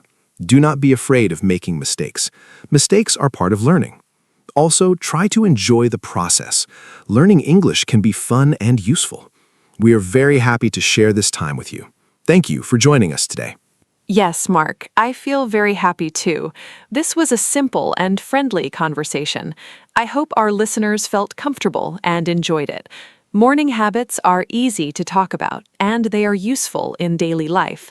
I hope you found some ideas that you can use. Thank you again for being with us today. I agree, Anna. It was a warm and easy talk. I hope our listeners learned something new. We shared simple ideas that anyone can try. Keep practicing and do not give up. You are doing a great job by listening and learning. Thank you for your time and attention. As we finish our podcast, I want to say one more thing. Please be patient with yourself. Building new habits and learning English both take time. Step by step, you will improve. Keep going and stay positive. Thank you for listening, and I wish you a happy and productive day. Thank you, Anna. That is a very kind message. I also want to wish everyone good luck. Keep learning, keep practicing, and enjoy your journey. We believe in you. Thank you for listening to our podcast today. Now it is time to say goodbye. Thank you so much for joining us. We hope you enjoyed this episode and learned something new. Please come back for our next podcast. We will talk about more easy topics to help you learn English. Have a great day and see you next time. Goodbye, everyone, and thank you again. We hope you have a wonderful day. Take care of yourself and keep practicing your English. We look forward to talking with you again soon. Goodbye, and see you next time. Hello, everyone. Welcome to our podcast. My name is Anna. Today, we talk about education. Education is very important in our life. We go to school when we are children. We learn many things there. We learn to read, write, and count. We also learn about the world. I think school is a great place. We meet friends there, we play and study together. Teachers help us every day. I liked school very much when I was a child. Did you like school? Today, my friend Mark is here with me. Hi, Mark. Let's talk about education together. Hi, Anna. Hello, everyone. Thank you for having me. Yes, I liked school too. School is a very special place. We spend many years there. I started school when I was 6 years old. I remember my first day. I was a little nervous, but my teacher was very kind. She helped me feel good. I made many friends on my first day. We played games and learned new things. School gave me many good memories. I think education is the most important thing in life. Without education, it is hard to get a good job. I am happy to talk about this today. Yes, Mark, I agree with you. Education helps us in so many ways. First, we learn to read. Reading is very important. We read books, signs, and messages every day. Second, we learn math. Math helps us count money and understand numbers. Third, we learn about history and science. These are very interesting subjects. I loved reading class the most in school. My teacher always told us fun stories. I think every child needs a good teacher. A good teacher makes learning fun. Children learn better when they are happy. What was your favorite subject in school, Mark? My favorite subject was science. I loved learning about animals and plants. Our teacher always brought interesting things to class. One day, she brought a small fish. We all looked at it and asked many questions. I also liked sports class. We played football and basketball. Sports are good for our body. They also teach us how to work as a team. I think physical education is very important for children. A healthy body helps us learn better. Anna, do you think children should have more sports at school? I believe movement helps the brain work better. It is very important. I completely agree, Mark. Children need to move. They cannot sit all day. When children play and move, they feel better and learn more easily. I think schools should have sports every day, not only once or twice a week. But I also think art is very important. In art class, children draw and paint. They use their imagination. Art helps children express their feelings. Some children are very quiet, but they can show their feelings through art. Music is also wonderful. When I was a child, I loved singing at school. I think all subjects are important. Every child is different and likes different things. That is so true, Anna. Every child is different. Some children love reading, some love drawing, some love numbers. Good schools understand this. They give children many different activities. This helps every child find what they love. I remember one boy in my class. He was not good at math, but he was amazing at drawing. His teacher always praised his art. This made him feel confident. He grew up and became a great artist. I think teachers must see the talents in every child. When a teacher believes in you, you can do great things. Every child has something special inside. Yes, teachers are so important. They are like second parents to us. They spend many hours with children every day. Teaching is not an easy job. Teachers must be patient and kind. They must explain things clearly. Sometimes a child does not understand a lesson. A good teacher explains it again in a different way. My math teacher was amazing. When I did not understand something, she drew pictures to help me. Pictures made the lesson much easier. I was very grateful for her help. I think we should say thank you to our teachers more often. Teachers work very hard for us every day. Absolutely, Anna. Teachers deserve much more respect and appreciation. In some countries, teachers earn very little money. This is not fair. Teaching is one of the most important jobs in the world. Without good teachers, there are no doctors, engineers, or scientists. Everyone needs a teacher first. I had a history teacher who loved his subject very much. His excitement made us excited too. He told stories about old kings and great events. I never fell asleep in his class. A passionate teacher changes everything. When a teacher loves what they teach, the students feel it. That energy is very powerful and unforgettable. I had a teacher like that too. She taught us English. She brought songs, games, and movies to class. Learning English felt like playing, not studying. I think the way we teach is very important. Old teaching methods were very strict.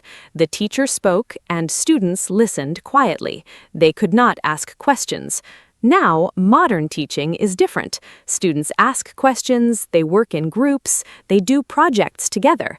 I think this is much better. Children learn more when they are active. They remember things longer when they do them, not just hear them. Good teaching is like a door. It opens the world for children. That is a beautiful way to say it, Anna. Education really opens doors. Let me talk about technology now. Today, many children use computers and tablets at school. They watch videos and play educational games.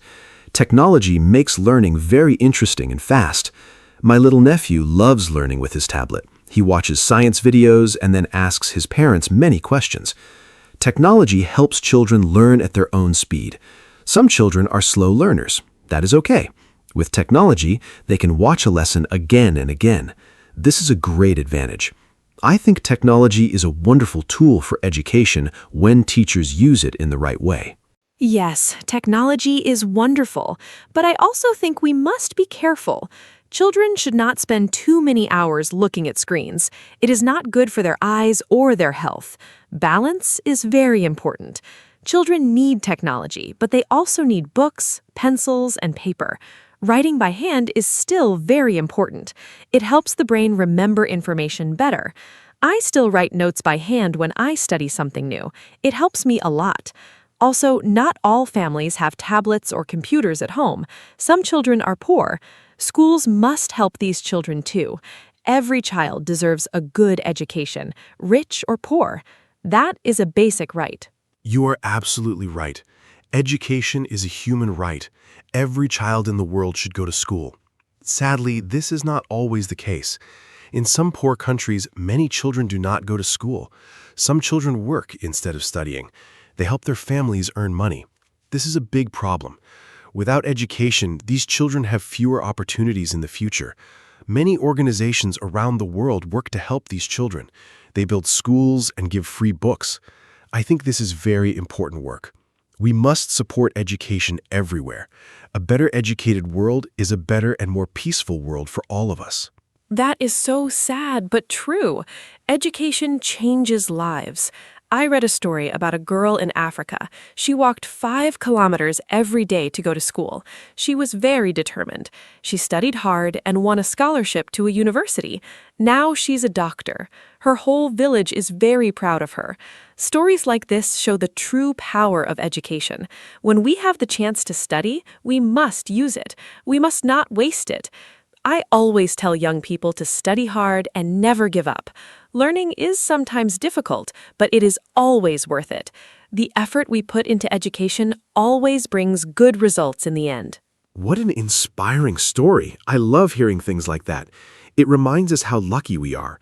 Many of us have schools near our homes. We have books, teachers, and computers. We should not take this for granted. Every morning we go to school, we have a great opportunity. I also want to mention learning languages. Learning a second language is very valuable today. English is spoken all over the world. If you speak English, you can talk to millions of people. You can find better jobs. You can travel more easily. I started learning English at age 8. It was difficult at first, but I kept trying. Now, look at me. I host a podcast in English. Yes, you do, and you do it very well. Learning languages is fantastic. When you learn a new language, you also learn about a new culture. You understand people from other countries better. This is very important in today's world. The world is becoming smaller because of the internet and travel. We meet people from many different countries. Speaking their language is a great sign of respect. Even a few words in someone's language can make them smile. I always try to learn a few words when I visit a new country. People appreciate it so much. Language learning also keeps our brain healthy and active. It is like exercise for the mind. Exercise for the mind. I like that idea very much, Anna. Our brain needs exercise just like our body. Reading books is also great exercise for the brain. I read every day, even if only for 15 minutes. Reading helps us learn new words. It also helps us understand different ideas and opinions. When I was a teenager, I did not like reading very much. I preferred watching TV. Then my father gave me an exciting adventure book. I could not stop reading it. After that book, I fell in love with reading. I think finding the right book for each person is very important. The right book can change your life and make you love reading forever. I love that story, Mark. The right book really can change everything. Parents play a big role in education, too. They are the first teachers in a child's life. Children learn from watching their parents. If parents read books at home, children want to read, too. If parents ask curious questions, children become curious, too. Parents should talk to their children a lot. They should read stories to them before bed. This is very important for children's language development. My mother read to me every night when I was small. I think this is why I love books so much today. Parents must be involved in their child's education. School and home must work together. Totally agree. Parents and teachers must be a team. When they communicate well, children do better in school.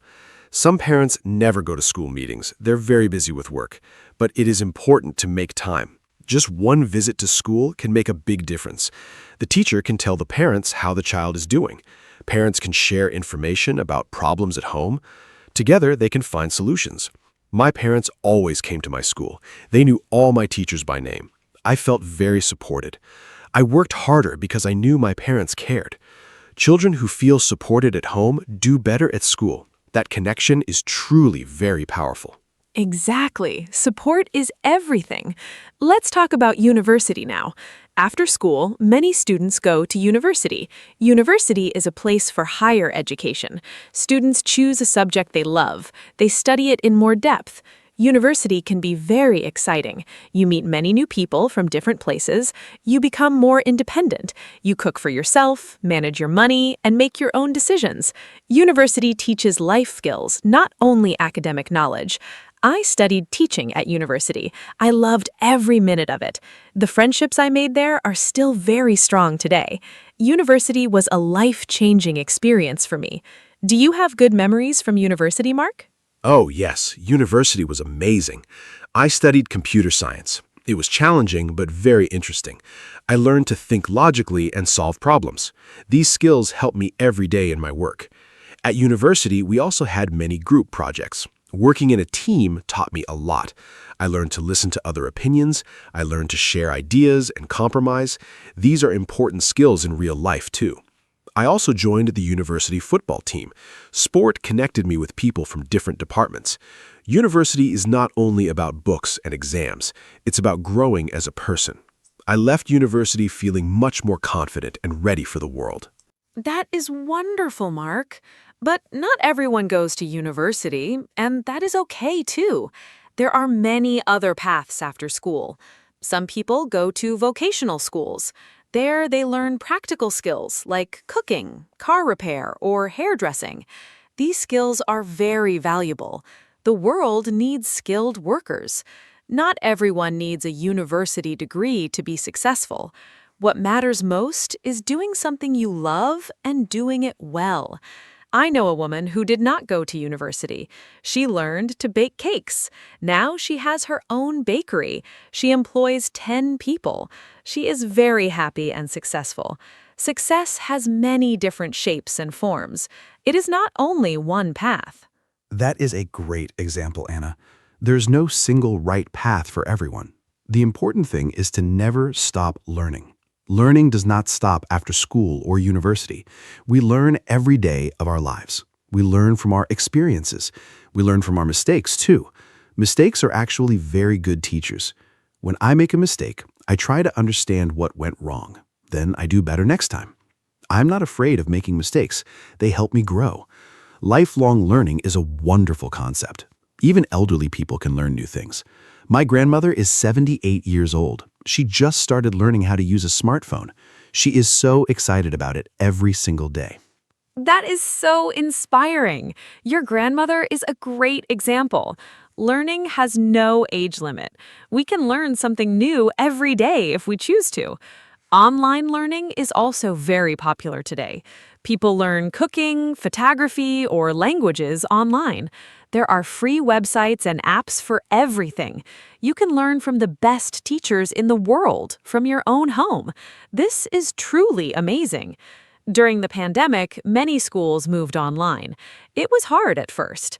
Teachers and students had to adapt quickly, but it also showed us that learning can happen anywhere. All you need is curiosity and a willingness to try. I think curiosity is the most important quality for a learner. Curiosity is the engine of learning. I love that. Curious people always ask why and how. They are never satisfied with a simple answer. They dig deeper and learn more. Children are naturally very curious. Have you noticed how many questions children ask? Why is the sky blue? Why do birds fly? Why do we sleep? These are wonderful questions. Schools should celebrate curiosity, not silence it. Sometimes teachers get tired of too many questions, but questions mean the child is thinking. Thinking is exactly what education should encourage. I believe a school that teaches children to ask good questions is better than a school that teaches only answers. Questions lead to discovery and innovation. I love what you said, Mark. Questions are more valuable than answers. Let's talk about exams now. Many students feel very stressed about exams. I understand that feeling. My heart beat very fast, my hands were cold, but I prepared well, and the exam was not as bad as I expected. I think preparation is the key. If you study a little every day, you do not need to panic the night before the exam. Some students study everything on the last night. This is called cramming. It is not very effective. The brain cannot absorb so much information so quickly. Regular study, small steps, and good rest are the best strategies for success. That is very practical advice, Anna. I used to cram for exams when I was younger. It never worked well. I would forget everything after the exam.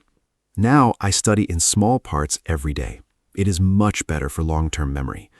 Sleep is also very important before an exam. When you sleep, your brain organizes all the information you learned. A good night of sleep is sometimes better than an extra hour of studying. Eating well is important too. A healthy breakfast gives your brain energy to think clearly. I always eat a good breakfast on exam day. Water is important as well. When you are well hydrated, your brain works much more efficiently and clearly. Great tips, Mark. I want to ask you something. Do you think exams are a good way to test students? Some experts say exams cause too much stress. They say students should be tested in other ways, for example, through projects, presentations, or portfolios. A portfolio shows all the work a student did during the year. I think this is a more complete picture of a student's ability. An exam is only one day. A student might be sick or very nervous. One bad exam does not mean they are a bad student. I think we need a mix of both. Exams and projects together give a better and fairer picture of what a student truly knows and can do. I think that's a very balanced view. Yes, exams test knowledge quickly, but they do not show creativity or teamwork. Projects show different skills. A student who is nervous in exams might be brilliant in a group project. Every student has different strengths. The education system should recognize this. Finland is famous for its education system. Finnish schools have very few exams. They focus on curiosity, play, and real-life skills. Finnish students are very happy and perform very well internationally. This shows that less exam pressure does not mean lower quality. In fact, it often means better outcomes. Maybe other countries can learn important lessons from the Finnish education model. Finland is a wonderful example. I read about their education system. Teachers there are very highly respected. Only the best graduates become teachers. Teaching is one of the most desired jobs in Finland. In some other countries, teaching is not seen as a prestigious job. This needs to change. If we want better education, we need to attract talented people to teaching. We need to pay teachers well and respect their work. Teachers shape the future of a country. They raise the next generation of doctors, leaders, and scientists. If we invest in teachers, we invest in our future. Governments must understand this and put more money into education systems everywhere in the world. Investing in education is investing in the future. I completely agree. Let me talk about private schools and public schools. Some parents send their children to private schools. Private schools often have smaller classes and more resources, but they cost a lot of money. Not all families can afford them. Public schools are free for everyone. They are funded by the government. The quality of public schools varies a lot between countries. Some public schools are excellent. Others do not have enough teachers or books. I believe every child deserves a quality education, regardless of their family's income. Governments must make sure all public schools have good funding, good teachers, and good materials. That is very important, Mark. Equal opportunities in education are fundamental. Now, let's think about the future. How will education look in 50 years? I think there will be more personalized learning. Technology will help teachers understand each student's needs. Every student will have a learning plan made just for them. Some students learn fast, some need more time. Future technology can adapt to each learner. Virtual reality might also be used in schools. Imagine learning about ancient Rome by actually walking through it in virtual reality. That would be amazing and so much more exciting than reading from a textbook. The future of education is full of incredible and exciting possibilities. I am curious to see what comes next. Virtual reality in schools sounds incredible. I think artificial intelligence will also change education a lot. AI can already help students with homework and explain difficult concepts. It can give personalized feedback instantly. This is something a single teacher cannot do for 30 students at the same time. AI can fill that gap. But I do not think AI will replace teachers. Teachers give something very special. They give emotional connection, motivation, and human warmth. A child needs a human role model. A machine cannot truly inspire a child the way a passionate teacher can. I think the future classroom will use the best of both, human teachers and smart technology working together for better results. I think that is exactly right. Technology is a tool, not a replacement. The human element in education is irreplaceable. Let's also talk about adult education. Learning is not only for children and young people. Adults can and should continue learning throughout their whole lives. Many adults go back to school after working for years. They learn new skills because their job changed. Technology changes very fast. Workers must learn new things to stay relevant. This can feel difficult for older workers, but it is also exciting. Learning something new at any age feels wonderful. It gives us confidence and energy. Adult education programs are very important. Governments and companies should support their employees in continuing to learn and grow. Adult learning is so important in today's fast-changing world. I took an online course last year to improve my presentation skills. It helped me so much. I feel more comfortable speaking in front of people now. Before, I was very shy when I had to speak publicly. The course gave me tools and techniques. I practiced every day. Slowly, my confidence grew. This experience reminded me that we can always improve. No matter how old we are, we can always learn and get better. I encourage everyone listening today to try something new. Take a class, watch a tutorial, or read a book about something you do not know. Learning enriches life and makes every day more interesting and meaningful. What a great personal story, Mark.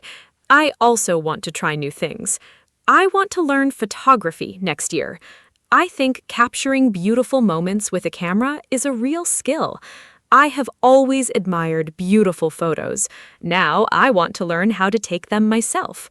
Learning something creative is very satisfying. It gives us a way to express ourselves. Hobbies are a great form of education too. When we follow our hobbies, we learn without feeling like we are studying. Time passes quickly when we do something we love. I believe hobbies make us happier and more interesting people.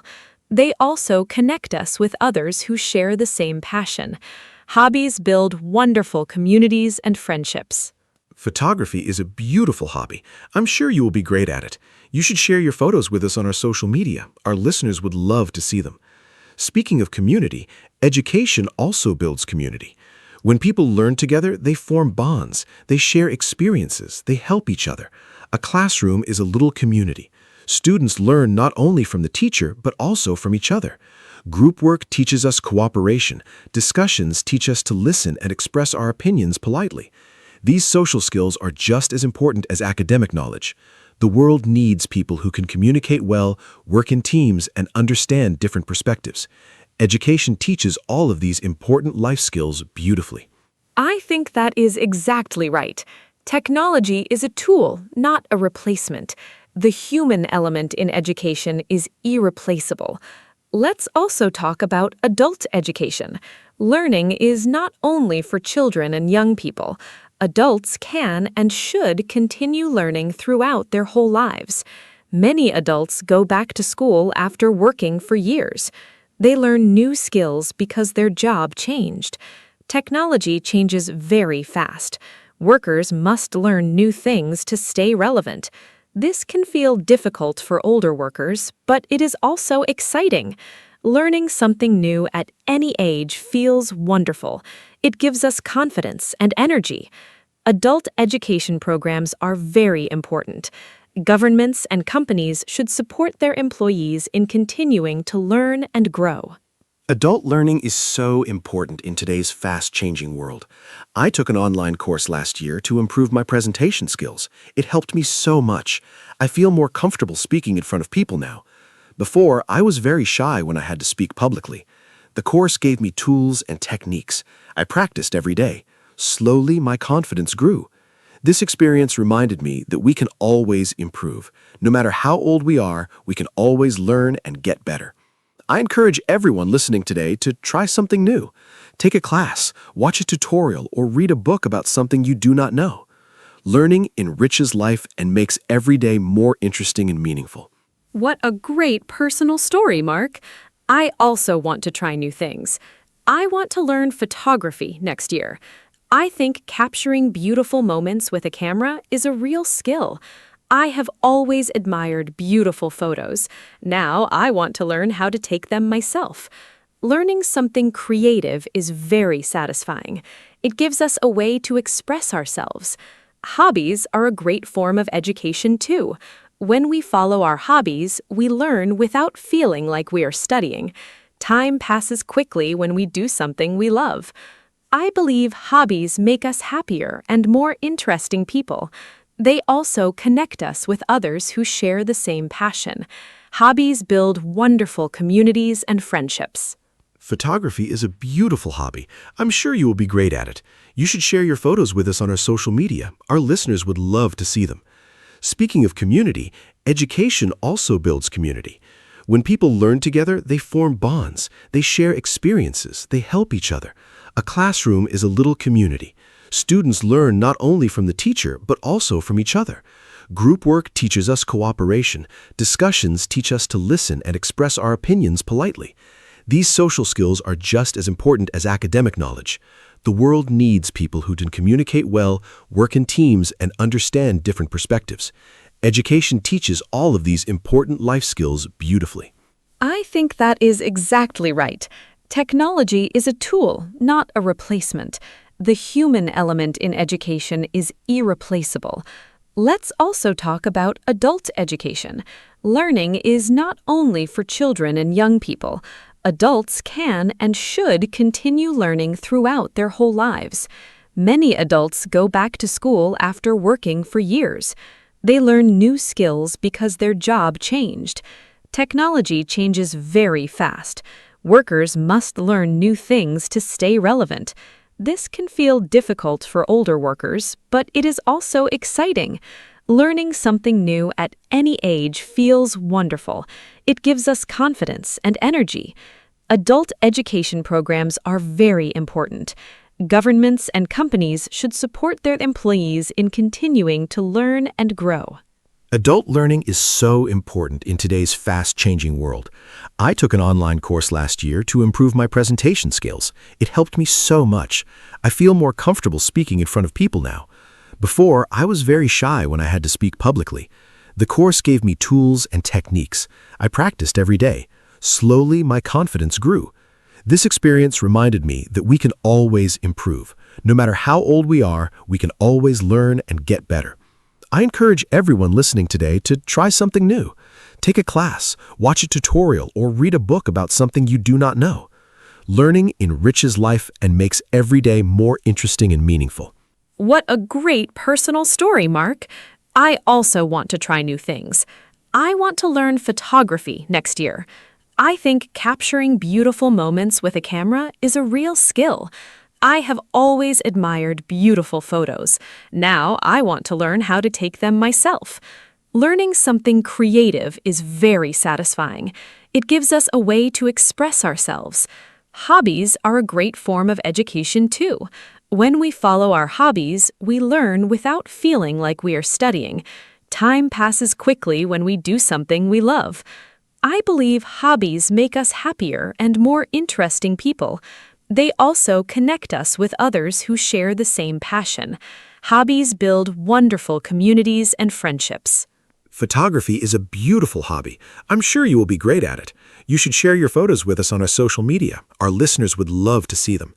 Speaking of community, education also builds community. When people learn together, they form bonds. They share experiences. They help each other. A classroom is a little community. Students learn not only from the teacher, but also from each other. Group work teaches us cooperation. Discussions teach us to listen and express our opinions politely. Before we finish today, I want to share one final thought. Education taught me something very important. It taught me how to think, not just what to think, but how to think. Critical thinking means we do not believe everything we hear. We ask questions. We look for evidence. We consider different opinions. In today's world, we see a lot of false information online. Critical thinking helps us identify what is true and what is not. This is one of the most valuable skills education can give us. I am very grateful for everything my education gave me. It truly shaped who I am. That is the perfect note to end on, Anna. Critical thinking is the most important gift of education. We live in a world full of information. We need the skills to navigate it wisely and carefully. Today, we talked about so many aspects of education. We talked about school, teachers, parents, technology, universities, and lifelong learning. Education is truly a lifelong journey. It starts when we are babies and it never really ends. Every day we have the chance to learn something new and wonderful. Thank you so much for this great conversation, Anna. And thank you to all our listeners for joining us today. Keep learning, keep growing, and never stop being curious. See you in the next episode.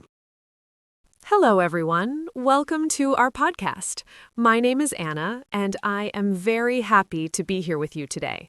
This podcast is for beginners, so we will speak slowly and use simple English. Today, our topic is love. Love is a very important part of life. It can be about family, friends, or a special person. Everyone feels love in different ways. In this episode, we will talk about what love means and share simple ideas. I am here with my friend Mark, and we will talk together. I hope you enjoy listening and learning English with us. Hi, everyone. I'm Mark. Thank you, Anna, for the warm introduction. I'm excited to talk about love today. It is a simple but deep topic. Love can make us happy, but sometimes it can also be difficult. In this podcast, we will use easy English so you can understand clearly. We will share our thoughts and experiences in a simple way. I hope this conversation helps you learn new words and also think about love in your own life. Let's enjoy this topic together and learn step by step. Mark, I think love is a very interesting topic. For me, love is not only about romance, it is also about care and kindness. For example, when I help a friend or talk with my family, I feel love. Small actions can show love every day. I think love is something we can give and receive. It does not always need big words or big actions. What do you think love means, Mark? That is a beautiful idea, Anna. For me, love means understanding and support. When someone listens to me and helps me, I feel loved. I also try to give the same feeling to others. Love can be simple, like saying kind words or spending time together. I think love is important for a happy life. Without love, life can feel empty. So it is good to talk about this topic and understand it better. Yes, Mark, I agree with you. I also think love is about respect. When we respect someone, we care about their feelings. We listen to them and try to understand them. This is very important in any relationship.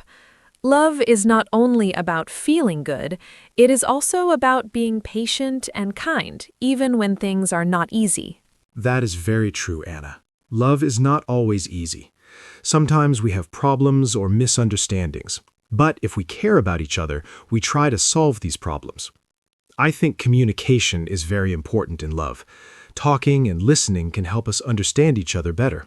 Yes, Mark, communication is very important. I also think love can grow over time. At first, it may be small, but with care and time, it becomes stronger. We need to take care of our relationships like we take care of a plant. With time and effort, love can become deep and strong. I like that example, Anna. Love is like a plant. It needs time and care. If we forget it, it may become weak. But if we give attention, it grows well. I think this is a simple way to understand love. Yes, Mark, that is a nice way to think. I also believe love can make us better people. When we love someone, we try to be kind and patient. We think about others, not only ourselves. This can help us grow as a person. I agree, Anna. Love can teach us many things. It can teach us kindness, patience, and understanding. These are very important in life. Love is not only a feeling, it is also an action. That is a great point, Mark. Love is something we do, not something we feel. I think this is a good idea for our listeners to remember. Yes, Anna, I think so too. Love is simple, but also very important. Thank you, Mark. I think we had a very nice introduction to our topic. We talked about what love means and why it is important. I hope our listeners are ready to learn more. Yes, Anna, this was a great start. Dear listeners, thank you for listening to our introduction. Now we will move to part 1, where we will talk about different types of love. Let's continue together. Let's start part 1 and talk about different types of love. For me, one important type is family love. I feel love when I spend time with my parents or talk with my family. We help each other and care about each other. This kind of love is strong and usually lasts a long time. Even when we have small problems, we still love each other. Family love gives me comfort and support. It helps me feel safe. I think many people feel this kind of love every day, and it is very special in our lives. That is a great example, Anna. Family love is very important. For me, another type of love is friendship. I feel love when I am with my friends. We talk, laugh, and help each other. Good friends understand us and stay with us in good and bad times. This kind of love is also very strong. It may not be romantic, but it is still very meaningful. I think friendship makes life more enjoyable. Without friends, life can feel lonely. So friendship is a very important type of love. Yes, Mark, friendship is very special. Another type of love is romantic love. This is the love between two people who have a special relationship. It can include feelings of care, attraction, and connection. Romantic love can be very exciting, but it also needs trust and understanding. People need to communicate and support each other. I think romantic love can be beautiful, but it also needs effort to grow and stay strong. I agree, Anna. Romantic love is important, but it needs work. Another type of love is self-love. This means loving and caring for yourself. For example, taking rest, eating well, and thinking positively about yourself. If we do not love ourselves, it is hard to love others. Self-love helps us feel confident and happy. I think many people forget about this type of love, but it is very important. That is a very good point, Mark. Self-love is very important. Another type of love is love for things we enjoy. For example, I love music and reading. When I do these activities, I feel happy. This kind of love makes life more interesting. It gives us joy and energy. I think it is important to have hobbies and things we love to do. Yes, Anna, hobbies are important. Another type of love is love for helping others. For example, when we help someone in need, we feel good. This is a kind of caring love. It is not about getting something back. It is about giving and making others happy. I think this kind of love can make the world a better place. I agree, Mark. Helping others is a beautiful kind of love. Another type is love for learning. For example, when we enjoy studying or learning new things, we feel excited. This love helps us grow and improve. It makes learning fun, not boring. I think loving learning is very helpful in life. That is true, Anna. Love for learning is very useful. Another type is love for nature. Some people love the sea, mountains, or trees. When they spend time in nature, they feel calm and happy. This kind of love helps us relax and enjoy the world around us. Yes, Mark, nature is very beautiful. Another type is love for pets. Many people love their animals like dogs or cats. They take care of them and feel happy with them. Pets can give comfort and joy. This is also a strong and special kind of love. I agree, Anna. Pets can give a lot of love. Another type is love for community. This means caring about people around us, like neighbors or classmates. When we help and support our community, we feel connected. This is also important for a happy life. Yes, Mark, community love is important. I think we talked about many types of love. Love is not only one thing. It can be many things in our life. That's right, Anna. Love is everywhere in different forms. I hope our listeners understand these types of love. Now we are ready to move to part 2, where we will talk about how to show love in daily life. Let's continue together. Now let's talk about how to show love in daily life. For me, one simple way is using kind words. Saying thank you, please, or I care about you can make people feel happy. These words are small, but they are very powerful. I also try to listen carefully when someone talks. This shows respect and care. When we listen, we show that we value the other person. I think showing love does not need big actions. Small and simple things can make a big difference in our relationships every day. That is a great idea, Anna. Kind words are very important. For me, another way to show love is by helping others. For example, I help my family with housework or support my friends when they need it. These actions show care. I also think spending time together is important. When we give our time, it shows that the person is important to us. We do not always need to spend money, just being together and talking can show love in a simple and meaningful way. Yes, Mark. Spending time together is very special. Another way I show love is by giving small gifts. It does not need to be expensive. It can be something simple, like a note or a small snack. The important thing is the thought behind it. I also like to remember special days, like birthdays. This shows that I care and remember important moments. These small actions can make people feel loved and appreciated. I agree, Anna. Small gifts can be very meaningful. Another way I show love is by being patient. Sometimes people make mistakes or feel upset. In those moments, I try to stay calm and understanding. This shows respect and care. I also try to forgive others when there are problems.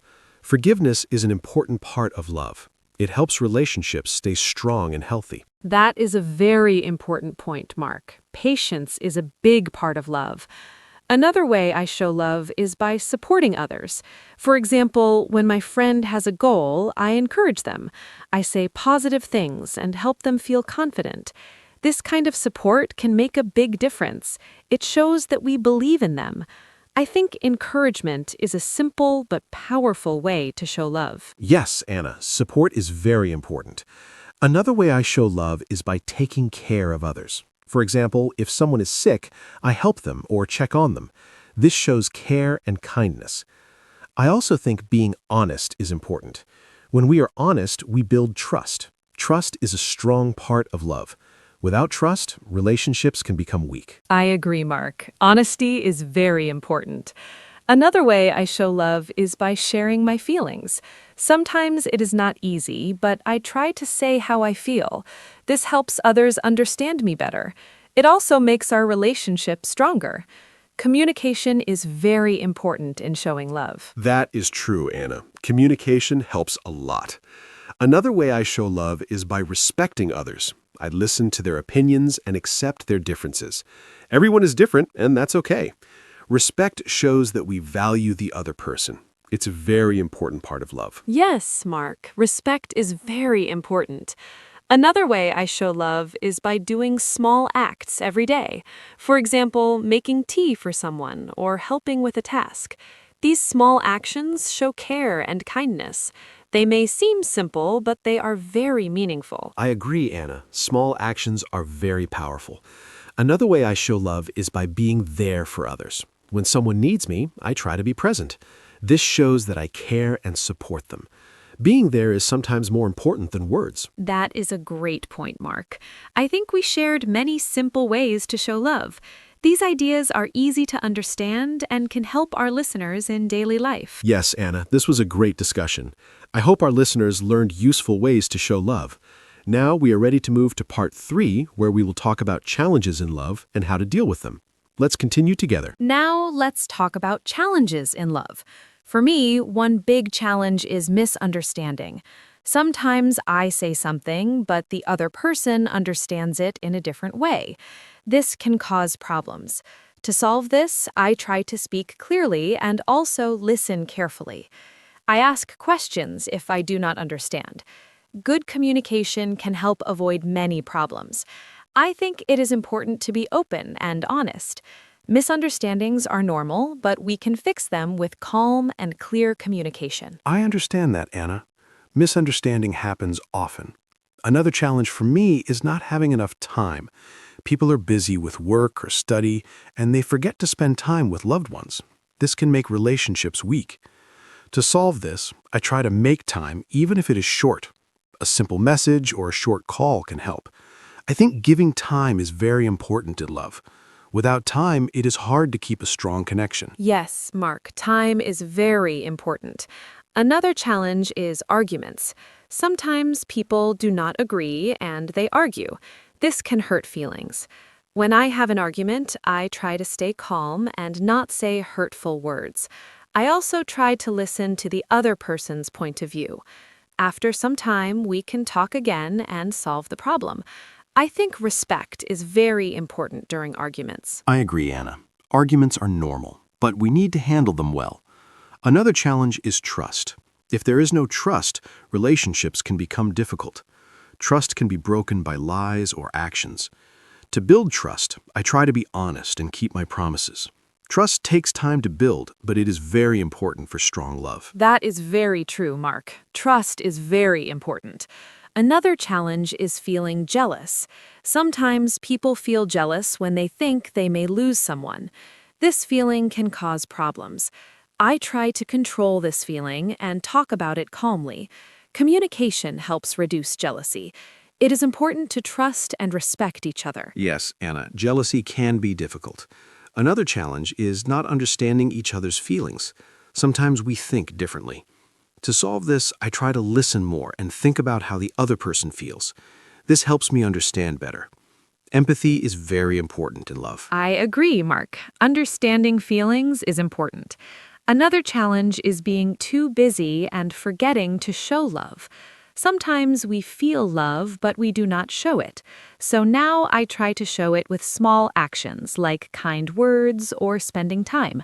Showing love is just as important as feeling it. That is a great point, Anna. Another challenge is giving up too quickly. Some people stop trying when things become difficult, but love needs effort. I try to be patient and work on problems. Small efforts can make a big difference over time. Yes, Mark. Effort is very important. Another challenge is expecting too much. Sometimes people expect perfect behavior, but no one is perfect. I try to accept people as they are. This helps me feel more relaxed and happy in relationships. I agree, Anna. Accepting others is important. Another challenge is stress from outside problems, like work or study. This stress can affect relationships. To solve this, I try to talk about my feelings and relax. This helps me stay calm and kind. That is very true, Mark. We talked about many challenges like misunderstanding, time, and trust. These are normal problems. The important thing is to handle them with care and patience. Yes, Anna, this was a very helpful discussion. I hope our listeners feel encouraged. Love is not always easy, but we can make it better step by step. Now we are ready to move to part 4, where we will talk about keeping love strong. Let's continue together. Now let's talk about how to keep love strong. For me, one important way is to communicate often. I try to talk with people I love every day, even if it is a short message. This helps us stay connected. I also try to listen carefully, not only speak. Good communication helps us understand each other better. When we understand each other, love becomes stronger. I think simple and regular communication is very important in any relationship. That is a great point, Anna. Communication is key. For me, another way to keep love strong is to spend quality time together. It is not only about being together, but also about enjoying the time. For example, we can talk, walk, or share a meal. These simple moments help build strong connections. I think giving attention to the other person is very important. It shows that we care and value them. Yes, Mark, spending time together is very special. Another way I keep love strong is by showing appreciation. I say thank you and tell people I am happy to have them in my life. These words are simple, but they make people feel valued. I think appreciation helps relationships grow. When people feel appreciated, they feel more loved. I agree, Anna. Appreciation is very important. Another way I keep love strong is by being honest. I try to share my true feelings in a kind way. Honesty builds trust, and trust makes love stronger. Even when it is difficult, I think it is better to be honest than to hide things. That is very true, Mark. Another way I keep love strong is by being patient. Sometimes people make mistakes or have a bad day. In those moments, I try to stay calm and understanding. Patience helps avoid problems and keeps the relationship peaceful. I think patience is a big part of love. Yes, Anna, patience is very important. Another way I keep love strong is by supporting others. When someone I love has a goal or a problem, I try to help and encourage them. This shows that I care about their life and happiness. Support makes people feel strong and loved. I agree, Mark. Support is very meaningful. Another way I keep love strong is by keeping small traditions. For example, having a regular meal together or calling at a certain time. These small habits create special moments. They help build strong and happy relationships. That is a nice idea, Anna. Traditions can be very special. Another way I keep love strong is by solving problems quickly. If there's a problem, I try to talk about it and find a solution. I do not wait too long. This helps keep the relationship healthy. Yes, Mark, solving problems is important. Another way I keep love strong is by having fun together. Laughing and enjoying time together makes relationships happy. It helps us relax and feel close. I agree, Anna. Fun and laughter are very important. Another way I keep love strong is by respecting space. Sometimes people need time alone. I try to understand this and give them space. This helps keep balance in the relationship. That is a great point, Mark. Respecting space is important. I think we shared many simple ways to keep love strong. These ideas are easy to follow and can help anyone. Yes, Anna, this was a great discussion. I hope our listeners learned useful ideas. Now we are ready to move to the ending and finish our podcast. Thank you for listening. Thank you, everyone, for listening to our podcast today. We talked about love and shared many simple ideas about types of love, how to show love, and how to keep it strong. I hope you enjoyed our conversation and found it easy to understand. Remember, love is not only a feeling, but also something we do every day. Small actions, kind words, and patience can make a big difference.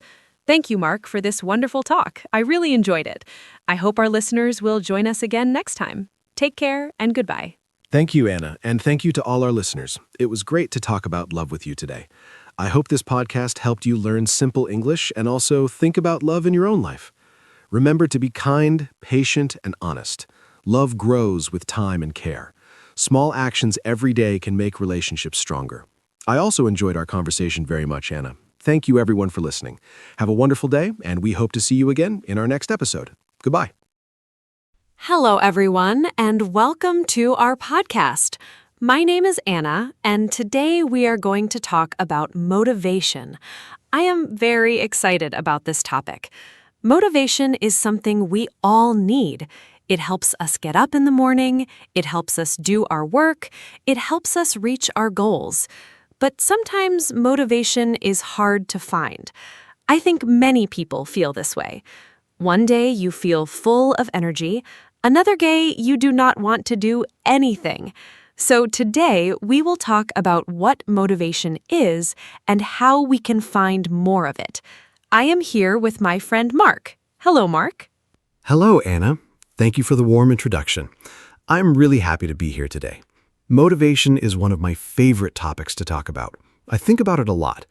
Why do some people always seem energetic and excited, and why do others feel tired and stuck? I believe motivation is not something you just have or do not have. I think it is something you can build. You can grow it. You can learn how to find it, even on difficult days. That is what makes this topic so interesting and useful. I hope everyone listening today will find something helpful in our conversation. Let us start. Let's start. So, Mark, first question. What is motivation? Can you explain it in very simple words? I know this word is very common. People use it all the time. But I think not everyone really knows what it means. I think motivation is the reason why we do something. It's the energy behind our actions. Like, why do you go to work? Maybe because you need money, or maybe because you love your job. Both of those are motivations. They are different, but both are real. What do you think? How would you explain motivation to someone who is hearing this word for the first time? I love that question, Anna. Yes, motivation is the reason behind what we do. It is the answer to the question, why? Why do I exercise? Because I want to be healthy. That is my motivation. Why do I study? Because I want a better job. That is another motivation. Motivation is like the engine of a car. Without an engine, the car doesn't move. Without motivation, we do not move either. We stay in the same place. We don't grow. We don't achieve anything. So motivation is really important for life. It gives us direction and energy. And I think everyone has it inside them. They just need to fight it. The engine of a car. I love that image. It really explains it well. Now, Mark, I want to ask about something I read once. There are two types of motivation.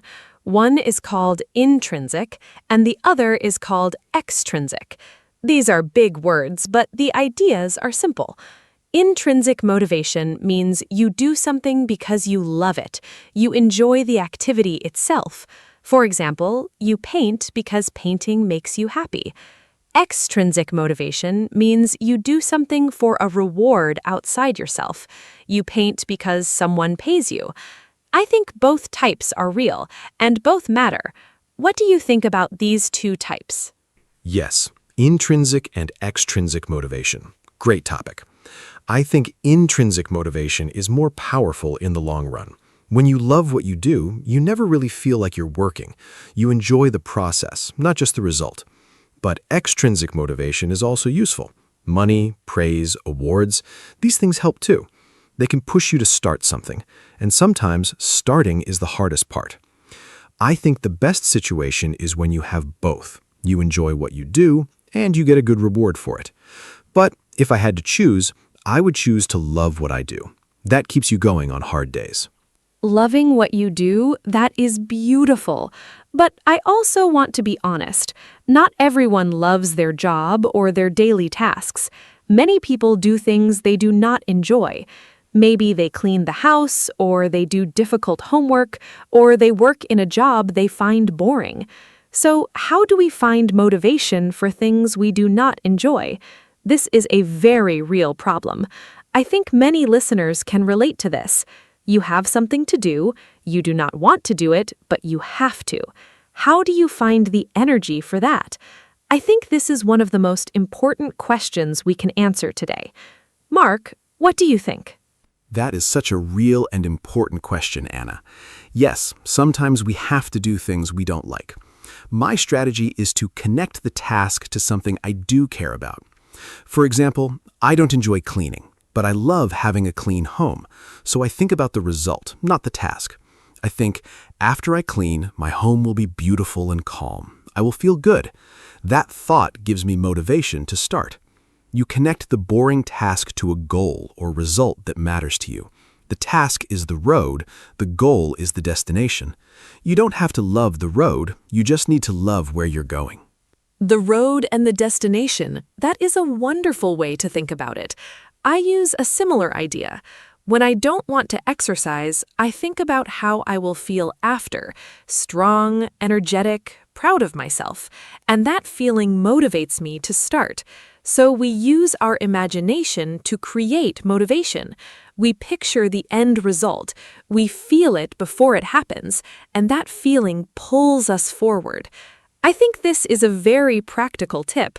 You don't need to wait for motivation to appear, you can create it. Just imagine the positive result and let that image pull you into action. It really works if you try it honestly. Absolutely. Imagination is a very powerful tool. Our brain doesn't always know the difference between something real and something we imagine clearly. So if you imagine success, your brain starts to believe it's possible. And when your brain believes something is possible, you feel more motivated to try. This is also why vision boards are popular. People put pictures of their goals on a board. They look at it every day. They see their dream home, their dream job, their dream life, and it keeps them motivated. The image becomes a daily reminder of why they're working hard. I think it's a simple but effective strategy. Vision boards. I have heard of those. Some people love them, others think they are silly. But I think the idea behind them is solid. You need to keep your goals visible. If your goals are hidden in your head, you forget them easily. But if you see them every day, they stay alive. They stay real. Another simple way to keep goals visible is to write them down. Just write your goal on a piece of paper and put it where you can see it. On your mirror, on your desk, on your fridge. Every time you see it, you remember why you are working. It's a small action, but it has a big effect. Do you write your goals down, Mark? Yes, I write my goals down every week. It is one of the most useful habits I have. There's something special about writing a goal. When it is only in your head, it's just a dream. When you write it down, it becomes more real, more serious. It feels like a promise to yourself. I also write why the goal is important to me, not just what I want, but why I want it. The why is very powerful. If your why is strong enough, you can get through almost any difficulty. For example, my goal is to be healthy. My why is that I want to be active and happy for my family. That why keeps me going even on hard days. The why is so important. I think this is one of the key ideas about motivation. When you have a strong reason, you find the energy. When you do not have a clear reason, everything feels pointless. I sometimes ask myself, why am I doing this? If the answer is clear and meaningful, I feel motivated. If the answer is unclear, I feel lost. So finding your why is like finding your compass. It shows you the direction. It keeps you on track. I think many people skip this step. They set goals, but they do not ask why, and then they lose motivation quickly. Asking why takes only a few minutes, but it makes a huge difference. Yes, the why is everything. And I want to add something. Your why needs to be personal. It should matter to you, not to someone else. Many people have goals because their parents want them to, or because society says it's the right thing. But if the goal is not truly yours, your motivation will not last. You will feel empty even if you achieve it. So take time to think about what you really want in life, what makes you happy, what matters to you. These are big questions, but the answers are your real motivation. When you live according to your own values and desires, motivation comes more naturally and stays longer. Living according to your own values. That is so true. Okay, let us talk about something very common, losing motivation. I think everyone has experienced this. You start something with so much energy, you're excited, you work hard, but then, after a few days or weeks, the excitement goes away. You feel tired, you want to stop. This is very normal, but it's also very frustrating. I call this the motivation drop. It happens to almost everyone. The question is, what do we do when this happens? How do we keep going when we don't feel motivated anymore? Mark, have you experienced this? How do you handle it? Oh, I know the motivation drop very well. It happens to me all the time, especially with long projects. At the beginning, everything is exciting and new, but in the middle, it gets hard and boring. I call this the messy middle. It is the hardest part. My strategy is to not rely only on motivation, because motivation goes up and down. Instead, I build habits and systems. A habit doesn't need motivation. You just do it automatically, like brushing your teeth. You don't think about it, you just do it. If I make exercise a habit, I don't need to feel motivated every day. I just follow my routine. Habits carry you through when motivation is low. Habits are so powerful. I totally agree. When something becomes a habit, you don't have to fight yourself every day. You just do it. Like brushing your teeth, exactly. Nobody thinks about motivation to brush their teeth. They just do it. So the goal is to turn our important activities into habits. Exercise, studying, writing, eating healthy. If we can make these habits, we don't need high motivation every single day. But building a habit takes time. People say it takes about 66 days to form a new habit. That's more than 2 months. So we need to be patient and consistent at the beginning. It's worth it in the end. 66 days is a good number to remember, and during those 66 days, motivation will go up and down. That's normal. The key is to show up even on the days you don't feel like it, even if you do a smaller version of the task. For example, if you plan to exercise for 30 minutes but you feel terrible, just do 5 minutes. 5 minutes is better than 0, and often once you start, you continue more than 5 minutes. The hardest part is always starting. Once you start, momentum helps you continue. So on low motivation days, just start small. Don't skip completely. Keep the habit alive with a tiny version of it. Starting small is such great advice. I use this idea too. I call it the 2-minute rule. If you want to build a habit, start with just 2 minutes. Want to read every day? Read for 2 minutes. Want to meditate? Meditate for 2 minutes. The goal at first is not to do a lot. The goal is just to show up, to do the thing, even for a very short time, because showing up is the most important part. Once you're there, you can always do more, but the habit of showing up is what matters most. Over time, 2 minutes becomes 10 minutes, then 30 minutes, but it all starts with those first 2 minutes of just beginning. The 2-minute rule is brilliant. I have used it. It works really well. Another thing that helps me stay motivated is tracking progress. I keep a simple journal or chart. Every day, I put a small mark when I complete my habit. After a week, I can see 7 marks. After a month, I see 30 marks. That visual record is very motivating. You can see your progress, you can see your consistency, and you do not want to break the chain. Seeing 20 days in a row makes you want to continue to 21, then 30, then 50. Progress is motivating, and when motivation is low, looking at how far you've come gives you energy to keep going forward. Do not break the chain. I love that idea. It makes motivation feel like a game. You are playing against yourself. How many days can I continue? It is simple but very effective. I also think celebrating small progress is important. Many people only celebrate when they reach the big goal, but big goals take a long time.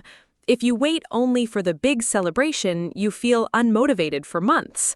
Instead, celebrate small wins. You exercised 3 times this week? Celebrate. You finished a chapter of your book? Celebrate.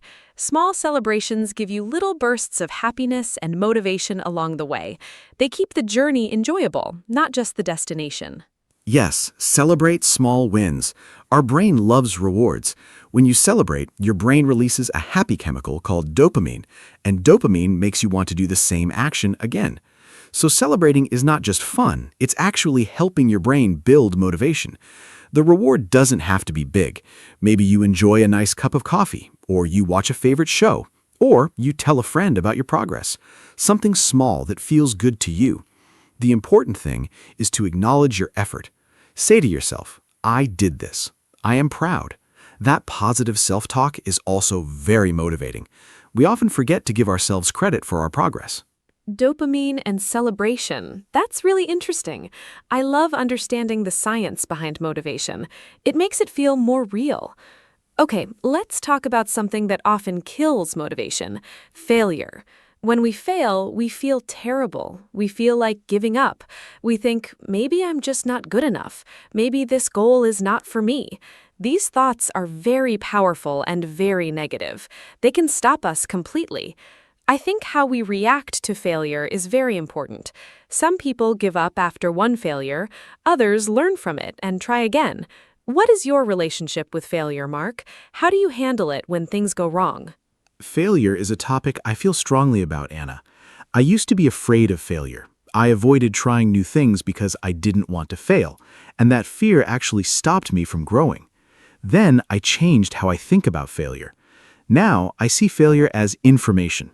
When something doesn't work, it tells me something. It shows me what to change. Every failure is a lesson. Thomas Edison failed 1,000 times before he made the light bulb. He didn't say, I'm a failure. He said, I found 1,000 ways that do not work. That's a wonderful way to think. Failure is part of the process, not the end of the road. I love that story about Edison. 1,000 ways that don't work. What a positive perspective. I think our attitude toward failure really shapes how far we go in life.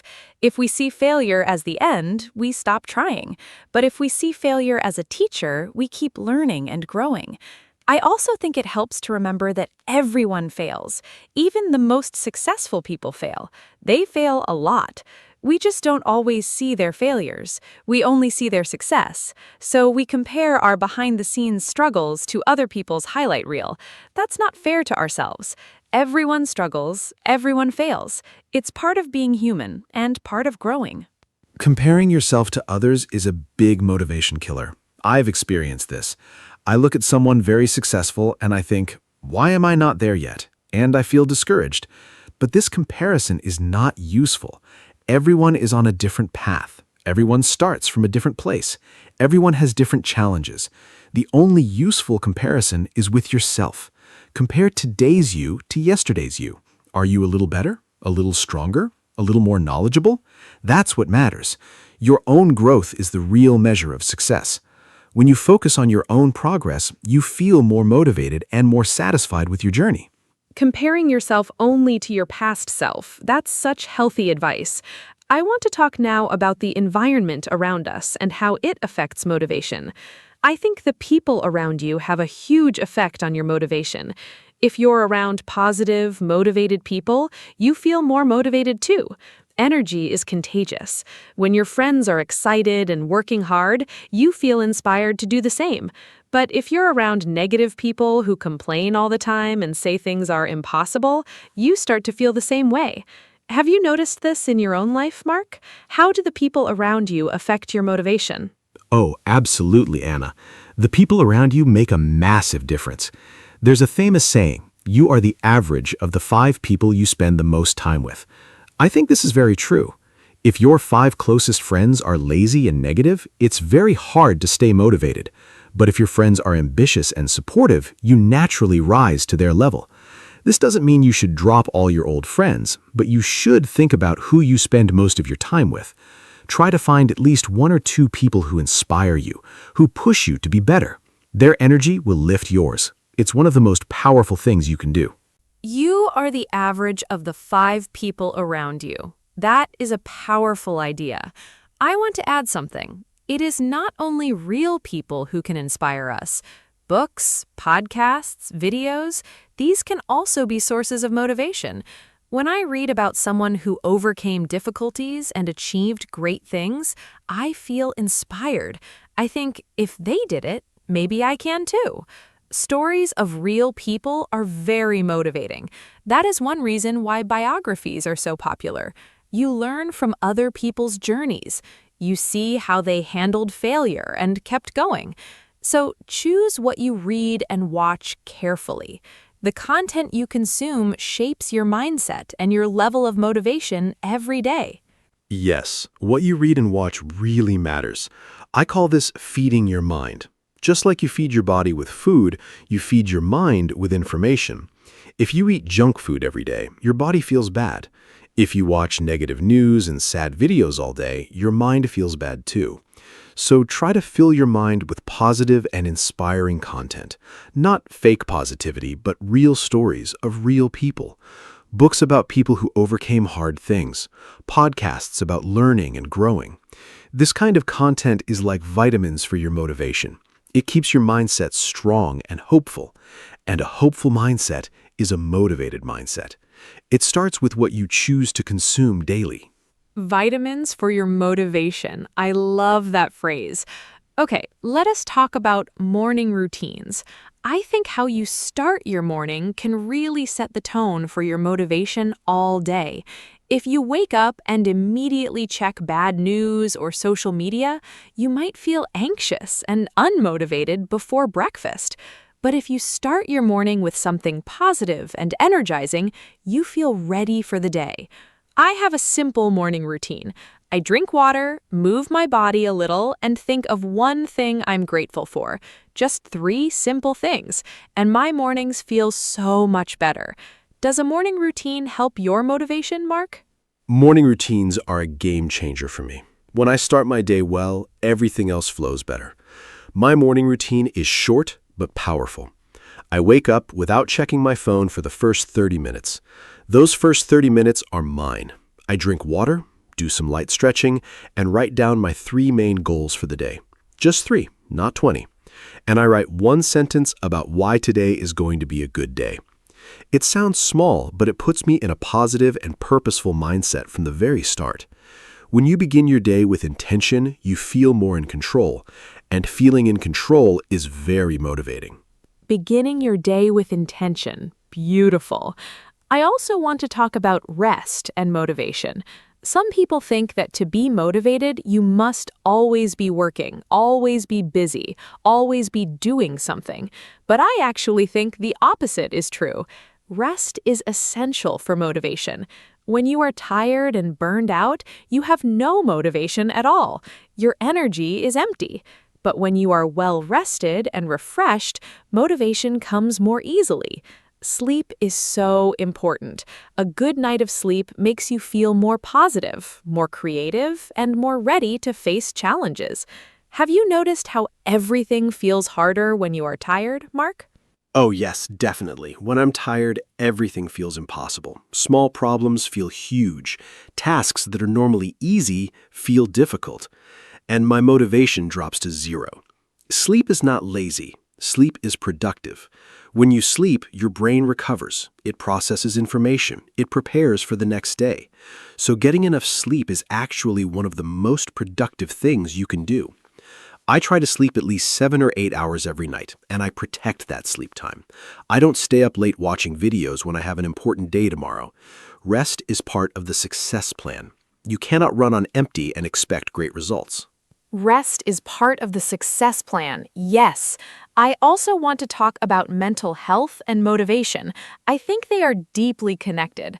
When we feel sad, anxious, or depressed, motivation is very hard to find.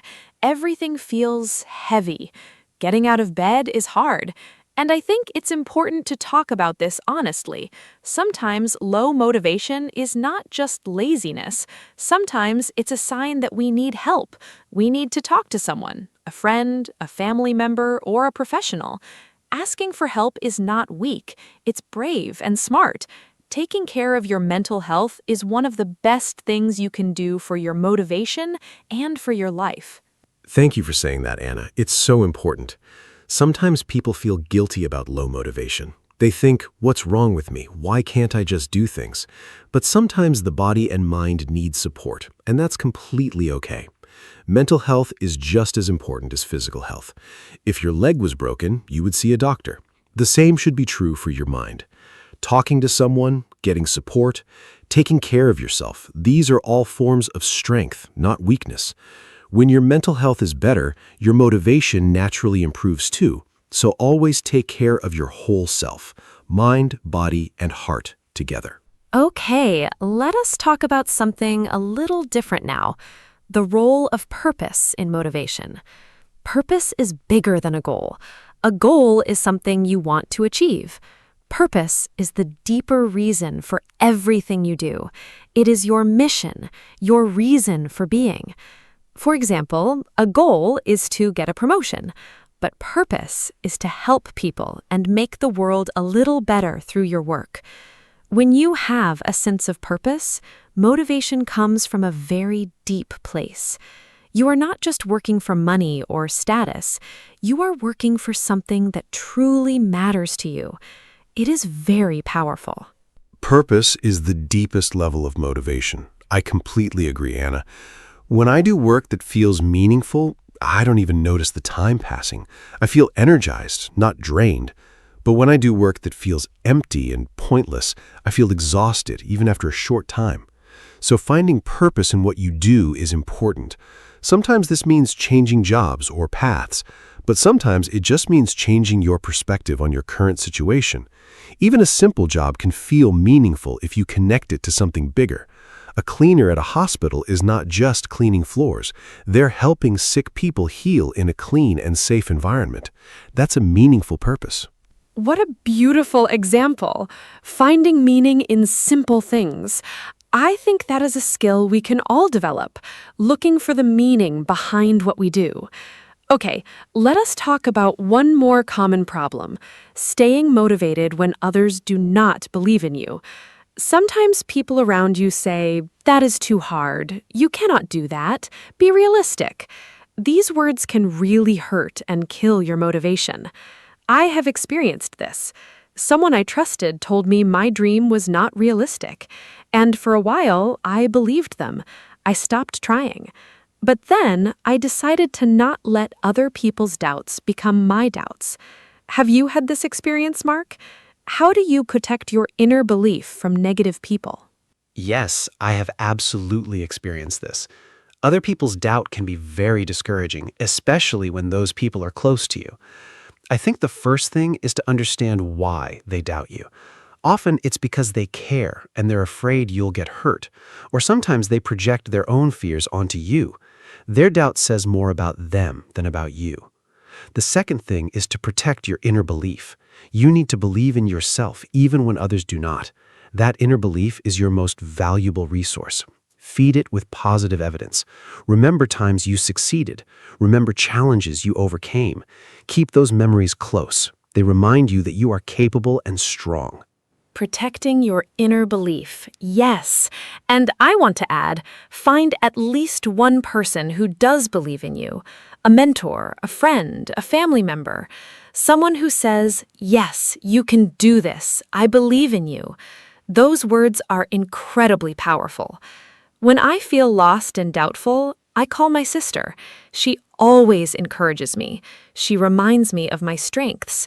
And after talking to her, I feel motivated again. Everyone needs at least one person like that in their life. And also, be that person for someone else.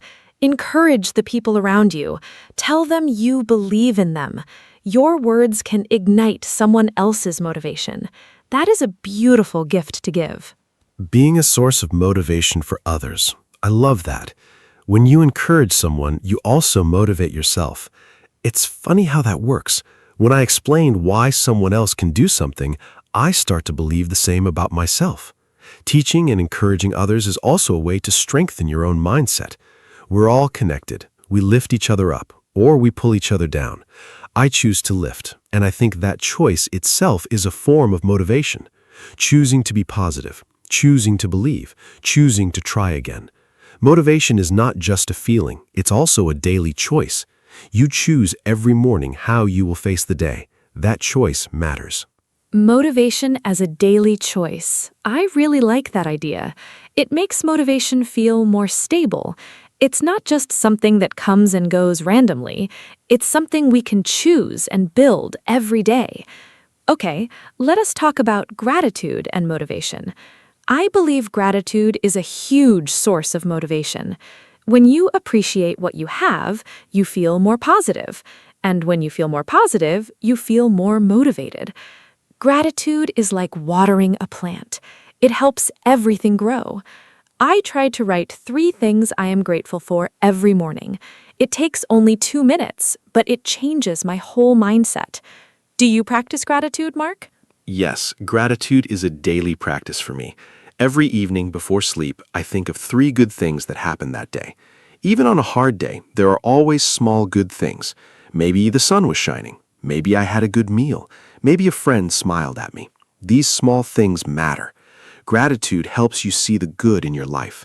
And when you see the good, you feel more motivated to protect it and grow it. Without gratitude, we focus only on what's missing. And that focus creates a feeling of lack and discouragement. With gratitude, we see abundance. And abundance is a great foundation for motivation and joy. It truly works. Gratitude is so powerful. I love that practice, Mark. Okay, let us talk about the role of fun in motivation. I think people sometimes forget that motivation can come from enjoying yourself. If something is fun, you naturally want to do it. You don't need to force yourself. So, one strategy is to make your goals more fun. If you want to exercise, find a sport you enjoy. If you need to study, make it into a game. If you have to do a boring task, do it with music or with a friend. Adding fun to your activities is a real and effective way to stay motivated. Work doesn't always have to feel like work. It can sometimes feel like play, and that's wonderful. Making things fun is such a great strategy. I think this is something we forget as adults. When we were children, we were naturally motivated because everything was a game. We played, we explored, we tried things without fear. Somewhere along the way, we learned to see things as work and duty. But what if we brought back a little of that playful spirit? What if we approached challenges with curiosity instead of stress? I try to see difficult tasks as puzzles. I think, how can I solve this? It's like a game, and that mindset makes hard things feel more interesting. Curiosity is a wonderful source of natural motivation that never really runs out. Curiosity as motivation. I love that. Always being curious, always learning. Okay, we're at the end of our wonderful conversation today. I want to ask you one last important question, Mark. If someone is listening right now and they feel completely unmotivated, what would you say to them? What is your most important message? What do you want them to hear? I think this might be the most valuable part of our whole conversation because someone out there really needs to hear something helpful and kind right now. So speak to them directly. What do you want them to know? To anyone who feels unmotivated right now, I want to say this. It's okay.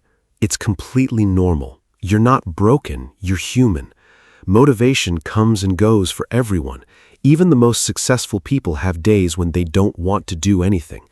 What matters is not how you feel today. What matters is that you don't give up on yourself. Start with one tiny step, just one. Drink a glass of water. Go outside for 5 minutes. Write one sentence. Do one small thing. That one small thing is enough for today. You don't have to fix everything at once. Just take one step. Tomorrow, you'll take another. That's how mountains are climbed, one step at a time. One step at a time. That is the most perfect way to end. Thank you, Mark. This was a truly wonderful conversation. We talked about what motivation is and the two types. We talked about finding your why, building habits, celebrating small wins, handling failure, surrounding yourself with positive people, and taking care of your mind and body. We talked about morning routines, goals, purpose, gratitude, and fun. There is so much wisdom in all of it. And the most important message is simple. You can do it. Believe in yourself. Start small, keep going, and be kind to yourself on the journey. Thank you to all our listeners for being here today. See you next time. Hello, everyone. Welcome to our podcast. My name is Anna, and I am very happy to be here with you today. This podcast is for beginners, so we will speak slowly and use simple English. Today, our topic is self-control. Self-control means we can manage our actions, feelings, and habits. It is very important in daily life. For example, we use self-control when we study, eat, or manage our time. I am here with my friend Mark, and we will talk about this topic together. I hope you enjoy listening and learning English with us today. Hi, everyone. I'm Mark. Thank you, Anna, for the introduction. I'm excited to talk about self-control today. It is a very useful topic for everyone. We all need self-control in our daily life. It helps us make good choices and avoid bad habits. Sometimes it is not easy, but we can practice and improve. In this podcast, we will talk about simple examples of self-control. We will use easy words so you can understand well. I hope this conversation helps you learn English and think about your own habits too. What do you think about self-control, Mark? Yes, Anna, I agree with you. Self-control is very important, but sometimes it is difficult. I also have moments when I want to relax instead of working, but I try to control myself and finish my tasks first. It makes me feel good after that. I think self-control helps us reach our goals. If we practice every day, we can get better. Even small actions can make a big difference. I am happy to share my experiences and learn from you too. That's true, Mark. Small actions are very important. We do not need to be perfect. We just need to try a little every day. I think self-control is like a skill. We can learn it and improve over time. Sometimes we make mistakes, and that is okay. We can try again the next day. I also think it is important to be kind to ourselves. If we are too strict, we may feel stressed. So we need balance in our life. I like that idea, Anna. Balance is very important. If we have too much control, life can feel hard. But if we have no control, we may have problems. So we need a good balance. For example, we can work hard but also take time to rest. We can eat healthy food but also enjoy some treats. I think self-control is about making good choices most of the time. It is okay to relax sometimes too. Yes, Mark, I agree. Self-control is not about saying no to everything. It is about making good decisions. For example, I try to manage my time better. I make a simple plan for my day. This helps me stay focused and not waste time. Sometimes I still get distracted, but I try again. I think planning is a good way to practice self-control. It helps me feel more organized and calm. That is a great idea, Anna. Planning is very helpful. I also try to make a plan for my day. I write down my tasks and do them one by one. This helps me stay focused. When I finish my tasks, I feel proud. Self-control also helps me avoid bad habits, like using my phone too much. It is not easy, but I try to limit my time. These small changes help me a lot in my daily life. I understand that, Mark. Using the phone too much is a common problem. I also try to control that. Sometimes I put my phone away when I study or work. It helps me concentrate better. I think self-control is very useful for students and workers. It helps us use our time well and reach our goals. Even small steps can help us improve. Yes, Anna, that is very true. Self-control is useful for everyone. It helps us in school, work, and daily life. We can start with small habits and improve step by step. I think it is important to stay patient. Change takes time. We should not give up if it is difficult. I hope our listeners can learn something from our conversation and try to practice self-control in their life. Thank you, Mark.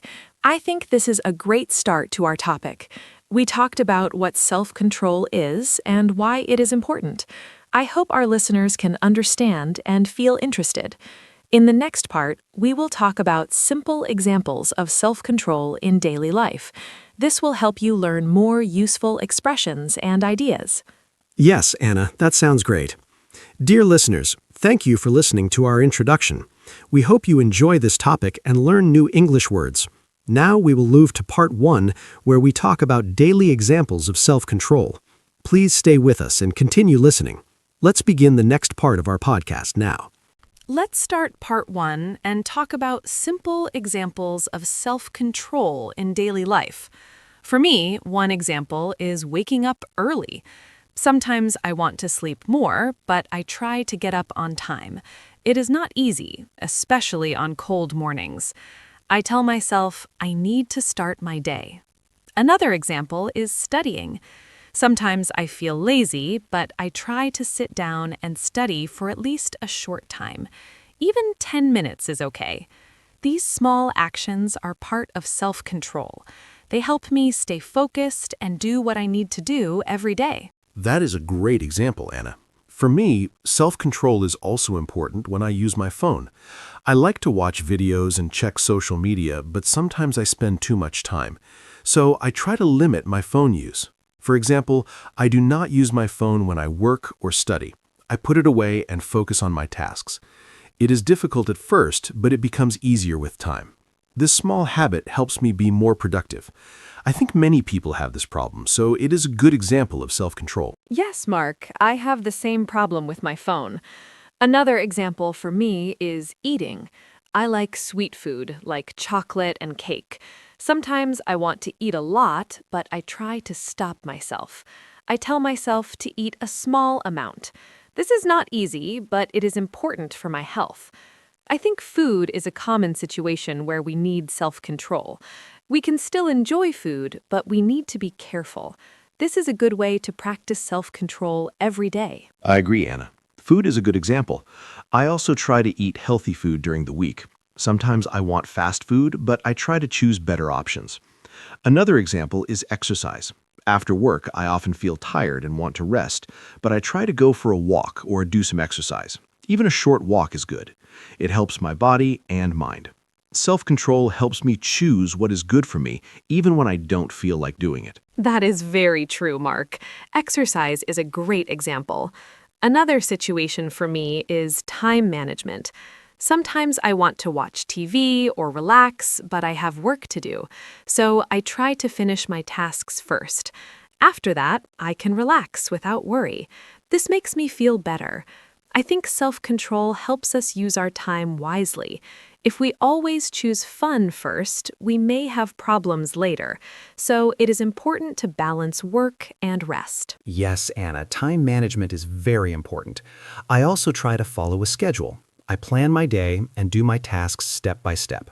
Sometimes I do not want to follow the plan, but I try my best. Another example is saving money. When I go shopping, I sometimes want to buy many things, but I ask myself, do I really need this? This helps me spend less money. Self-control helps me make better decisions with my money. That is a very good point, Mark. Saving money is also part of self-control. I try to do the same. Before I buy something, I think carefully. Another example is emotions. Sometimes I feel angry or upset. In those moments, I try to stay calm and not say bad things. It is not easy, but I try to take a deep breath and think first. I think self-control is not only about actions, but also about feelings. It helps us have better relationships with others. I agree, Anna. Controlling emotions is very important. Sometimes I feel stressed or angry, but I try to stay calm. I may take a short break or go for a walk. This helps me feel better. Another example is talking. Sometimes I want to interrupt others, but I try to listen first. This is also self-control. It helps me communicate better. These small actions can improve our daily life and our relationships with people. Yes, Mark, listening is very important. I also try to listen more and speak less sometimes. It helps me understand others better. Another example is keeping promises. If I say I will do something, I try to do it. Even if I feel tired or busy, I try to keep my word. This is also self-control. It shows responsibility and respect. I think these small habits help us become better people step by step. That is a great example, Anna. Keeping promises is very important. I also try to be responsible. If I have work to do, I try to finish it on time. Sometimes I feel lazy, but I remind myself why it is important. Self-control helps me stay on track. It's not always easy, but it's worth it. These daily examples show that self-control is part of many small actions in our life. Yes, Mark, I think we shared many good examples. Self-control is everywhere in our daily life. From waking up early to managing our emotions, we use it all the time. I hope our listeners can understand these examples and think about their own habits. Maybe they can try one small change today. It can make a big difference over time. That's right, Anna. Small changes can lead to big results. I hope our listeners learned some useful ideas and simple English expressions. Talking about daily examples is a great way to practice English. Now we are ready to move to part 2. In the next part, we will talk about how to improve self-control and build good habits. Let's continue our conversation together. Now let's talk about how to improve self-control. For me, one helpful way is to start with small goals. I do not try to change everything at once. For example, if I want to study more, I start with just 10 or 15 minutes a day. This feels easy and I can continue. Another way is to make a simple plan. I write down my tasks for the day. When I see my plan, I feel more focused. These small steps help me build good habits slowly. I think anyone can try this and improve little by little. That is a very good idea, Anna. Starting small is very important. For me, another way to improve self-control is to remove distractions. For example, when I study or work, I put my phone in another room. This helps me focus better. I also try to create a good environment. I keep my desk clean and quiet. This makes it easier to concentrate. I think our environment can help or stop our self-control, so we should make it simple and comfortable for work and study. Yes, Mark, the environment is very important. Another way I improve my self-control is by making a routine. When I do the same things every day, it becomes a habit. For example, I study at the same time every evening. At first, it was hard, but now it feels normal. I do not think too much. I just do it. This helps me save energy and stay consistent. I think routines are very helpful for building good habits and improving self-control. I agree, Anna. A routine makes things easier. Another tip is to reward yourself. When I finish my work or reach a small goal, I give myself a reward. It can be something simple, like watching a short video or eating a snack. This makes me feel good and motivates me to continue. I think rewards are helpful because they make hard tasks more enjoyable. We just need to keep the rewards small and not overdo them. That is a great idea, Mark. Rewards can make a big difference. Another way I improve my self-control is by thinking about my goal. For example, if I want to be healthy, I remember this when I choose my food. It helps me make better decisions. I also try to stay positive. If I make a mistake, I do not feel too bad. I just try again. I think a positive mind is very important when we want to change our habits.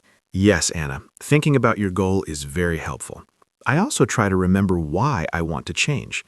Another method I use is to take breaks. If I work for a long time, I feel tired and lose focus. So I work for a short time, then take a short break. This helps me stay fresh and continue. I think working too much without rest is not good. Balance is very important for self-control and good performance. I agree, Mark. Breaks are very helpful. Another tip is to ask for support. Sometimes I talk to my friends about my goals. They support me and give me advice. This makes me feel stronger. It is easier to stay focused when someone understands you. I think we do not need to do everything alone. Support from others can help us improve faster and feel more confident. That is a very good point, Anna. Support is important. I also think it is helpful to track your progress. For example, I write down what I do every day. When I see my progress, I feel proud. It motivates me to continue. Even small progress is important. It shows that we are moving forward. This can help us stay consistent and not give up. Yes, Mark, tracking progress is a great idea. It helps us see our improvement. Another thing I do is keep things simple. If my plan is too big, I feel tired and stop. So I keep my goals small and clear. This makes it easier to follow. I think simple plans are better for beginners. They help us build strong habits step by step. I agree, Anna. Simple is always better. Another tip is to be patient. Self-control does not improve in one day. It takes time. Sometimes we feel slow, but that's okay. We should keep trying. I think patience is very important. If we continue, we will see results in the future. That is very true, Mark. Patience is key. I think we shared many useful ways to improve self-control. Starting small, making a routine, taking breaks, and staying positive are all helpful. I hope our listeners can try these ideas in their daily life. Even one small change can make a difference. Yes, Anna, this was a great discussion. I hope our listeners learned something useful and easy to understand. Improving self-control is possible for everyone. We just need to take small steps and keep going. Now, we are ready to move to part 3, where we will talk about challenges and how to deal with them. Let's continue together. Now let's talk about challenges in self-control. For me, one big challenge is feeling lazy. Sometimes I do not want to do anything, even simple tasks. On those days, it is very hard to follow my plan. I just want to stay in bed or watch videos. But I try to start with a very small action, like standing up or opening my book. After I start, it becomes easier. I think the hardest part is the beginning. If we can start, we can continue. This is my way to deal with lazy feelings. I understand that, Anna. I also feel lazy sometimes. Another challenge for me is stress.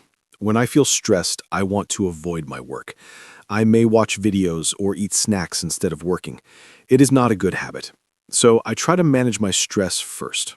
I take deep breaths or go for a short walk. This helps me feel calm. After that, I can focus better.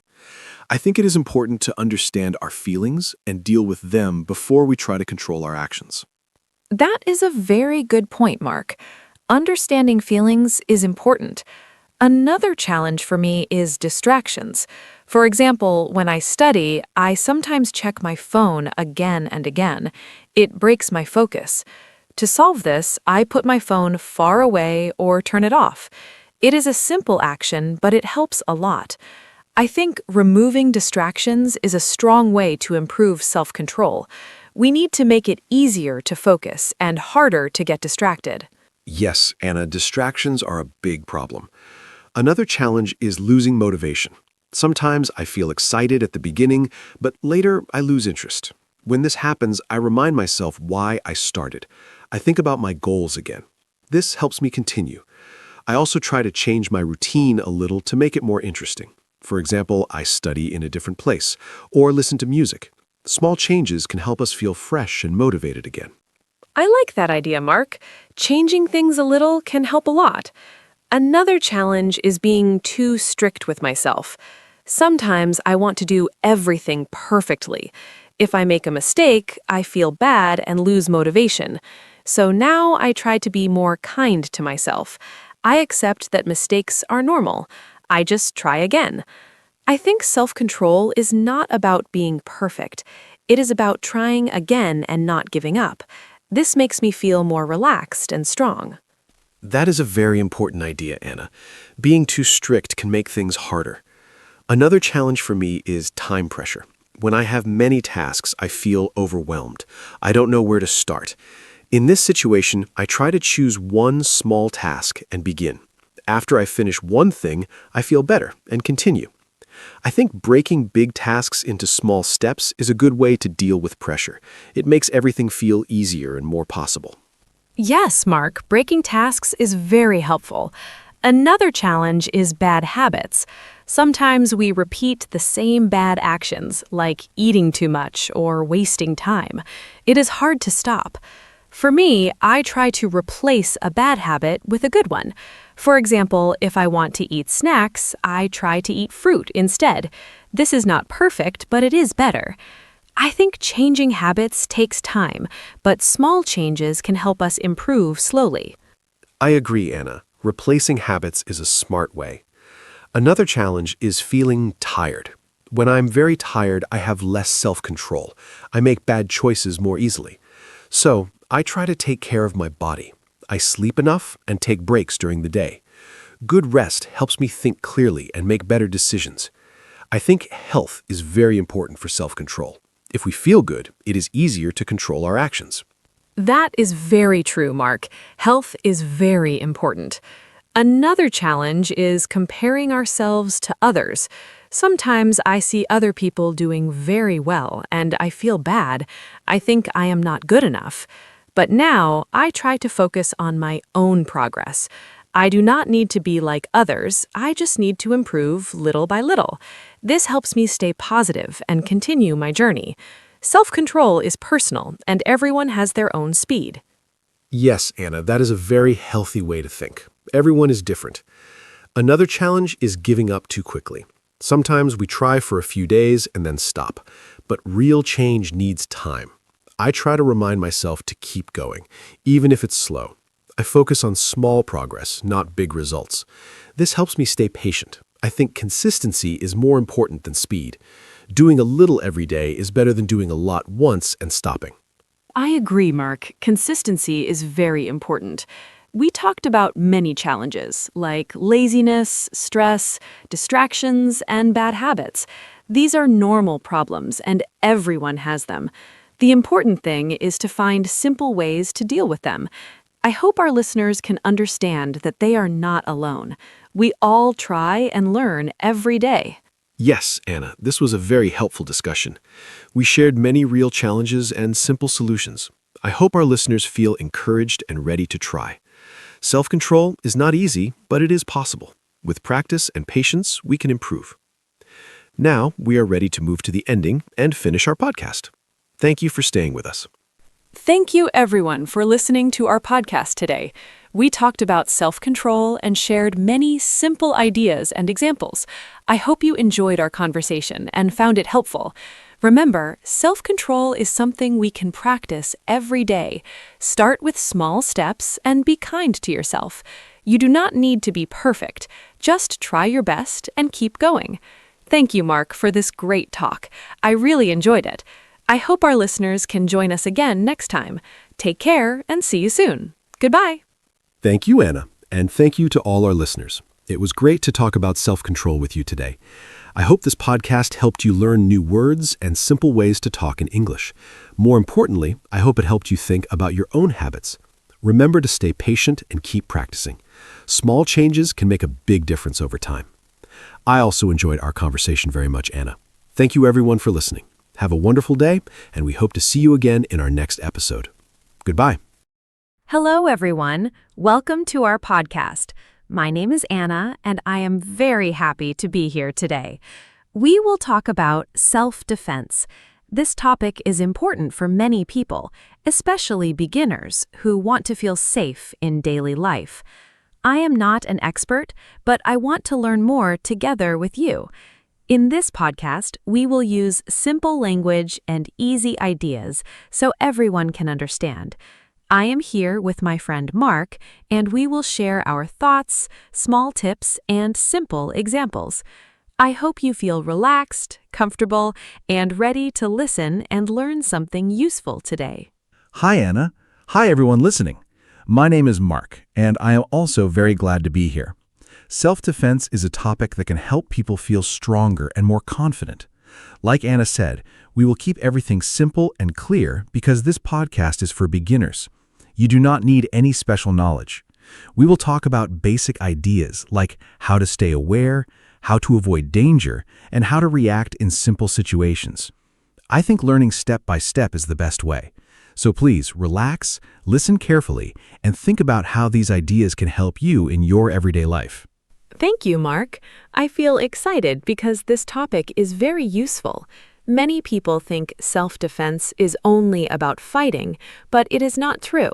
It is also about being careful, thinking clearly, and staying calm. I believe even small knowledge can help a lot.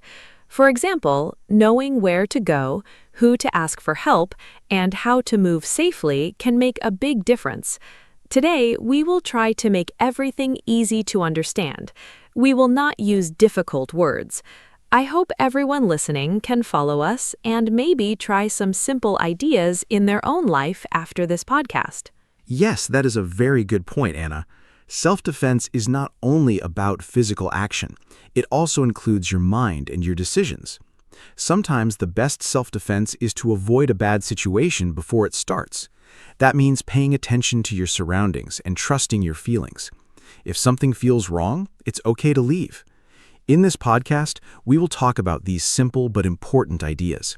We want to help people feel more prepared, not scared. When you understand what to do, you can feel more relaxed and confident in your daily routine. I like what you said about feelings, Mark. I think many people ignore their feelings, but they are important. If you feel unsafe, you should listen to that feeling. Also, I think it is good to remember that self-defense is for everyone. It does not matter if you are young or old, strong or not strong.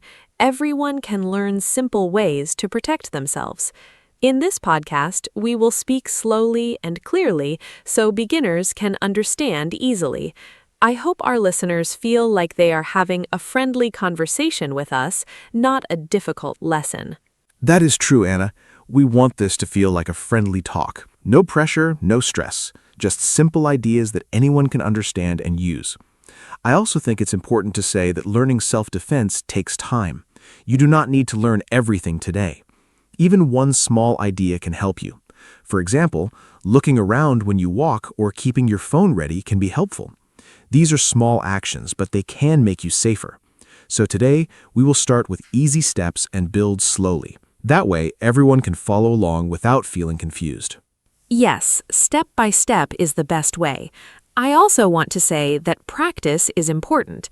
Even if the ideas are simple, you need to think about them and maybe try them in your daily life. For example, when you walk home, you can look around and notice what is happening near you. This is a small practice, but it helps you become more aware. In this podcast, we will give examples like this, so you can imagine real situations. I think this will help listeners understand better and feel more ready if something happens. I agree, Anna. Examples are very helpful. When people can imagine a situation, they can understand what to do more clearly. We will try to give simple and real examples, not complicated ones. Also, we want to remind everyone that safety is very important, but we do not want anyone to feel afraid all the time. The goal is to feel calm and prepared. When you know what to do, you feel stronger inside. That's what self-defense is about. It's not about fear, but about confidence and smart thinking in everyday life. That makes me feel better, Mark. I think many people feel nervous when they hear the word self-defense, but like you said, it's about confidence, not fear. I hope our listeners feel more relaxed now. We are here to support them with simple ideas. Also, we will keep our conversation easy and friendly so it feels natural. If you are listening at home or outside, just take your time and enjoy the talk. You don't need to remember everything. Just listen and think about what feels useful for you. Yes, Anna, that is a good way to listen. Just take what you need. Everyone is different, so different ideas can help different people. In this podcast, we will share many small tips, and you can choose what works for you. There's no perfect way. The important thing is to stay aware and make safe choices. We will also repeat some ideas to make them clear, because repetition helps learning. So if you hear something again, it's okay. It means it's important and useful for beginners. I think repetition is very helpful too. When we hear something many times, it becomes easier to remember. That is why we will keep our language simple and repeat key ideas. This will help everyone understand better. Also, I want to remind our listeners that it is okay to ask questions or think deeply about these topics later. Self-defense is not only about listening, it is also about thinking and understanding your own situation. Each person has a different life, so it is good to think about what works best for you. That is very true, Anna. Everyone has a different environment and different experiences. So it is important to think about your own daily life. Where do you go? Who do you meet? What situations do you face? These questions can help you understand how to use self-defense ideas. In this podcast, we will keep things general and simple, but you can always adjust the ideas to your life. That way, the information becomes more useful and practical for you. This is a good way to learn and grow slowly. I feel like we are ready to begin our topic now. We have talked about why self-defense is important and how we will keep everything simple. I hope our listeners feel comfortable and interested. We will move step by step and explain everything clearly. Remember, this is a friendly space to learn. You don't need to be perfect or know everything. Just listening is already a good start. So let's continue our conversation and begin with the first ideas about self-defense. Yes, Anna, let's begin. I'm excited to share these ideas with you and everyone listening. We will start with simple basics and build from there. Remember, self-defense is about awareness, calm thinking, and small, smart actions. You do not need special skills to start, just an open mind and a willingness to learn. So stay with us, listen carefully, and enjoy the conversation as we move into the first part of our topic. So, Mark, let's start with something very simple. What is self-defense for beginners?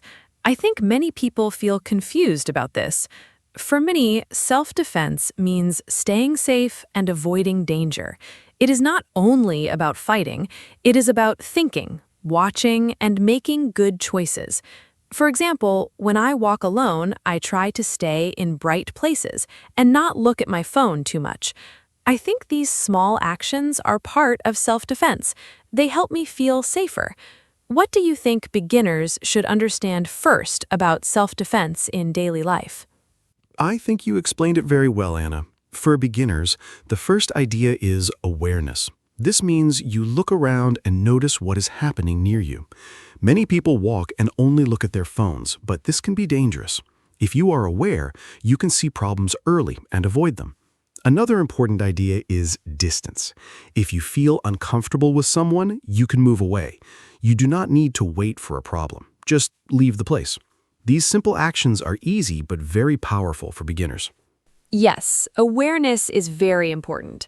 I try to practice it every day. For example, when I take the bus, I look around and notice who is near me. I also check where the exits are. It makes me feel more ready.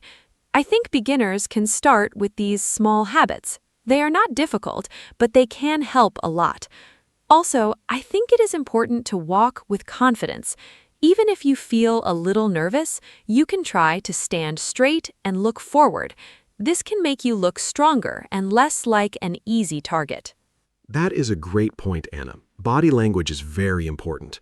When you walk with confidence, people see you differently. You do not need to be strong, but you can show that you are aware and ready. Another simple tip is to keep your hands free. If your hands are busy, it is harder to react. So try not to carry too many things. Also, if you have a bag, keep it close to your body. These are small things, but they can make a big difference in your safety. I see. That makes sense. Keeping hands free sounds simple, but I never thought about it deeply. I also think it is important to know where you are going. If you look lost, it can make you feel more unsafe. So before you go somewhere new, maybe you can check the map first. That way you feel more confident. Also, if you feel unsure, you can ask for help in a safe place, like a store. These small ideas can help beginners feel more prepared. Yes, planning is a very good idea. When you know your way, you feel calmer and safer. Another important thing is to trust your feelings. If something feels wrong, it is okay to leave quickly. You do not need to be polite in a dangerous situation. Your safety is more important. Many beginners forget this. They worry about being rude, but it is better to be safe. So always listen to your instincts. They can help you make good decisions. I agree with that. Sometimes people feel shy, but safety comes first. I also think it is good to stay in public places when possible. If you are alone at night, try to stay where there are lights and people. This can reduce risk. Also, walking with a friend is always safer than walking alone. These are simple ideas, but they are very helpful for beginners. You do not need special skills to do these things. That is true, Anna. Being in public and staying visible can help a lot. Another idea is to avoid distractions. For example, wearing headphones very loud can stop you from hearing what is happening around you. It is better to keep the volume low or not use them in risky places. Also, try to keep your phone ready but not always in your hand. You should be able to use it quickly if needed. These small habits can improve your awareness. Yes, I sometimes use headphones, so I will be more careful now. I think many beginners do this without thinking. Another idea is to have a simple plan. For example, if something happens, what will you do? Maybe you will go to a shop or call someone. Thinking about this before can help you stay calm. When you already have a plan, you don't panic easily. This is also part of self-defense, I think. That is a very smart idea, Anna. Having a plan can make a big difference. Even a simple plan is enough. For example, know the emergency number in your country or have a trusted contact ready. Also, try to remember safe places near you, like police stations or busy stores. These can help in difficult situations. Beginners do not need complex plans, just simple steps that are easy to remember and use. I feel like these ideas are very practical. They are easy to understand and easy to use. I think beginners will feel more confident after hearing this. Self-defense does not feel so difficult now. It is more about small habits and smart thinking. I like that we focus on simple things. It makes learning easier and less stressful. I agree, Anna. Simple ideas are the best way to start. When beginners learn these basics, they build a strong foundation. Later, they can learn more if they want, but even these simple steps can help a lot in daily life. Awareness, confidence, planning, and trusting your feelings are key ideas.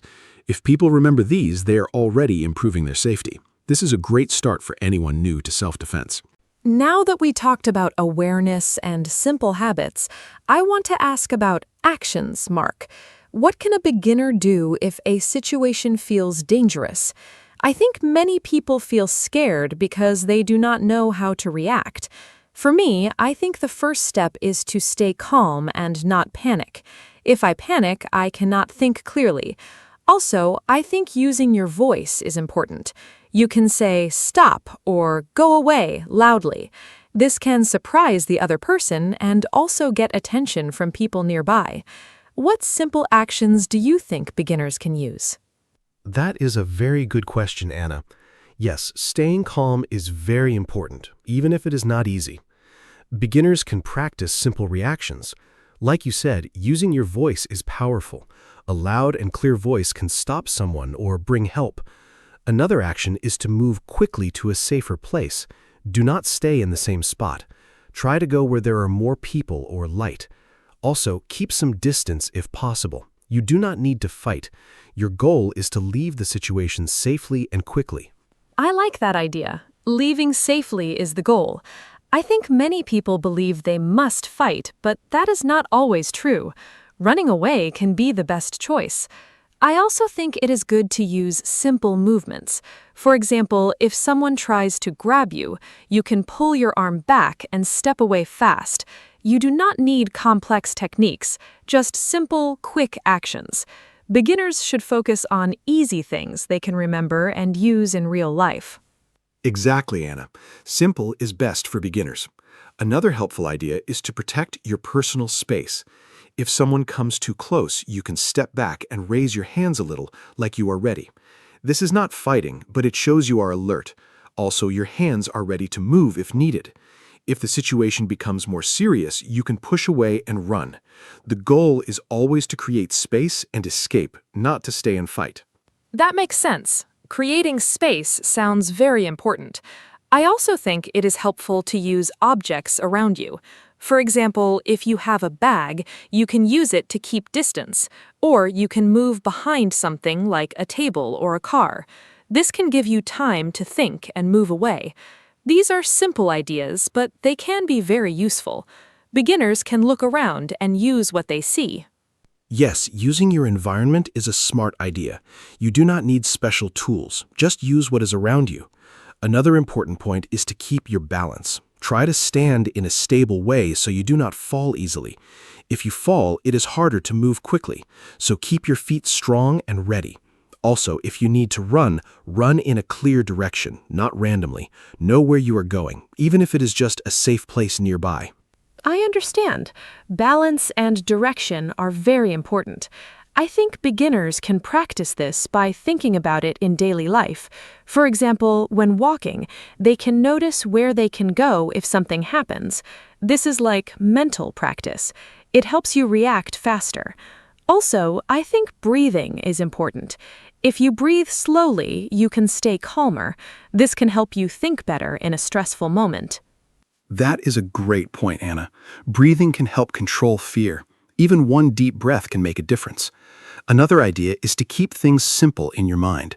Do not try to remember many steps. Just think, make space, move away, find help. These 3 ideas are enough for beginners. If you keep it simple, you can act faster. Too many ideas can make you confused in a real situation. Yes, simple steps are easier to remember. I also think it is important to practice saying words like stop or help. Sometimes people feel shy, but practice can make it easier. You can even try it at home. It may feel funny, but it helps. When you need it, your voice will come out more naturally. This is a small but useful practice for beginners. I agree, Anna. Practice is very helpful, even for simple things like speaking loudly. Another idea is to stay focused on your goal. Your goal is safety, not winning, so do not stay longer than needed. As soon as you have a chance, leave. Also, after you reach a safe place, you can call for help or talk to someone. This is also part of self-defense, knowing what to do after the situation. That is very important. Many people only think about the moment, but after is also important. Talking to someone or calling for help can make you feel safer and supported. I think beginners should remember they are not alone.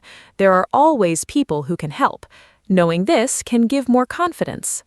Yes, Anna, that is a very good message. Self-defense is not only about your body, but also about your actions before and after a situation. Simple actions like speaking loudly, moving away, using space, and finding help are very powerful. Beginners do not need advanced skills. These basic ideas are already very useful. If people remember and practice them, they can feel more prepared and safer in their daily life. Now I want to talk about learning more over time. Mark, what can beginners do if they want to improve their self-defense skills? I think after learning basic ideas, some people may want to practice more. For example, they can join a simple class or watch lessons online. But it can feel confusing because there are many options. I think it is important to choose something easy and not too fast. Beginners should feel comfortable and not scared. Also, learning with other people can be fun and helpful. What do you think is a good way to continue learning? That is a great question, Anna. Yes, after basics, beginners can slowly learn more. I think joining a class is a very good idea. In a class, you can practice with the teacher and other students. This helps you understand movements better. But it is important to choose a beginner-friendly class. The teacher should explain slowly and clearly. Also, you should feel safe and respected there.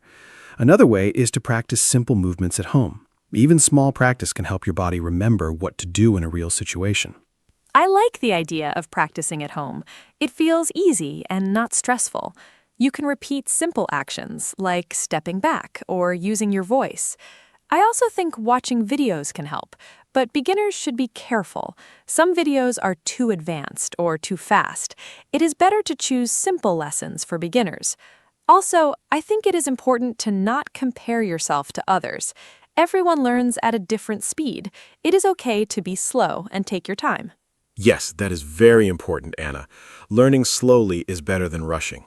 Another idea is to stay consistent. You do not need to practice every day, but try to practice regularly. For example, once or twice a week is enough for beginners. This helps you remember what you learn. Also, try to focus on a few skills, not many. Too many skills can be confusing. Simple and clear practice is more effective. Consistency sounds like a good plan. I also think it is important to stay positive. Sometimes learning new things can feel difficult, but that is normal. Beginners should not feel bad if they forget something. They can just try again. Also, I think talking with others can help. If you have friends in the same class, you can practice together and share ideas. This makes learning more enjoyable. I agree, Anna. Learning with others can give you motivation. Another important point is to understand your limits. Do not push yourself too hard. If something feels uncomfortable or unsafe, it is okay to stop. Self-defense is about safety, so your training should also be safe. Listen to your body and take breaks when needed. This will help you learn in a healthy way. Yes, safety in training is very important. I also think it is good to review what you learn. For example, after a class or practice, you can think about what you did. This helps you remember better. You can even write simple notes like use voice or step back fast. These small notes can help you keep the ideas in your mind. That is a very good idea, Anna. Writing notes can make learning stronger. Another tip is to ask questions. If you don't understand something, you can ask your teacher or look for simple answers. There's no problem in asking. It shows you want to learn. Beginners should feel free to ask and explore. This will help them grow more confident. I feel like confidence is a big part of this. The more you learn and practice, the more confident you feel. And this confidence can help you in real situations. Even your body language can change. You walk more straight and look more aware. I think this is a very positive result of learning self-defense. Yes, confidence is one of the best results. It helps not only in safety, but also in daily life. Another thing to remember is to keep learning simple and realistic. Do not try to learn everything at once. Focus on what you can use in real life. This makes your learning more practical and useful. That makes sense. I think beginners should always remember why they started. The goal is to feel safe and prepared, not to become perfect. If they keep this in mind, learning can stay simple and enjoyable. It is not a race, it is a personal journey. Exactly, Anna. Self-defense is a journey, not a quick result. Step by step, beginners can improve and feel stronger. With simple practice, good habits, and a calm mind, anyone can learn. The most important thing is to keep going and not give up. Even small progress is very valuable in the long run. We are now at the end of our conversation, and I feel very happy about what we shared today. We talked about simple ideas, basic actions, and ways to keep learning self-defense. I hope our listeners feel more relaxed and a little more confident now. Remember, self-defense is not about being perfect or strong all the time. It's about being aware, making good choices, and staying calm. Even small steps can help a lot. Thank you for listening and spending your time with us. I hope you can take some of these ideas and use them in your daily life. Yes, Anna, I feel the same. This was a very helpful and friendly conversation. We started with simple ideas and moved step by step. I hope beginners now understand that self-defense can be easy to learn. You do not need to be afraid of this topic. Just start small and keep practicing. Awareness, confidence, and simple actions can make a big difference. Thank you to everyone who listened to us today. We are very glad to share this time with you. Take care, stay safe, and remember that learning slowly is always a good way to grow.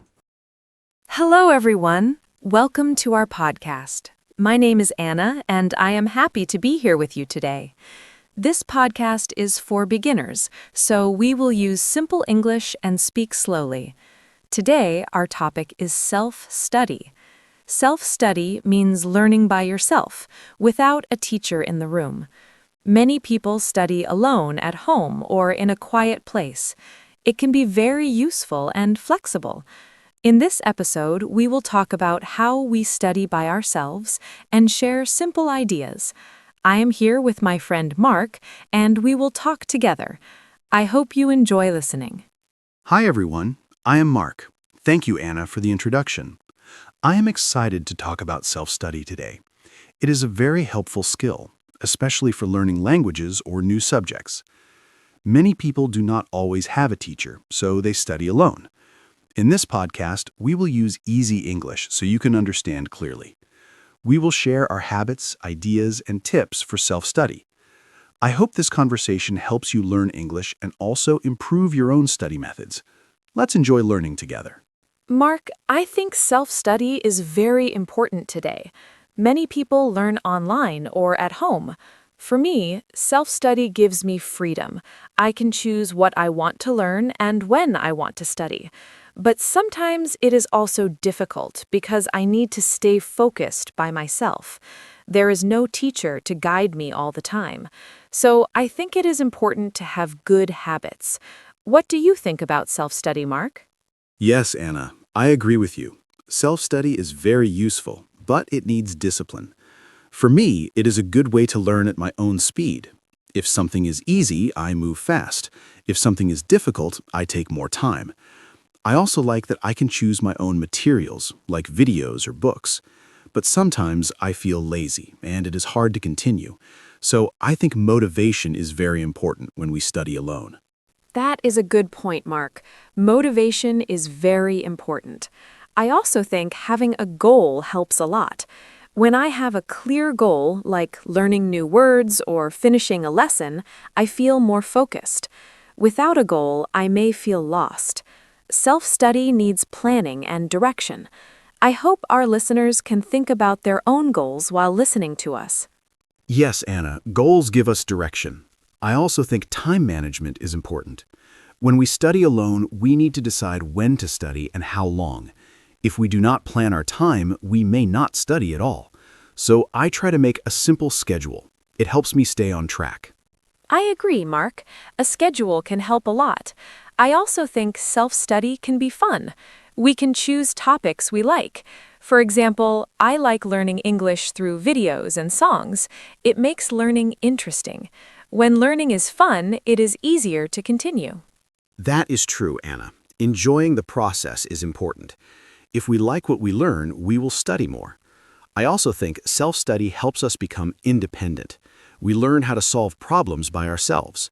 This is a very useful skill in life. Yes, Mark, independence is very important. Self-study teaches us to take responsibility for our learning. We cannot wait for someone else. We need to take action. This can make us stronger learners. I agree, Anna. It also builds confidence. When we learn something by ourselves, we feel proud. It shows that we can do it. This feeling is very motivating. That is a great point, Mark. Feeling proud of our progress is very important. Even small progress is good. I think self-study is a journey, and we learn step by step. Yes, Anna, step by step is the best way. We should not rush. Learning takes time, and that is okay. Thank you, Mark. I think we had a great introduction to our topic. We talked about what self-study is and why it is important. I hope our listeners are ready to learn more. Yes, Anna, this was a great start. Dear listeners, thank you for listening. Now we will move to part 1, where we will talk about simple self-study habits. Let's continue together.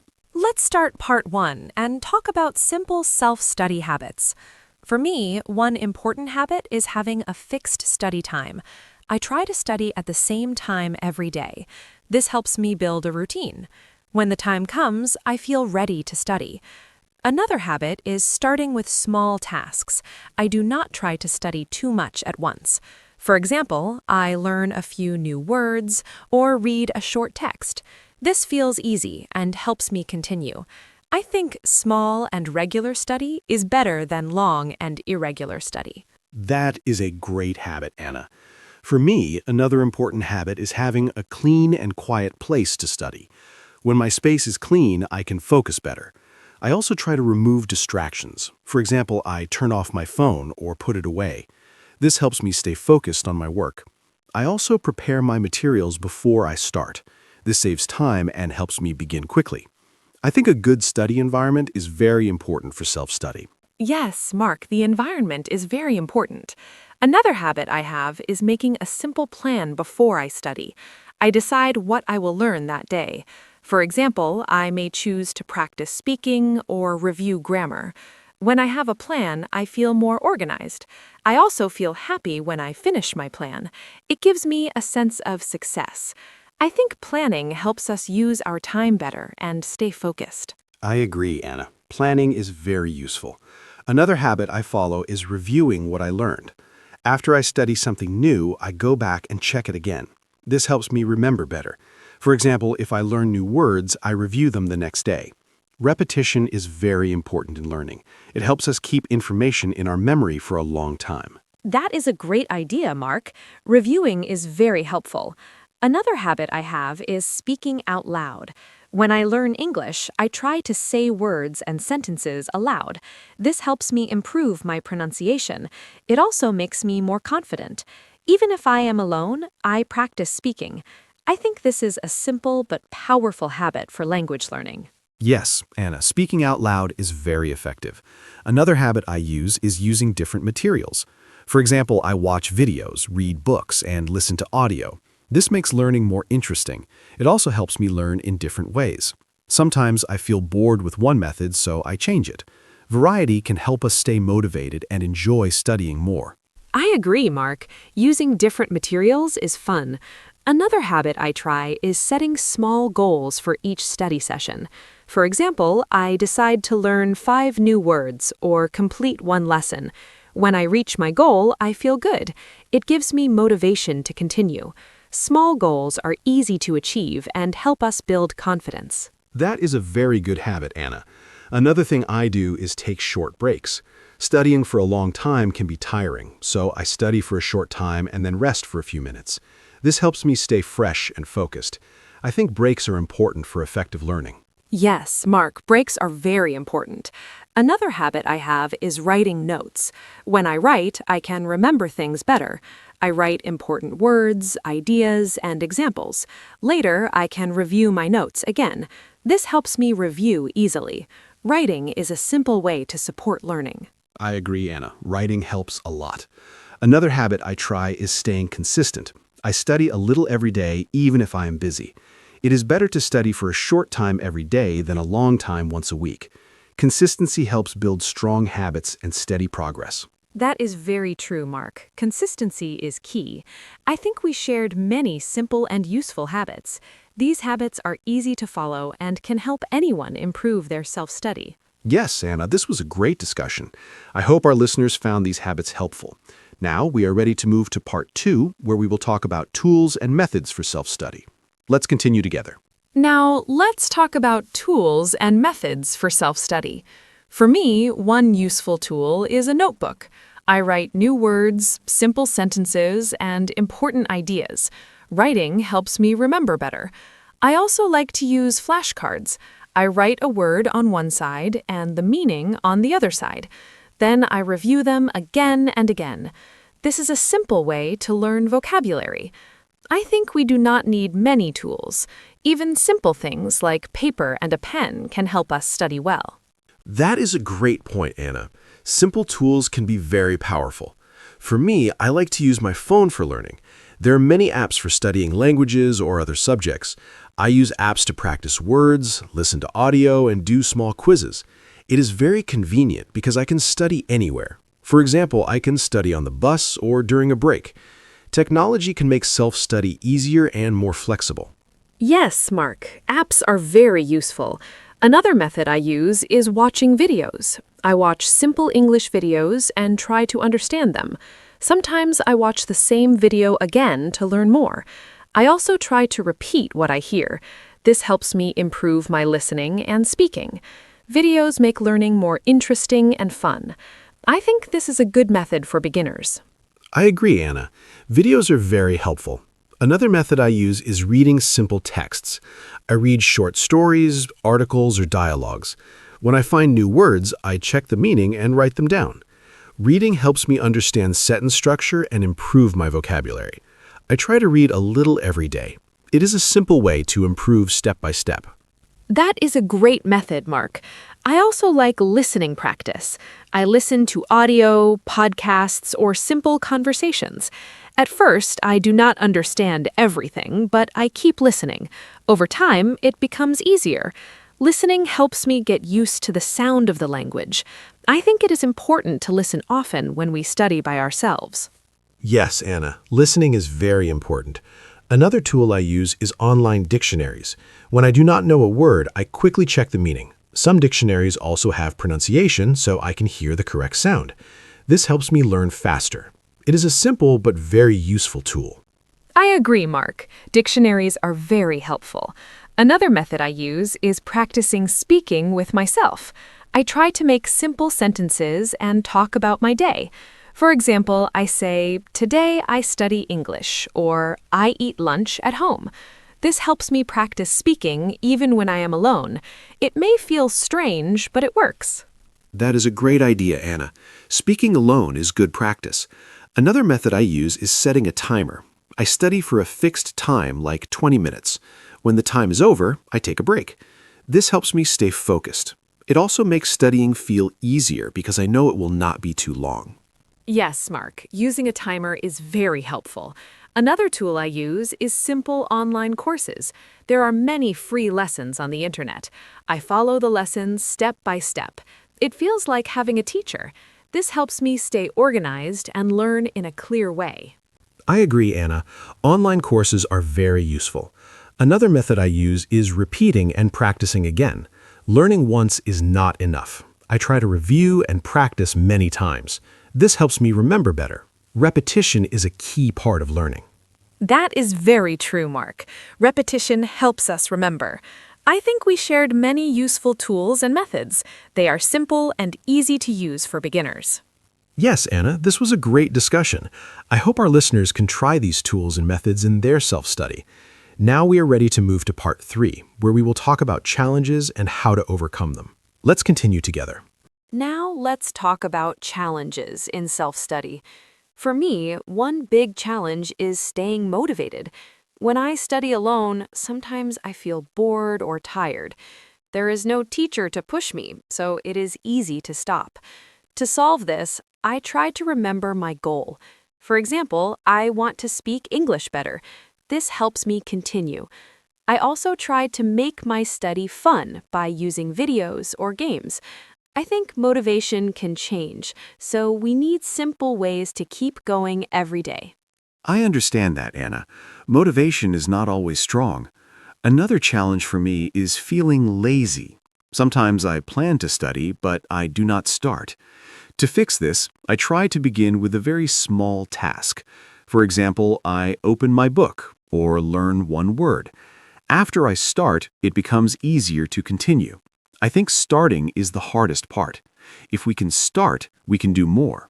This simple idea helps me study even on difficult days. Yes, Mark, starting is very important. Another challenge for me is distractions. When I study, I sometimes check my phone or think about other things. This breaks my focus. To solve this, I put my phone away and choose a quiet place. I also study for a short time, like 20 minutes, so I can focus better. I think controlling distractions is very important for good self-study. That is a great solution, Anna. Distractions are a big problem for many people. Another challenge is not understanding something. When I study alone, I cannot always ask a teacher. This can feel difficult. To solve this, I use the internet, books, or videos to find answers. I also try to be patient and not give up. Learning takes time, and it is okay not to understand everything at once. I agree, Mark. Being patient is very important. Another challenge is forgetting what I learn. Sometimes I study something, but I forget it later. To fix this, I review my notes and practice again. Repetition helps me remember better. I think reviewing is a very important part of self-study. Yes, Anna, reviewing is key. Another challenge for me is not having a clear plan. If I do not know what to study, I feel lost. So I try to make a simple plan before I start. This helps me stay organized and focused. A clear plan makes studying easier and more effective. That is a very good point, Mark. Planning helps a lot. Another challenge is feeling alone. When we study by ourselves, we may feel lonely. To solve this, I sometimes study with friends online or share my progress with them. This makes me feel supported. I think it is good to connect with others, even in self-study. I agree, Anna. Support is important. Another challenge is giving up too quickly. Sometimes people try self-study for a short time and then stop. But learning needs time. I try to remind myself to be patient and continue. Even small progress is good. Consistency is more important than speed. Yes, Mark, consistency is very important. Another challenge is feeling stressed. When I think I must learn a lot, I feel pressure. So I try to keep my goals small and simple. This helps me feel relaxed and enjoy learning more. That is a great idea, Anna. Keeping things simple is helpful. Another challenge is not believing in yourself. If we think we cannot learn, it is hard to continue. So I try to believe that I can improve step by step. Confidence grows with practice. Another problem for me is feeling bored. Sometimes I study the same thing again and again, and it is not interesting. When I feel bored, I lose focus. To solve this, I try to change my study method. For example, I watch a video instead of reading, or I play a simple learning game. This makes study more fun. I think it is important to keep learning interesting so we can continue for a long time. I understand that, Anna. Boredom is very common. Another challenge for me is not seeing progress. Sometimes I study a lot, but I feel like I am not improving. This can make me feel sad. To fix this, I try to look at small progress. For example, I can understand more words than before. I can make simple sentences now. These small changes are important. I think we should notice our progress even if it is slow. It helps us stay motivated. Yes, Mark, noticing progress is very important. Another challenge is studying too much at once. Sometimes I feel I must study for many hours, but then I get tired and stop. Now I try to study for a short time and take breaks. This helps me keep my energy. I think balance is very important. We should not push too hard. Learning should be steady and comfortable. That is a great point, Anna. Balance is very important. Another challenge for me is not forgetting to review. Sometimes I learn new things, but I do not go back to them. Then I forget. To solve this, I make time for review every week. I check my notes and practice again. This helps me remember better. I think review is just as important as learning new things. I agree, Mark. Review is very helpful. Another challenge is feeling shy to speak. Even when I study alone, I feel shy to speak English, but I try to practice anyway. I speak slowly and do not worry about mistakes. This helps me improve. I think we should not be afraid of mistakes. They are part of learning. Yes, Anna, that is very true. Another challenge is not having a clear reason to study. If we do not know why we study, it is hard to continue. So I try to remind myself of my goal. For example, I want to travel and speak English. This gives me a reason to study. Having a clear reason helps us stay focused. That is a very good idea, Mark. Having a reason is important. Another challenge is comparing with others. Sometimes I see other learners doing very well, and I feel not good enough. But now I try to focus on my own journey. Everyone learns at a different speed. I just try to improve step by step. This helps me stay positive. I agree, Anna. Comparing can make us feel bad. Another challenge is stopping after a short time. Some people start self-study with energy, but then they stop. I try to continue even if I study only a little. Doing something small is better than doing nothing. This helps me build a strong habit. Yes, Mark, small steps are very important. I think we talked about many challenges and solutions now. Self-study can be difficult, but we can find simple ways to continue. I hope our listeners feel more confident and ready to try. Yes, Anna, this was a great continuation. We shared many real problems and easy solutions. I hope our listeners learned something useful. Now we are ready to move to the ending and finish our podcast. Thank you for staying with us.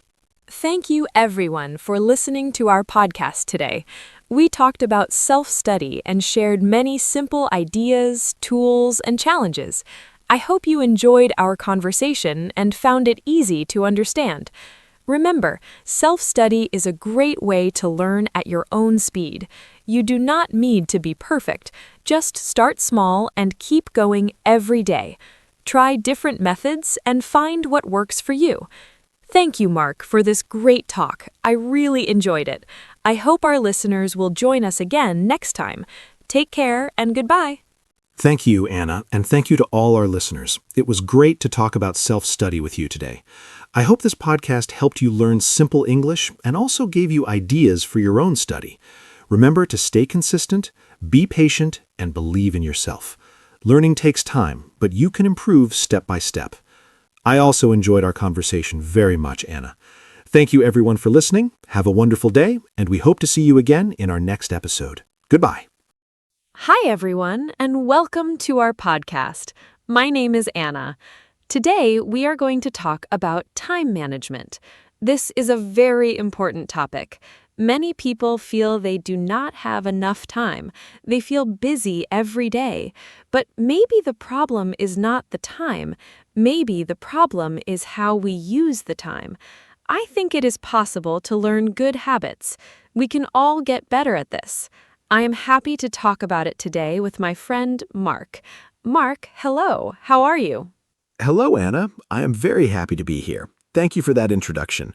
Yes, time management is a great topic. I think about it a lot. Every morning I wake up and I think, what do I need to do today? Sometimes I have a long list, and sometimes I do not do everything on the list. I feel bad about that, but I am learning. I think small changes can help a lot. I want to share some simple ideas today. I hope our listeners find them useful. Let us begin. Great. So, Mark, let us start with a basic question. What is time management? Can you explain it in simple words? I think some people hear this phrase and they feel confused.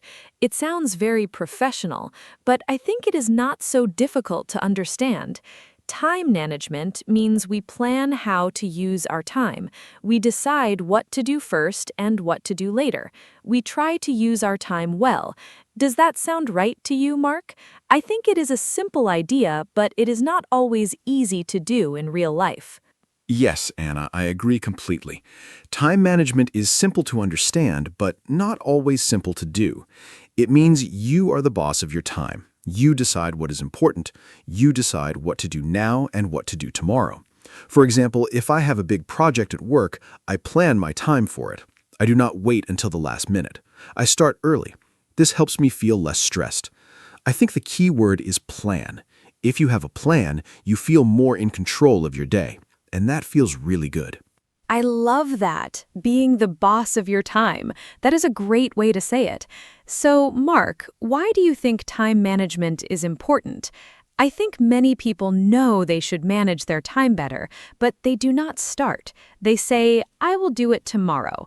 And then tomorrow comes and they say the same thing again. It's a cycle. I think we need a reason to change. For me, the reason is stress. When I do not manage my time, I feel very stressed, and stress is not good for health. What about you, Mark? Why is it important to you? That's a really good point, Anna. Stress is a big reason for me too. When I do not plan my time, everything feels urgent. I feel like I am always running. I never have time to rest. And then I feel tired and unhappy. But when I manage my time well, I finish my work and I still have free time. Free time is so important. I can read a book, go for a walk, or spend time with my family. Good time management gives you more life outside of work. It's not just about being productive, it's about being happy too. Yes, I totally agree. Happy and productive. Let's talk about some common problems now. I think one big problem is that people do not know where their time goes. Have you ever had a busy day and then thought, what did I actually do today? I have that feeling sometimes. I'm busy all day, but I feel like I didn't finish anything important. I think the first step is to look at how we spend our time. We need to see our habits. Sometimes we are surprised. We spend a lot of time on things that are not important. Do you agree, Mark? Oh, yes, absolutely. I did an exercise once. I wrote down everything I did for one whole day. Every hour, I wrote a short note. And at the end of the day, I looked at the list. I was surprised. I spent a lot of time checking my phone, maybe 2 or 3 hours total. That's a long time. And I didn't even feel like I was wasting time. It just happened little by little. So I think awareness is the first step. You need to know your habits before you can change them. Try this exercise. It's very eye-opening and helpful. That is a fantastic exercise, Mark. Writing down your activities. I think many people will be surprised when they try it. Okay, so now we know the problem. We do not always use our time well. What can we do about it? Let's talk about some simple strategies. One thing I do is make a to-do list every morning. I write down 3 things I want to do that day. Only 3, not 20 things, just 3 important things. This helps me focus. I don't feel overwhelmed. And when I finish all 3, I feel great. It's a small habit, but it makes a big difference. 3 things. I like that idea, Anna. It's simple and realistic. I also make lists, but sometimes my list is too long. Then I feel stressed looking at it. So 3 things is a good limit. I also try to do the most important thing first in the morning. I call this eating the frog. It sounds strange, I know, but it means you do the hardest or most important task first, before email, before social media, before everything. Then the rest of the day feels easier. You already did the big thing. The other tasks seem smaller after that. Have you tried this, Anna? Eating the frog. I love that expression. Yes, I have heard it before, and I think it is true. When I do a hard task first, I feel so relieved. The whole day is better after that. But sometimes it is hard to start with the hard thing. Our brain does not like hard things. We want to do easy things first. It's natural. So we need to be a little strict with ourselves. Maybe we say, no email until I finish my first task, or no coffee until I start the big project. We use small rewards to help us. Does that work for you, Mark? Yes, rewards really help. I use them all the time. For example, I tell myself, after I write this report, I can have a cup of coffee and a short break. The coffee becomes my reward. It sounds small, but it really works for me. Our brain likes rewards. It makes work feel more like a game. You finish a task, you get a reward. It's a simple system. I think the key is to make the reward something you really enjoy. And the reward should come right after the task, not much later, immediately after. That way your brain connects the reward with finishing the task. Rewards and tasks. I love this idea. Now let us talk about something else. Distractions. I think this is one of the biggest problems today. We have so many distractions. Our phones, social media, messages, emails, they never stop. Every few minutes, something wants our attention, and each distraction breaks our focus. Then it takes time to focus again after a distraction. Studies say it can take more than 20 minutes to fully focus again after a distraction. That is a lot of lost time in one day. Mark, how do you deal with distractions? Do you have any tips? Distractions are really difficult. I think the phone is the biggest one for most people, including me. My solution is simple. I put my phone in another room when I need to work. If I can't see it, I don't think about it as much. I also turn off notifications. I don't need to know every time someone likes my photo or sends a message. I check my phone at specific times, for example, once in the morning and once in the afternoon. This way I stay informed, but I'm not checking it all the time. It was hard at first, but now I feel much better and more focused during work time. Okay, let us now talk about planning. I think planning is the heart of time management. If you have a good plan, you know what to do and when. You don't waste time deciding. You just follow the plan. I plan my week every Sunday evening. I sit down with a cup of tea and I look at the next week. I write important things in my calendar, appointments, meetings, deadlines. Then I also think about personal goals. Maybe I want to exercise 3 times this week or finish a book. I put these in the calendar too. Then Monday morning, I already know my week. It feels good. Weekly planning is a great habit, Anna. I do something similar. On Sunday or Monday morning, I look at my week. I ask myself, what are the 3 most important things I need to do this week? Not for work only, but for life also. Maybe one thing is work, one thing is health, and one thing is family. I try to balance different areas of life, because time management is not only about work, it's about your whole life. If you only manage work time, you might forget your health or your relationships. A good plan includes everything that's important to you as a person. Balance is so important. You're right, Mark. We should not only think about work. We need time for everything: work, family, health, hobbies, rest.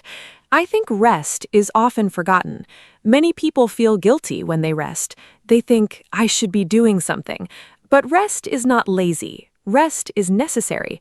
When you rest, your brain recovers. You become more creative. You make better decisions. You are more patient with people. Without rest, everything gets harder. So I tell people, plan your rest time too. Put it in your calendar. Protect it like you protect a work meeting. Rest is a meeting with yourself. A meeting with yourself. I love that, Anna.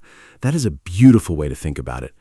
I used to feel guilty about taking breaks. I thought working all the time meant I was productive, but actually working without breaks makes you less productive over time. You make more mistakes, you feel tired, your ideas stop coming. Now I take short breaks every hour or so. I stand up, walk a little, drink some water, just 5 or 10 minutes, and then I come back to work feeling more fresh. These small breaks actually help me do more work, not less. So breaks are an investment in productivity. An investment in productivity, yes. Short breaks are so helpful. Now I want to talk about a technique that many people use. It's called the Pomodoro technique. Have you heard of it, Mark? It's a very popular method for managing time and staying focused. The idea is simple. You work for 25 minutes, then you take a 5-minute break. Then you work for 25 minutes again. After 4 rounds, you take a longer break, maybe 15 or 30 minutes. You use a timer.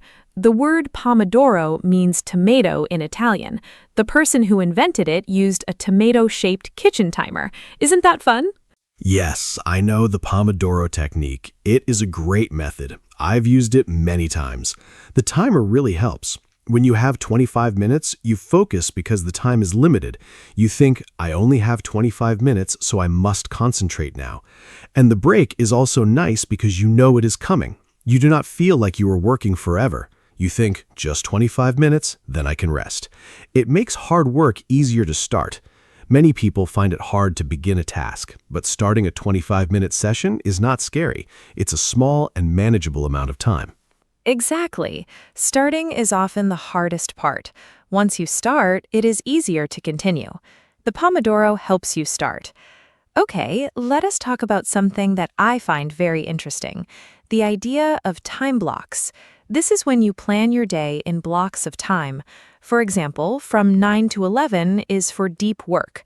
11 to 12 is for email and messages. After lunch, maybe meetings.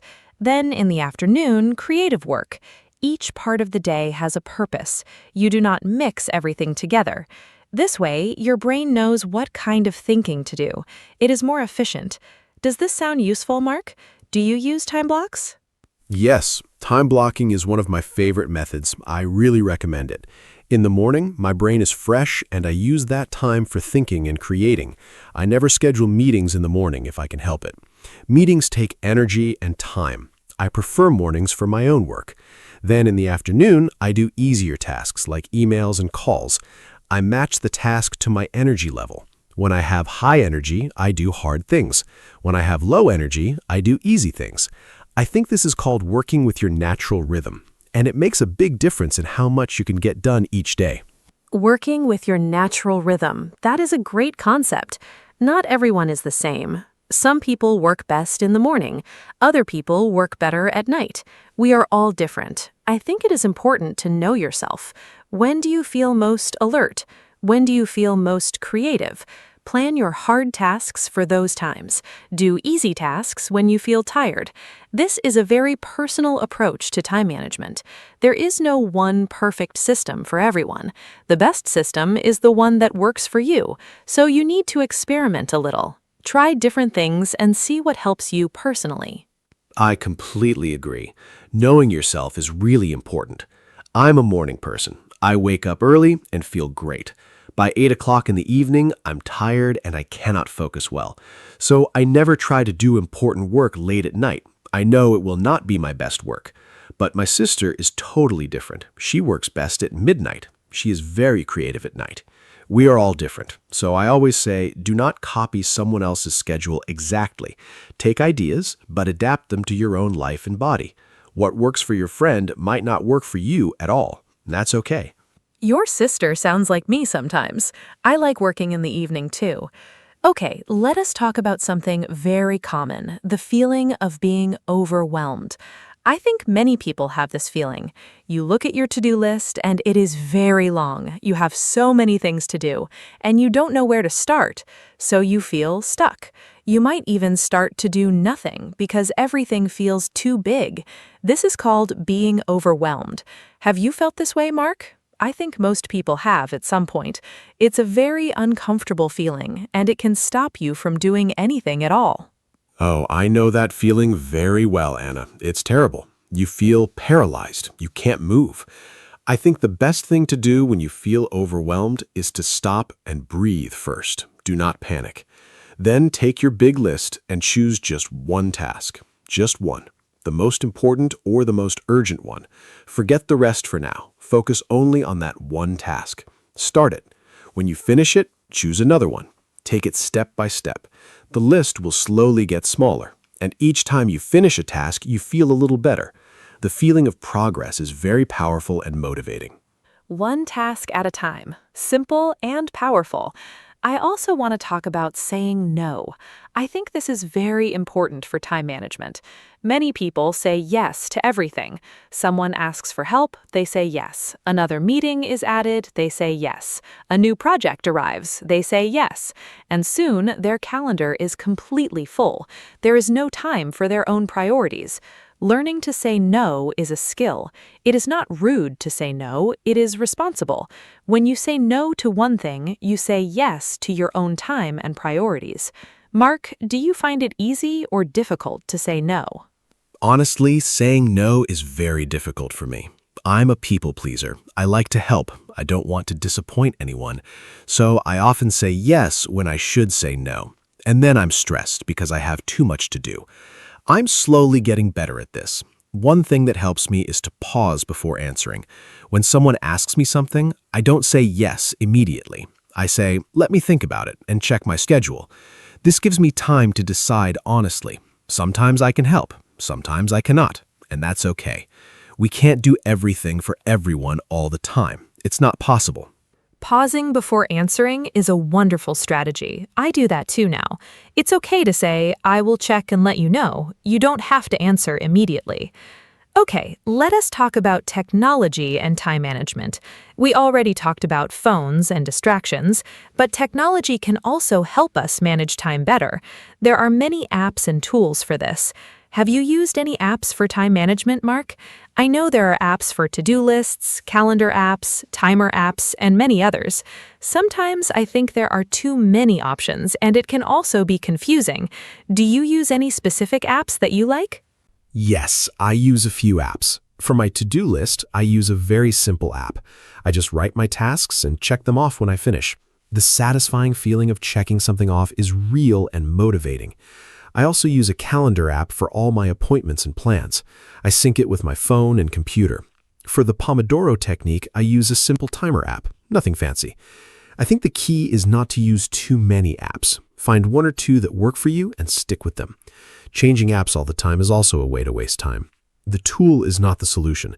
Your habits are the real solution. That is so true. The habit is more important than the tool. You can have the best app in the world, but if your habits are bad, the app will not save you. Okay, I want to ask you something personal, Mark. What was your biggest time management mistake? Something you did before that you do not do now? I will share mine too. I think it is helpful to learn from mistakes. We all make them. My biggest mistake was trying to do many things at the same time, what people call multitasking. I thought I was saving time, but actually I was doing everything poorly and slowly. What about you? Multitasking. Yes, that was my mistake too. I thought doing two things at once was efficient, but our brains cannot really multitask. We just switch quickly between tasks, and each switch costs time and mental energy. So we think we're saving time, but we're losing it. My other big mistake was not having a morning routine. I used to wake up and immediately check my phone, emails, news, social media, and then I felt stressed before I even had breakfast. Now I have a calm morning routine first. A little exercise, breakfast, some quiet time. Then I check my phone. My mornings are much better now. Wake up earlier, yes. Even 10 or 15 minutes can help a lot. Now I want to talk about something called deadlines. I think deadlines are very important in time management. A deadline is a date or time when something must be finished. Without a deadline, tasks can go on forever. We keep working on something without finishing it, or we keep postponing it. But with a clear deadline, we work with more focus. We know by Friday this must be done, so we manage our time better during the week. Mark, how do you use deadlines? And what do you do if a deadline feels scary or too close? Deadlines are very useful. They create a little pressure, and sometimes that pressure is good. It helps us focus. I always set deadlines for my tasks, even if no one gives me one.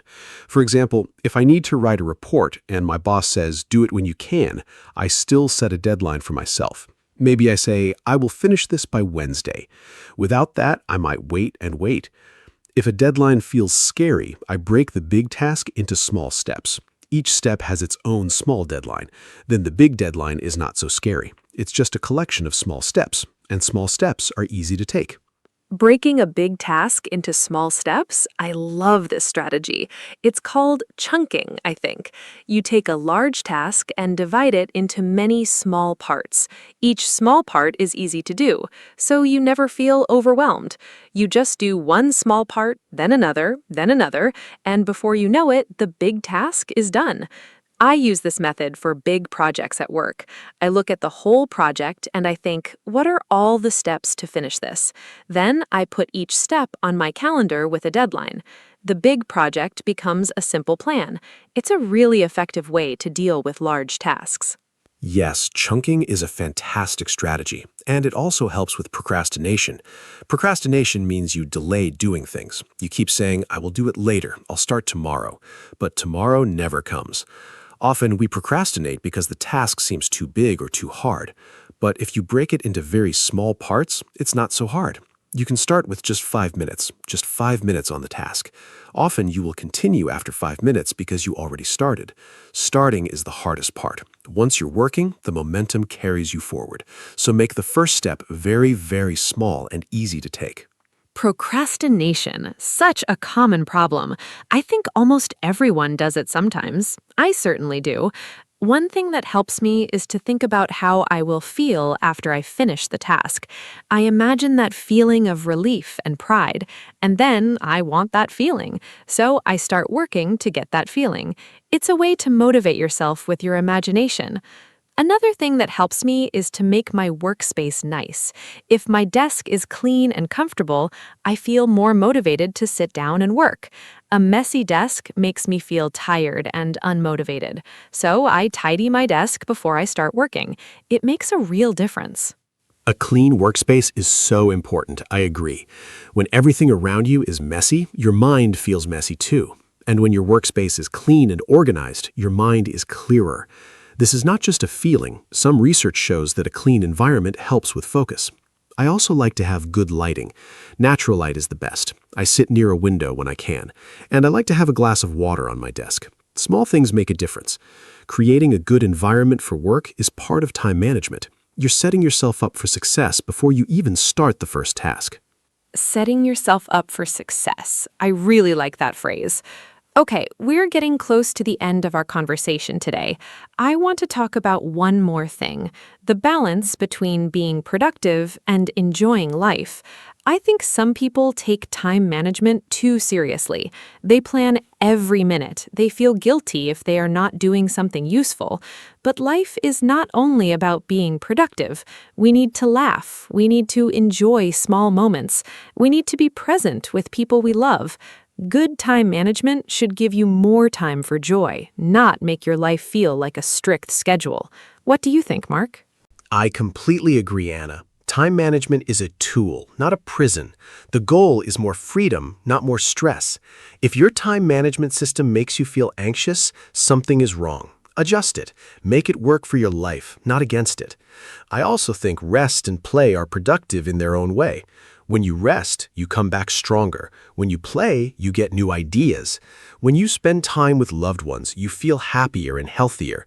And happy, healthy people are more productive. So enjoying life is not a waste of time. It is actually one of the most important things you can do. Beautifully said, Mark. Time management is about living better, not just working more. Now, I would love to know, what is the one piece of advice you would give to a total beginner? Someone who wants to start managing their time better but does not know where to begin. There's so much information available, it can be confusing. If someone listens to this podcast and wants to change just one thing, what would you tell them? What is the most important first step? I have my answer ready, but I want to hear yours first. What is the single best advice you can give? My number one advice is this: start simple. Do not try to change everything at once. Just do one thing. My suggestion is to write 3 important tasks every morning before you start your day. Just 3, not 20, not 10, 3. Do those 3 things first before you get distracted. At the end of the day, look at your list. Did you do all 3? If yes, wonderful. If not, that's okay. Try again tomorrow. Do this every day for 1 month. It will become a habit. And from this one small habit, other good habits will grow naturally. Simple is always better when you are starting something new. I love your advice, Mark. 3 tasks per morning, simple and powerful. My advice is very similar. I would tell a beginner to just start. Do not wait for the perfect system or the perfect moment. Start now with something very small. Maybe just write a to-do list today. Maybe just turn off notifications for 1 hour. Pick one small thing and try it today. Progress, not perfection. Even a tiny change is better than no change. And celebrate your small wins. If you finish your 3 tasks today, feel proud. Tell yourself, I did well today. Positive feelings help you continue. Be kind to yourself on this journey. Yes, be kind to yourself. That is so important. We sometimes talk to ourselves very harshly. We say, I am lazy, I have no discipline, I never finish anything. These thoughts are not helpful. They make us feel bad and unmotivated. Instead, try to be your own coach, not your own critic. Say, okay, today was not perfect, but I did something. Tomorrow, I will try again. Progress is not always a straight line. Some days are better than others. That is normal and human. The key is to keep going, to try again. Each small step forward counts, and over time, small steps add up to big changes in your life. Be your own coach, not your own critic. What a beautiful message. I think that's a perfect way to end our conversation today. We talked about so many things: what time management is, why it is important, common problems like distractions and procrastination, useful strategies like to-do lists, time blocks, morning routines, and the Pomodoro technique. We talked about saying no, deadlines, and the importance of rest and balance. I hope our listeners found all of this helpful. Remember, you do not need to do everything at once. Just start with one small step. Mark, any final words before we say goodbye today? Just a few final words. Thank you, Anna, for this wonderful conversation. It was so enjoyable, and I learned things too, even from talking about what I already know. I want to say to everyone listening, your time is valuable. It is the most precious thing you have. You cannot get it back, so use it with care and intention. Plan your days. Focus on what matters to you. Rest and enjoy life. Manage your time so that you can live a life you are happy with. Start small, be consistent, and be patient. You can do this. Thank you for listening to our podcast today. We hope to see you again very soon. Thank you so much, Mark, and thank you to everyone who listened today. We hope this conversation gave you some good ideas and maybe some inspiration to start making changes. Time management is a journey. It's not something you perfect in one day. It takes practice and patience, but every step you take is worth it. Your future self will thank you. If you enjoyed this podcast, please share it with a friend. Maybe someone you know needs these ideas too. Take care of your time and take care of yourselves.